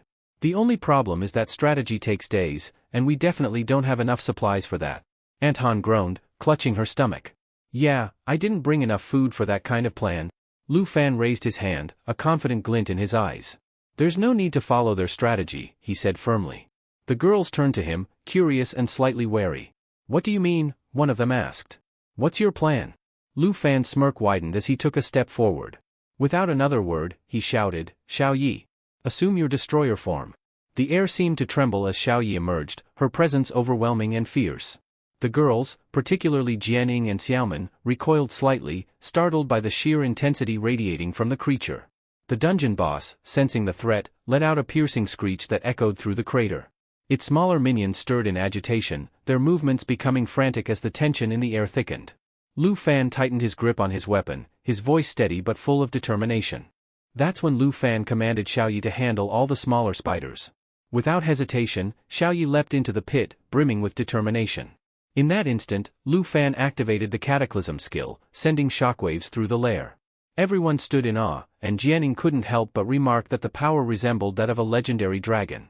Wasting no time, Lu Fan directed Xiao Fei to channel her buffs onto Xiao Yi. The synergy between the two dragons was remarkable, effectively doubling Xiao Yi's strength. As the spider boss screeched in rage, waves of minions were sent charging toward them. Lu Fan quickly assigned roles. Xiaoman and Qin Kuei were to hold the line and ensure none of the creatures escaped, while he and Jianing targeted the spider boss directly. The swarm of spiders erupted into chaos as the team plunged into battle. Down in the heart of the nest, Lu Fan called out to Xiao Yi to handle their flank. Responding instantly, Xiao Yi unleashed a cataclysm attack, clearing a path for them.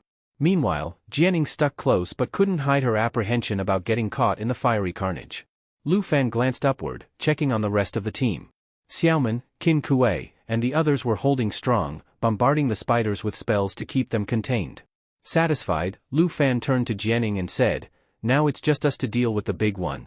The spider boss, sensing the threat, unleashed a venomous spray that forced them to dodge.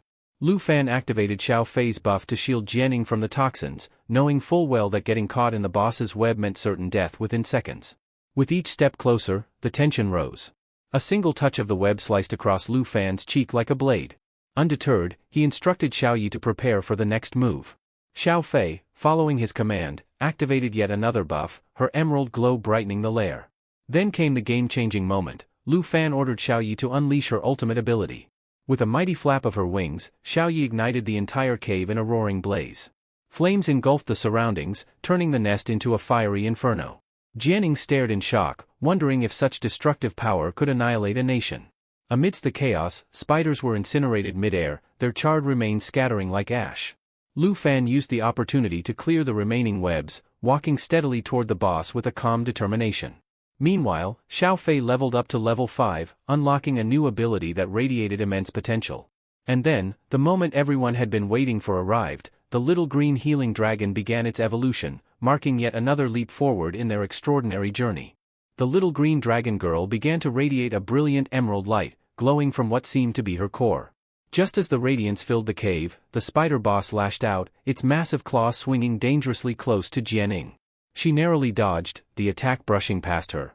The emerald blessing from Xiao Fei enveloped Jianing at that moment, amplifying her power and granting her 3 powerful attack buffs.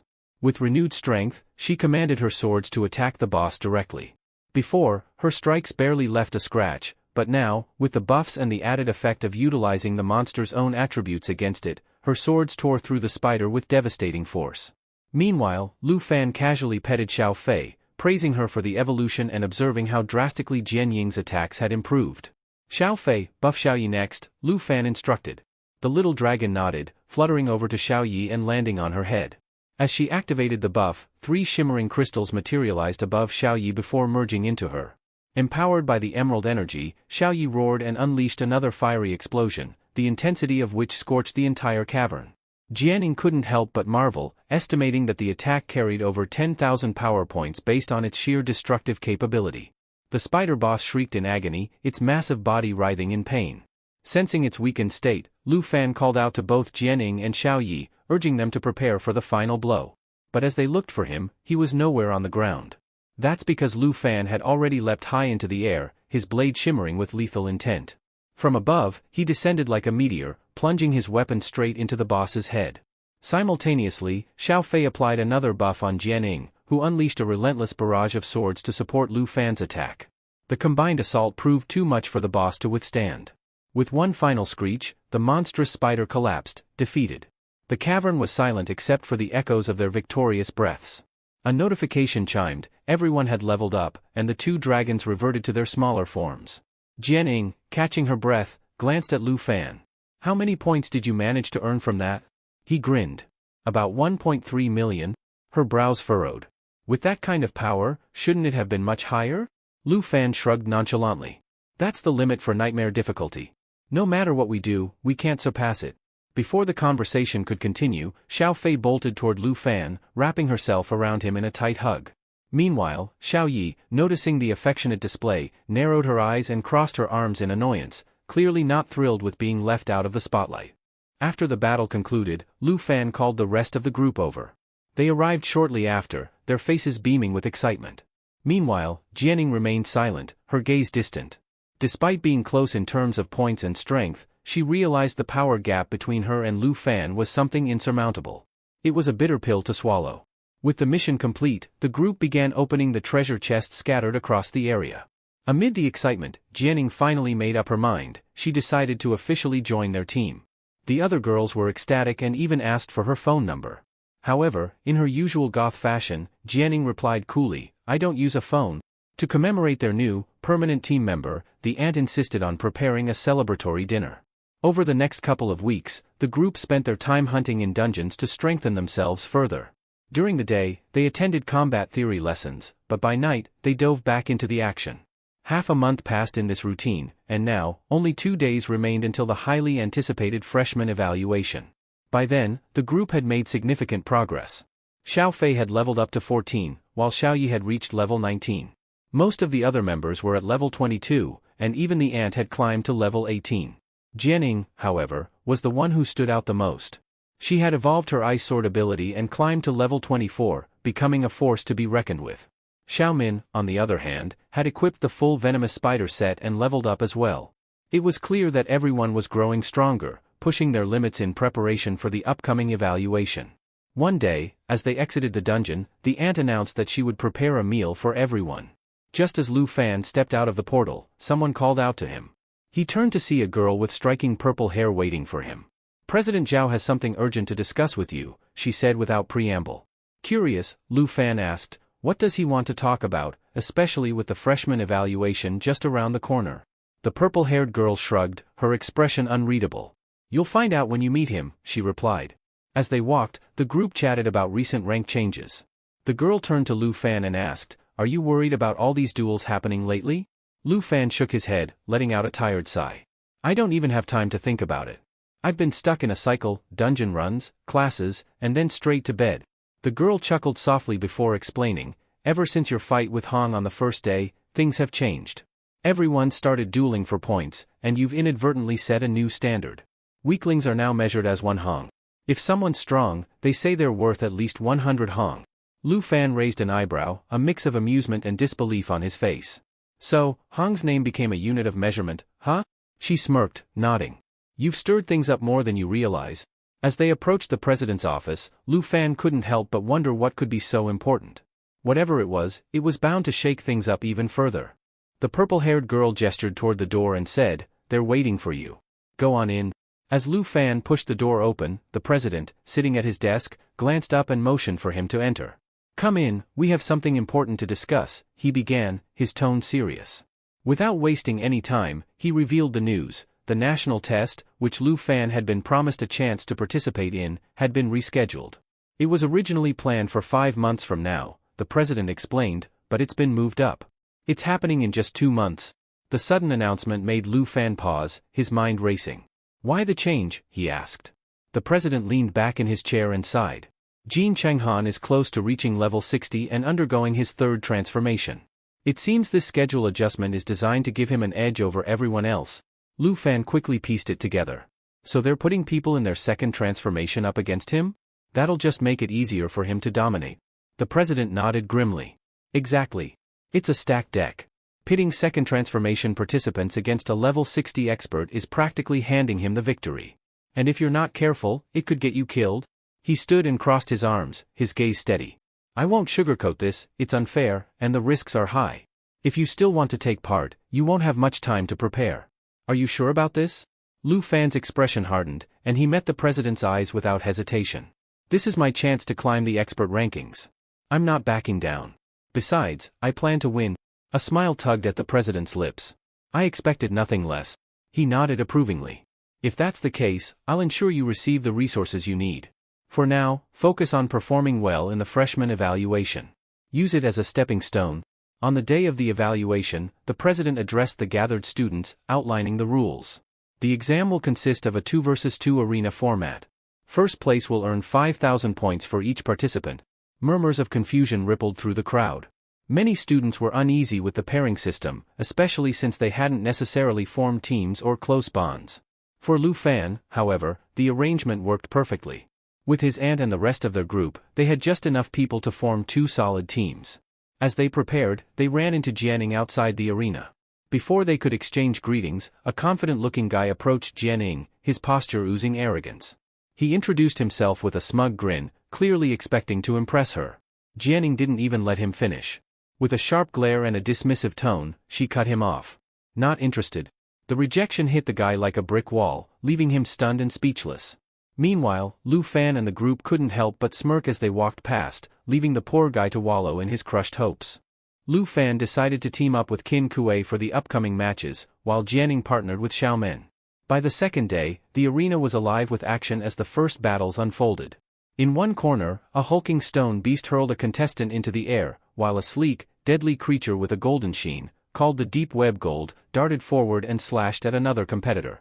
Watching the chaos unfold was Tianzi. Beside him, the princess praised his skills, exclaiming that they were quickly advancing to the top 16. Tianzi smirked and confidently responded, soon, we'll be up against the number 1 team. Meanwhile, the princess in the stands made a quiet comment about her brother, Jin Chenjian, soon arriving in the city. Jin Chenjian, the level 60 powerhouse who had manipulated the national competition to gain an unfair edge, loomed as a constant reminder of the challenges ahead. The next match was announced, and the audience turned their attention to the field. Lu Fan was paired with Jianing this time, both fully prepared for combat. Lu Fan, with his weapons ready, looked composed and confident, while Jianing exuded her usual fierce aura, clad in her battle gear. Their opponents, a pair of nervous-looking rookies, already seemed defeated at the sight of them standing together. Earlier, when Lu Fan had suggested teaming up with Qin Kuei, she had laughed it off, saying it wasn't necessary. You and Jianing should aim for first place, she had said confidently. Xiaomen and I will handle second. Trusting her words, Lu Fan had agreed, and now Qin Kuei and Xiaomen were cheering for them from the stands. Before entering the arena, Lu Fan asked Jianing if she was determined to take first place. With her signature confidence, she responded, of course. In the preparation area, Lu Fan had taken some time to check his inventory. Using stored treasures, he synthesized several maps, hoping for a lucky result. His gamble paid off. He managed to improve their quality and gain access to a map for the Flying Dragon Cemetery, a high-level zone for adventurers between levels 45 and 60. This discovery only added to his excitement for the upcoming match. As the match began, Jianing turned to Lu Fan with a sly smile. Are you confident about facing another dragon tamer? She asked, referencing Tianzi, who was their opponent. Lu Fan shrugged casually. Confident enough to bet we won't need any summons to win and I can beat both of them alone. She raised an eyebrow. No summons? Really? He nodded. I've been fighting alongside you for a while now. I've realized we're more alike than I thought. Let's handle this together. And if we win, you can finally tell me more about your swordmaster class. The signal for the battle echoed through the arena, and the crowd roared. Tianzi, visibly angry, wasted no time charging at them. His spear gleamed as he lunged forward, his voice filled with venom. Finally, I'll have the chance to crush you, Lu Fan. But just as his spear was about to reach its target, Lu Fan vanished into thin air, leaving nothing but an empty space where he had stood moments ago. Tianzi's expression twisted in shock, and the crowd held its breath as the real battle began. Lu Fan smirked at Jianing, reminding her that it was far too late for her to back out of their wager. Without hesitation, he lunged forward and slashed at the opposing dragon, dealing a devastating blow. Not stopping there, he followed up with a well-placed punch to its tamer, striking the creature squarely on the chin and shattering part of his armor. The arena was in chaos, and Tianzi, bewildered by the lack of resistance from Jianing, turned to her with a sneer. Why aren't you doing anything? He asked mockingly, his frustration apparent. Then, pointing at Lu Fan, he added, and where's your dragon? Are you afraid to summon it? Lu Fan, ever the provocateur, responded with a calm, almost bored tone. I don't need everything I have to deal with you, he said, his words laced with arrogance. His dismissive attitude only served to further enrage Tianzi. Meanwhile, from the stands, the princess observed the scene with a cold smile. Finally, my chance has come, she murmured to herself, her voice dripping with malice. She seemed eager to humiliate Lu Fan again, but this time, she had underestimated her target. Tianzi, unwilling to let the situation slide, ordered his armored dragon to attack. The massive beast surged forward, its heavy footsteps shaking the arena. Lu Fan glanced at it with a wry grin and quipped, without that tooth, it's looking a bit lopsided. Let me fix that for you. As the dragon lunged, Lu Fan launched himself into the air with shocking agility. The creature locked eyes with him for a moment, its instincts sensing danger. But before it could react, Lu Fan delivered a thunderous punch, landing squarely on its snout. The impact sent the dragon crashing to the ground. The crowd gasped in disbelief. He had taken down a dragon with a single blow. The princess, her composure slipping, turned to Tianzi with urgency. What are you doing? Finish him off now, she demanded, her voice sharp and commanding. Tianzi obeyed without question, leaping toward Lu Fan with newfound determination. I'll show you, he growled, ordering his dragon to execute a powerful tail strike. The coordinated attack left little room for evasion, with blows coming from both sides. Tianzi was confident this would corner his opponent. But when the dust settled, the attacks had struck only the ground. Lu Fan was nowhere to be seen. The crowd murmured in confusion, scanning the arena for him. Then, with an almost theatrical nonchalance, he revealed himself. He was seated casually atop the remains of the dragon's earlier prey, leaning back as if this was nothing more than a casual outing. Is that really all you've got? Lu Fan asked, his voice carrying a mixture of mockery and disappointment. The tension in the air grew thick as everyone realized, this is not a fair fight. Tianzi knew full well the sheer power of his earth dragon, a beast many times stronger than others of the same level. Yet, despite its overwhelming strength, Lu Fan didn't seem fazed in the slightest, handling the fight as if it were nothing more than a casual spar. Frustrated by the turn of events, the princess's voice rang out, sharp and commanding. Tianzi! Get out of the way, she yelled, her gaze narrowing in frustration. How are you struggling this much? He hasn't even summoned his dragon yet. Her irritation grew. This was supposed to be an easy win, but now she couldn't recommend Tianzi to her brother or send him off to the Tai Chi kingdom as she had planned. Taking matters into her own hands, she activated her unique ability, channeling her magic into the Earth Dragon. Seems like I'll have to fix this mess myself, she muttered. Lu Fan recognized the ominous shift immediately. He'd seen this ability before, one that transformed creatures into monsters. The Earth Dragon's body contorted grotesquely as a dark purple aura enveloped it. Its once proud form now resembled something straight out of a nightmare. It let out a bone-chilling roar, shaking the arena and silencing the crowd. Spectators murmured in awe and fear, commenting on how the creature now resembled a demon from the depths of hell. Even Jianing, usually composed, was visibly rattled as she began preparing her swords for combat. Hold on, Lu Fan said firmly, raising a hand to stop her. Don't forget about the bet. Let me handle this. His confidence left her momentarily stunned. The princess, however, was far from amused. Tianzi, attack him now. Take advantage of the buff I just gave you, she ordered, her voice dripping with venom. The princess's mind churned with schemes. If she couldn't win outright, she'd at least steal Lu Fan's black dragon and humiliate him in the process. Where are those incredible attributes you were bragging about, Lu Fan? She sneered. In response, Lu Fan smirked. Without a word, he activated his Ice Dragon's Fury ability. Instantly, the battlefield transformed. A wave of frost swept over the arena, immobilizing the Earth Dragon completely. Tianzi and the princess were caught in the icy blast as well, their movements slowing as the freezing energy took hold. Your black magic might have turned that creature into a monster, Lu Fan said, his voice cold and cutting, but raw attributes alone won't beat me. Without hesitation, he charged forward.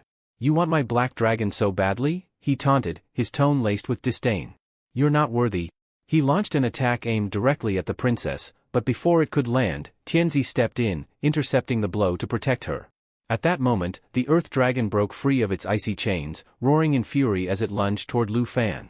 With perfect timing, Lu Fan teleported to the dragon's back, a confident grin on his face. Channeling his magic, he unleashed another ability, Blue Dragon's Roar. The arena trembled under the sheer force of the attack, a deafening sound that echoed for miles. The crowd was in shock. Spectators murmured in disbelief, unable to comprehend how someone could possess such overwhelming physical strength and magical prowess simultaneously. Lu Fan stood tall atop the dragon, his presence dominating the battlefield, leaving no doubt as to who truly reigned supreme. Tianzi stood on the sidelines, disbelief etched across his face. They were both dragon tamers, yet the gap between him and Lu Fan seemed insurmountable. It gnawed at him. You're both dragon tamers, Tianzi muttered, so why are we so different? Lu Fan turned to him, calm but firm. Why do you stick to such basic spear strikes? Why not incorporate dragon techniques, like a dragon claw strike, for instance? Tianzi blinked, confused by the suggestion. Dragon claw strike? What are you even talking about? Lu Fan smirked knowingly. I see. You've never even heard of those abilities. That makes sense, considering that you never had them to begin with. The word stung, and Tianzi's frustration boiled over. Shut up, he shouted. But Lu Fan wasn't finished. You're wasting your time. We're not the same, Tianzi. We're completely different types of tamers. You should just give up. Tianzi clenched his fists, anger clouding his judgment. You're so full of yourself. Stop lecturing me like you're some kind of saint. Lu Fan's expression didn't waver. Then stop selling your dignity, Tianzi. Stop being her puppet. She doesn't care about you. Enough. Tianzi barked, his voice trembling with rage. You know nothing about me. I'm not doing this because of her, it's because I lost my place as the strongest tamer. Do you even understand what that feels like? With his pride in shambles, Tianzi glanced at the princess. His voice softened, almost pleading. Use your magic on me. I'm willing to risk my life for this. The princess's lips curled into a cold smile. Oh? Is that so? Very well, Tianzi. Let me grant your wish. She waved her hand, and a dark energy surged from her, enveloping Tianzi. His body tensed as the power took hold. This is your last chance, she said, her voice devoid of emotion. Lu Fan watched, his gaze steady. Why are you so loyal to someone like her? You know what she's really like. Tianzi gritted his teeth, his voice cracking as he answered. Because when I was nothing, she was the one who lifted me up. She gave me a chance to rise, to be someone important. I owe her everything. For her, I'd do anything. With newfound energy coursing through him, Tianzi charged forward, activating a powerful dragon spear strike. The arena seemed to hold its breath as he closed in on Lu Fan. But Lu Fan didn't flinch. Instead, he sighed. I don't hate you, Tianzi. If anything, I pity you. With that, he activated his extra agility ability, his movements becoming a blur. Calling forth the storm dragon, he unleashed a devastating dragon fang strike. The force of the attack sent Tianzi reeling, his transformation undone in an instant. Smoke rose from Tianzi as he collapsed to the ground, his energy spent. Lu Fan offered no further words, only a quiet apology for what had to be done. The princess, now pale and trembling, realized she was next. She stumbled backward, desperation etched across her face. If you touch me, she stammered, my brother will come after you. He'll destroy you. Lu Fan approached her calmly, his expression unreadable. Without hesitation, he raised his hand and delivered a sharp slap across her face. The crowd gasped, stunned by his audacity. Tell your brother, Lu Fan said, his voice steady and cold, that I'll be waiting. He owes me something. The princess was left speechless, her face burning with humiliation as laughter erupted from the spectators. Her once commanding presence was reduced to a shattered shell, while Lu Fan stood tall, unshaken, and triumphant. The president stood and raised his hand, silencing the room. The match is officially over, he declared. The victory goes to Lu Fan and Jianying. While the crowd cheered, some murmured about Jianying's lack of involvement in the fight. She had spent most of the battle watching from the sidelines. Did she even lift a finger? Someone whispered in disbelief. The president ignored the chatter and turned to one of his staff members. Escort Lu Fan to my office immediately, he instructed. A short while later, Lu Fan found himself sitting across from the president in his lavish office. The air was heavy with unspoken tension. The president leaned forward. I've heard about your connection to Princess Jinju, he began. Because of that, you need to prepare yourself. There will be backlash. Criticism. People will question your intentions. Lu Fan's expression didn't change. I'm well aware. The princess has been manipulating Tianzi, and I won't stand by and let her continue. The president nodded solemnly and handed Lu Fan a sleek tablet. This is why I called you here. Based on your performance, we've decided there's no need for you to continue in this competition. You've already proven your strength? Lu Fan tilted his head slightly, surprised. Does that mean my performance wasn't good enough? The president shook his head. On the contrary. You've exceeded expectations. That's why we believe you're ready to participate in the national trials. But to prepare, we want to give you an edge. Lu Fan glanced at the tablet in his hands. Displayed on the screen were a list of rare and highly coveted dungeons, each more expensive than the last. We're giving you the opportunity to choose one of these dungeons, the president explained. No matter the cost, we'll win it for you at auction. Your growth is worth the investment. Lu Fan's eyes scanned the list before pausing on one name. The Flying Dragon Cemetery, he said, pointing to it. That's the one I want. A level 55 dungeon sounds like the perfect challenge.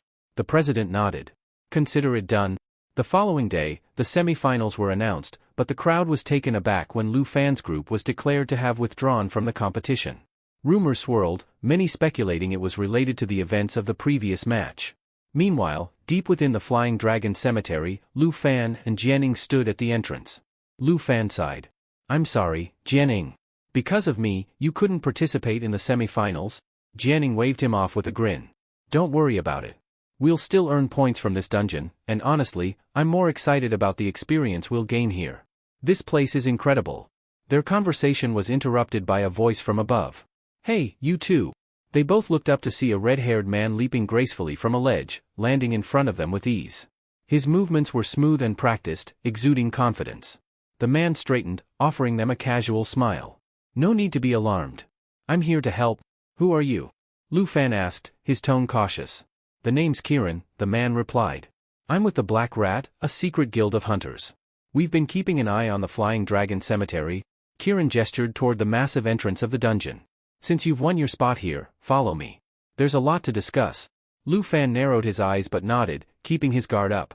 As they stepped forward into the unknown, the air buzzed with the promise of danger and opportunity. As they ventured deeper into the forest, the red-haired man turned to them, his tone skeptical. Just to clarify, what levels are you two? Lu Fan replied casually, I'm level 25, and Jianying is level 24. The man, a member of the Black Rat Guild, froze in place, his eyes wide with disbelief. Are you out of your minds? This place is for level 55 and above. You're basically asking for a death sentence? He reached for his communication device. This has to be a mistake. I'll contact the academy right away. Before he could finish, the sharp crack of wood breaking echoed through the forest. A massive tree trunk was sliced cleanly, crashing to the ground with a thunderous roar. Panic set in as the group scattered. In the chaos, Lu Fan remained calm. Activating the blue dragon's ability, he unleashed a surge of lightning that struck a massive flying beast descending toward them. The creature, easily a level 50 monster, collapsed in an instant.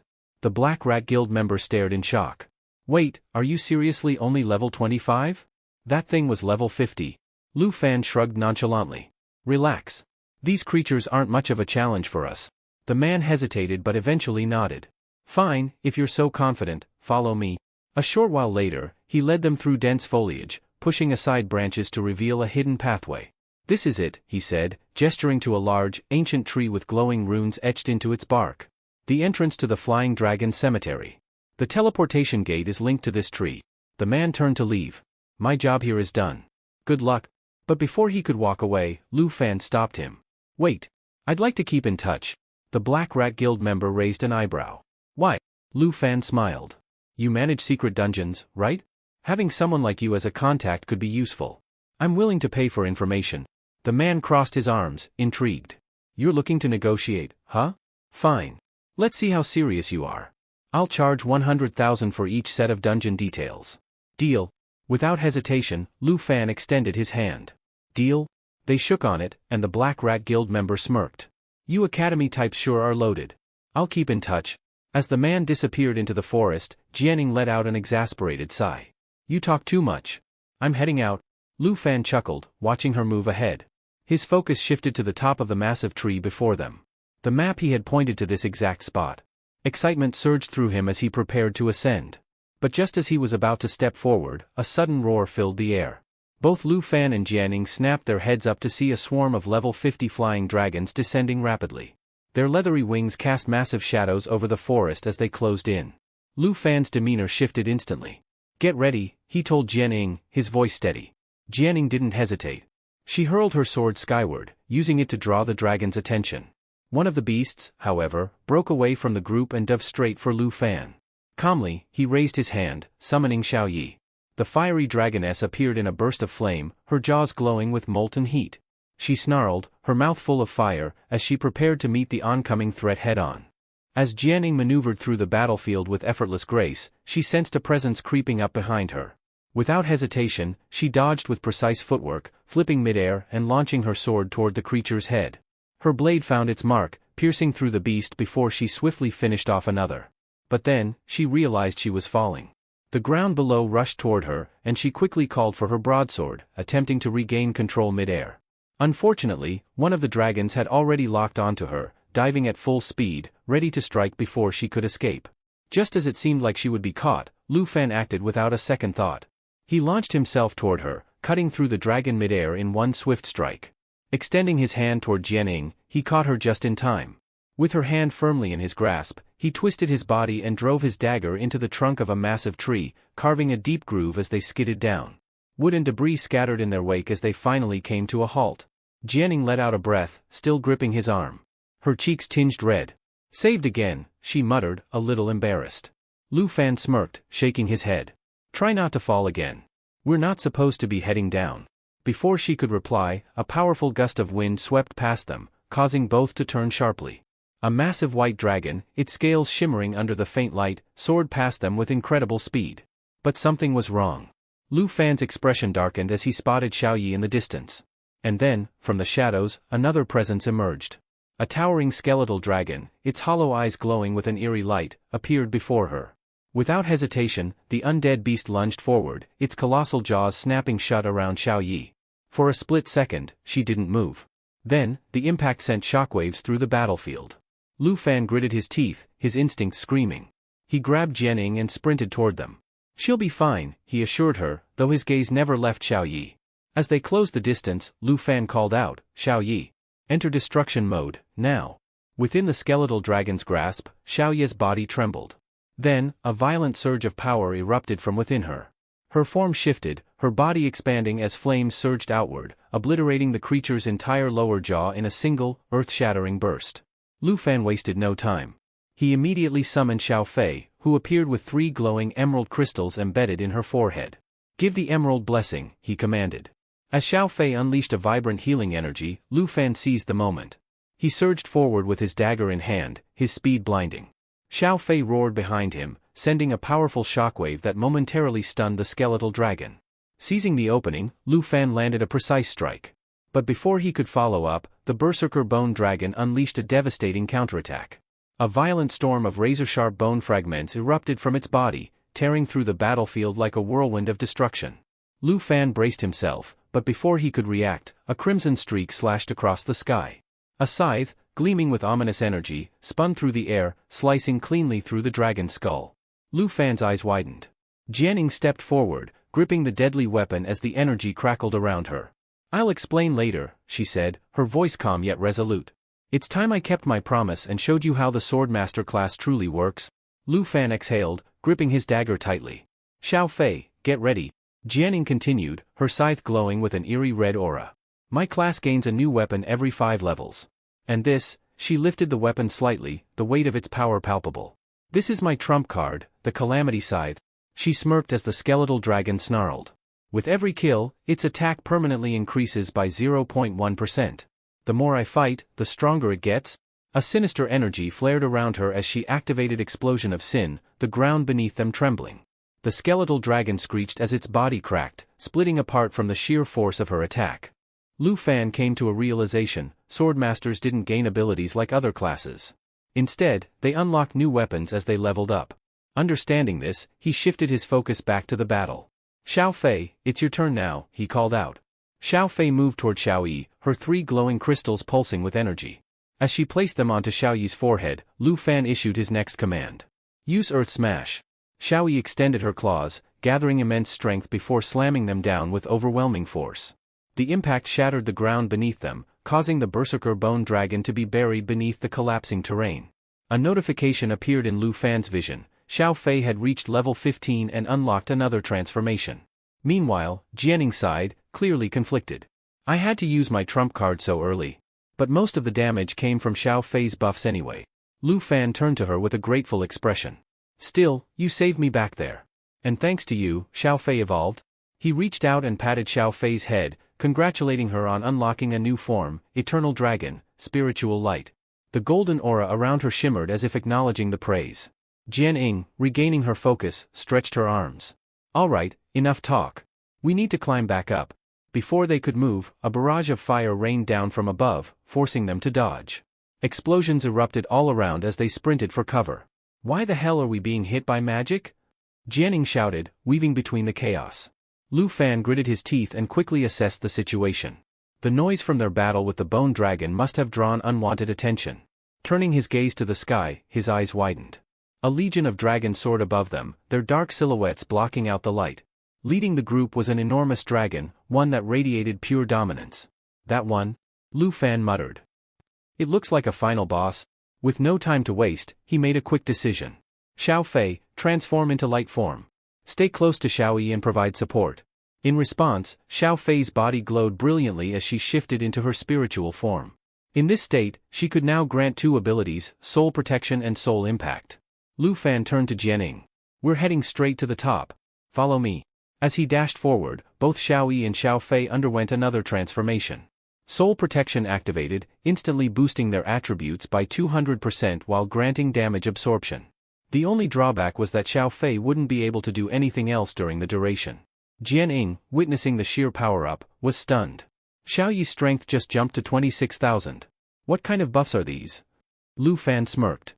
"Xiao Fei's support skills are even stronger when used on dragons. That's why she's so valuable in fights like this." Just as he finished explaining, a new threat emerged.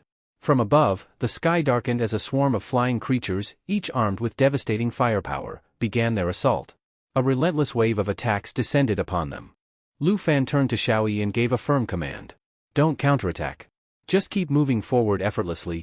Xiao Fei, still in her spiritual form, continued absorbing the incoming attacks. The glowing number above her head had already reached 10, signifying the energy she had accumulated. Recognizing the perfect moment, Lu Fan issued his next order. "Xiao Fei, release Key Explosion." In an instant, a wave of golden energy erupted from her, sending a powerful aura skyward. The accumulated force struck the enemy dragons mid-flight, causing them to plummet helplessly toward the ground. Jian Ying, watching the spectacle unfold, was taken aback. That's a new ability. What exactly is it? Lu Fan smirked, explaining its mechanics. She listened intently before nodding in realization. So, dragon evolutions are even more intricate than weapon upgrades? That's insane. Before they could dwell on it further, Lu Fan stopped in his tracks. His gaze locked onto something up ahead. We're here.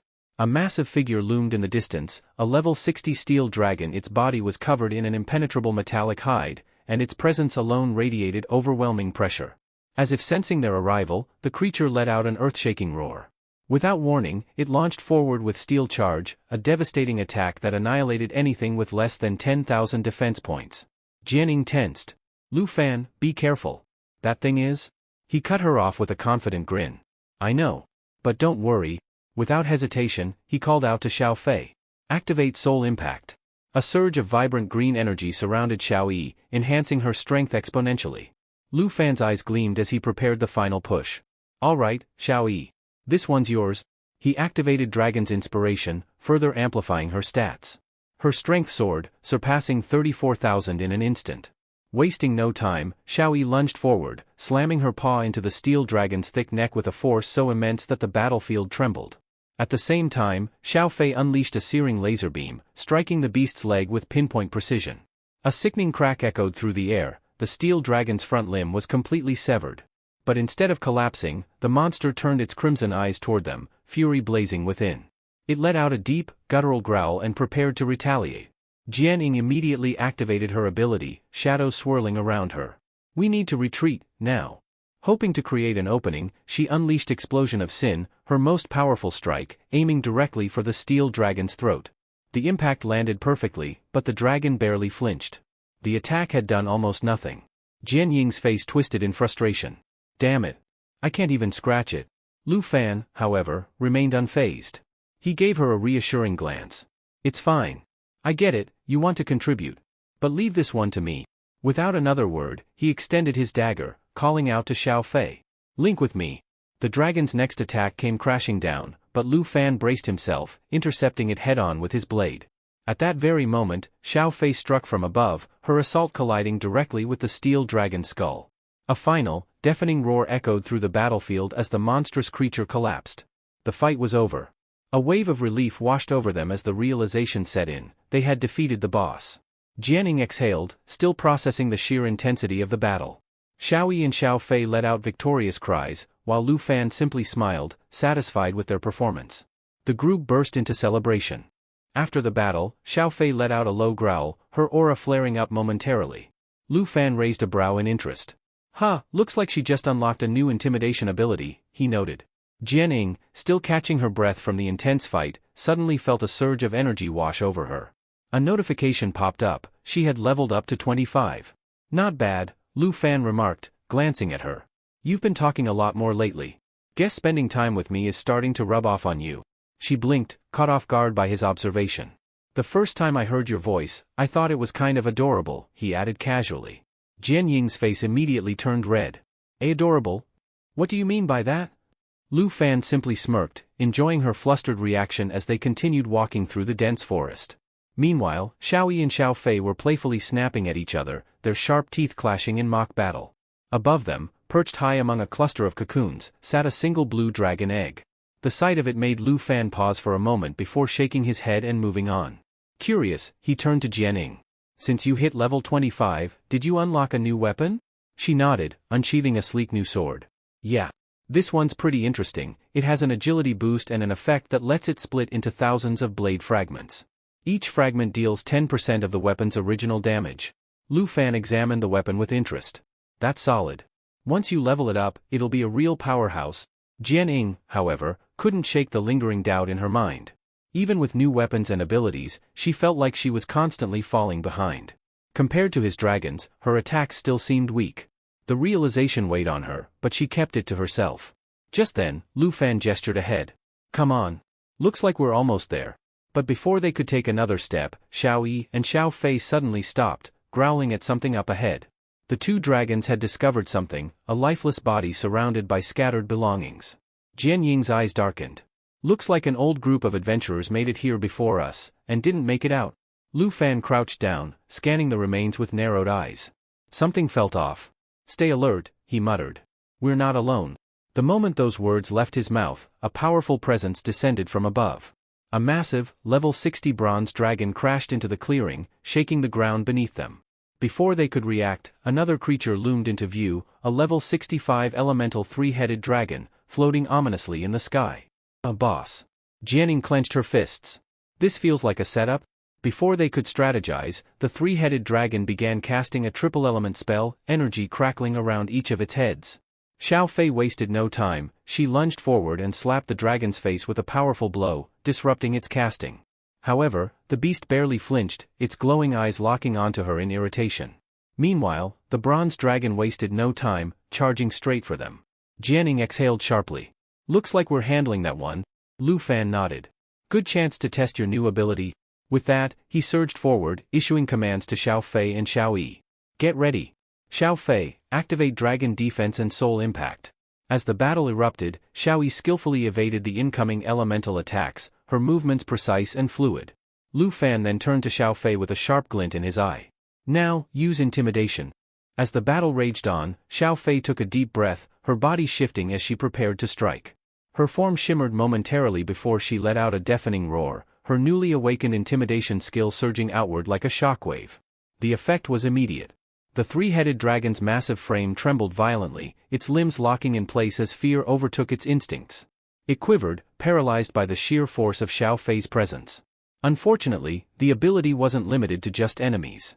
Jian Ying, who had been positioned behind them, also felt its effects. A sudden wave of terror swept over her, causing her legs to buckle slightly before she shook it off, realizing what had happened. Lu Fan, unfazed by the momentary chaos, turned his attention back to the bronze dragon. Feeling the surge of power from Xiao Fei's buff, he dashed forward and delivered a devastating strike to its armored hide. Now's your chance, Xiao Fei, he called out. Without hesitation, Xiao Ye lunged forward, seizing the paralyzed three-headed dragon in her powerful grip. With a mighty roar, she lifted the massive beast and slammed it into the ground with earth-shattering force. The impact sent a tremor through the battlefield, and for a brief moment, everything turned green as energy pulsed outward from the attack. Lu Fan took a step back, observing Xiao Ye with an amused expression. Lately, she's been getting really destructive, he mused. When the dust settled, it became clear that everyone had gained significant experience from the fight. Yet, as always, Jianing stood quietly to the side, a familiar sense of frustration gnawing at her. No matter how much she tried, it felt like she wasn't making a real impact. Am I really just a useless genius? She thought to herself. Sensing the mood, Lu Fan decided to shift focus. Let's find a place to rest. Xiao Ye can finish off the dragon. As they settled down, something on his status window caught his attention. At night? Jianing returned a while later, carrying food wrapped neatly in cloth. This was prepared by your aunt, she said, setting it down. However, when she glanced around the camp, there was no sign of Lu Fan. A strange feeling settled in her chest. Did he leave? A troubling thought crept into her mind. Did he finally realize I'm useless and abandon me? For a moment, doubt consumed her. Am I just slowing him down? Meanwhile, Lu Fan had ventured deeper into the ruins, drawn toward the treasure's location. As he finally reached his destination, his gaze fell upon a large woven basket, two enormous eggs resting atop it. He exhaled slowly. This was the real reason he had come here, though he had no intention of letting Jianing know. Just as he approached, the eggs suddenly cracked. A powerful force burst forth as an ethereal dragon emerged, its translucent form glowing ominously. The status window displayed. Level 1, Dragon King Soul. But Lu Fan immediately recognized the deception. No. It's actually level 70, he muttered. The spectral beast wasted no time. With a thunderous roar, it lunged straight for him. Stay sharp, he shouted, bracing himself. Don't underestimate the level difference. At that moment, Jianing was still sitting by the campfire, lost in thought. The distant sounds of battle reached her ears, and her heart tightened. He's always the one saving me, he must be tired of dragging me along. Clenching her fists, she recalled every moment he had encouraged her, every time he had reassured her that she'd grow stronger, every time he had thanked her for her help. If I can't match his strength, then I need to find another way to be useful. Meanwhile, Lu Fan was locked in an intense struggle. Fighting a level 70 creature alone was no easy feat. That's it for today. Thank you so much for watching.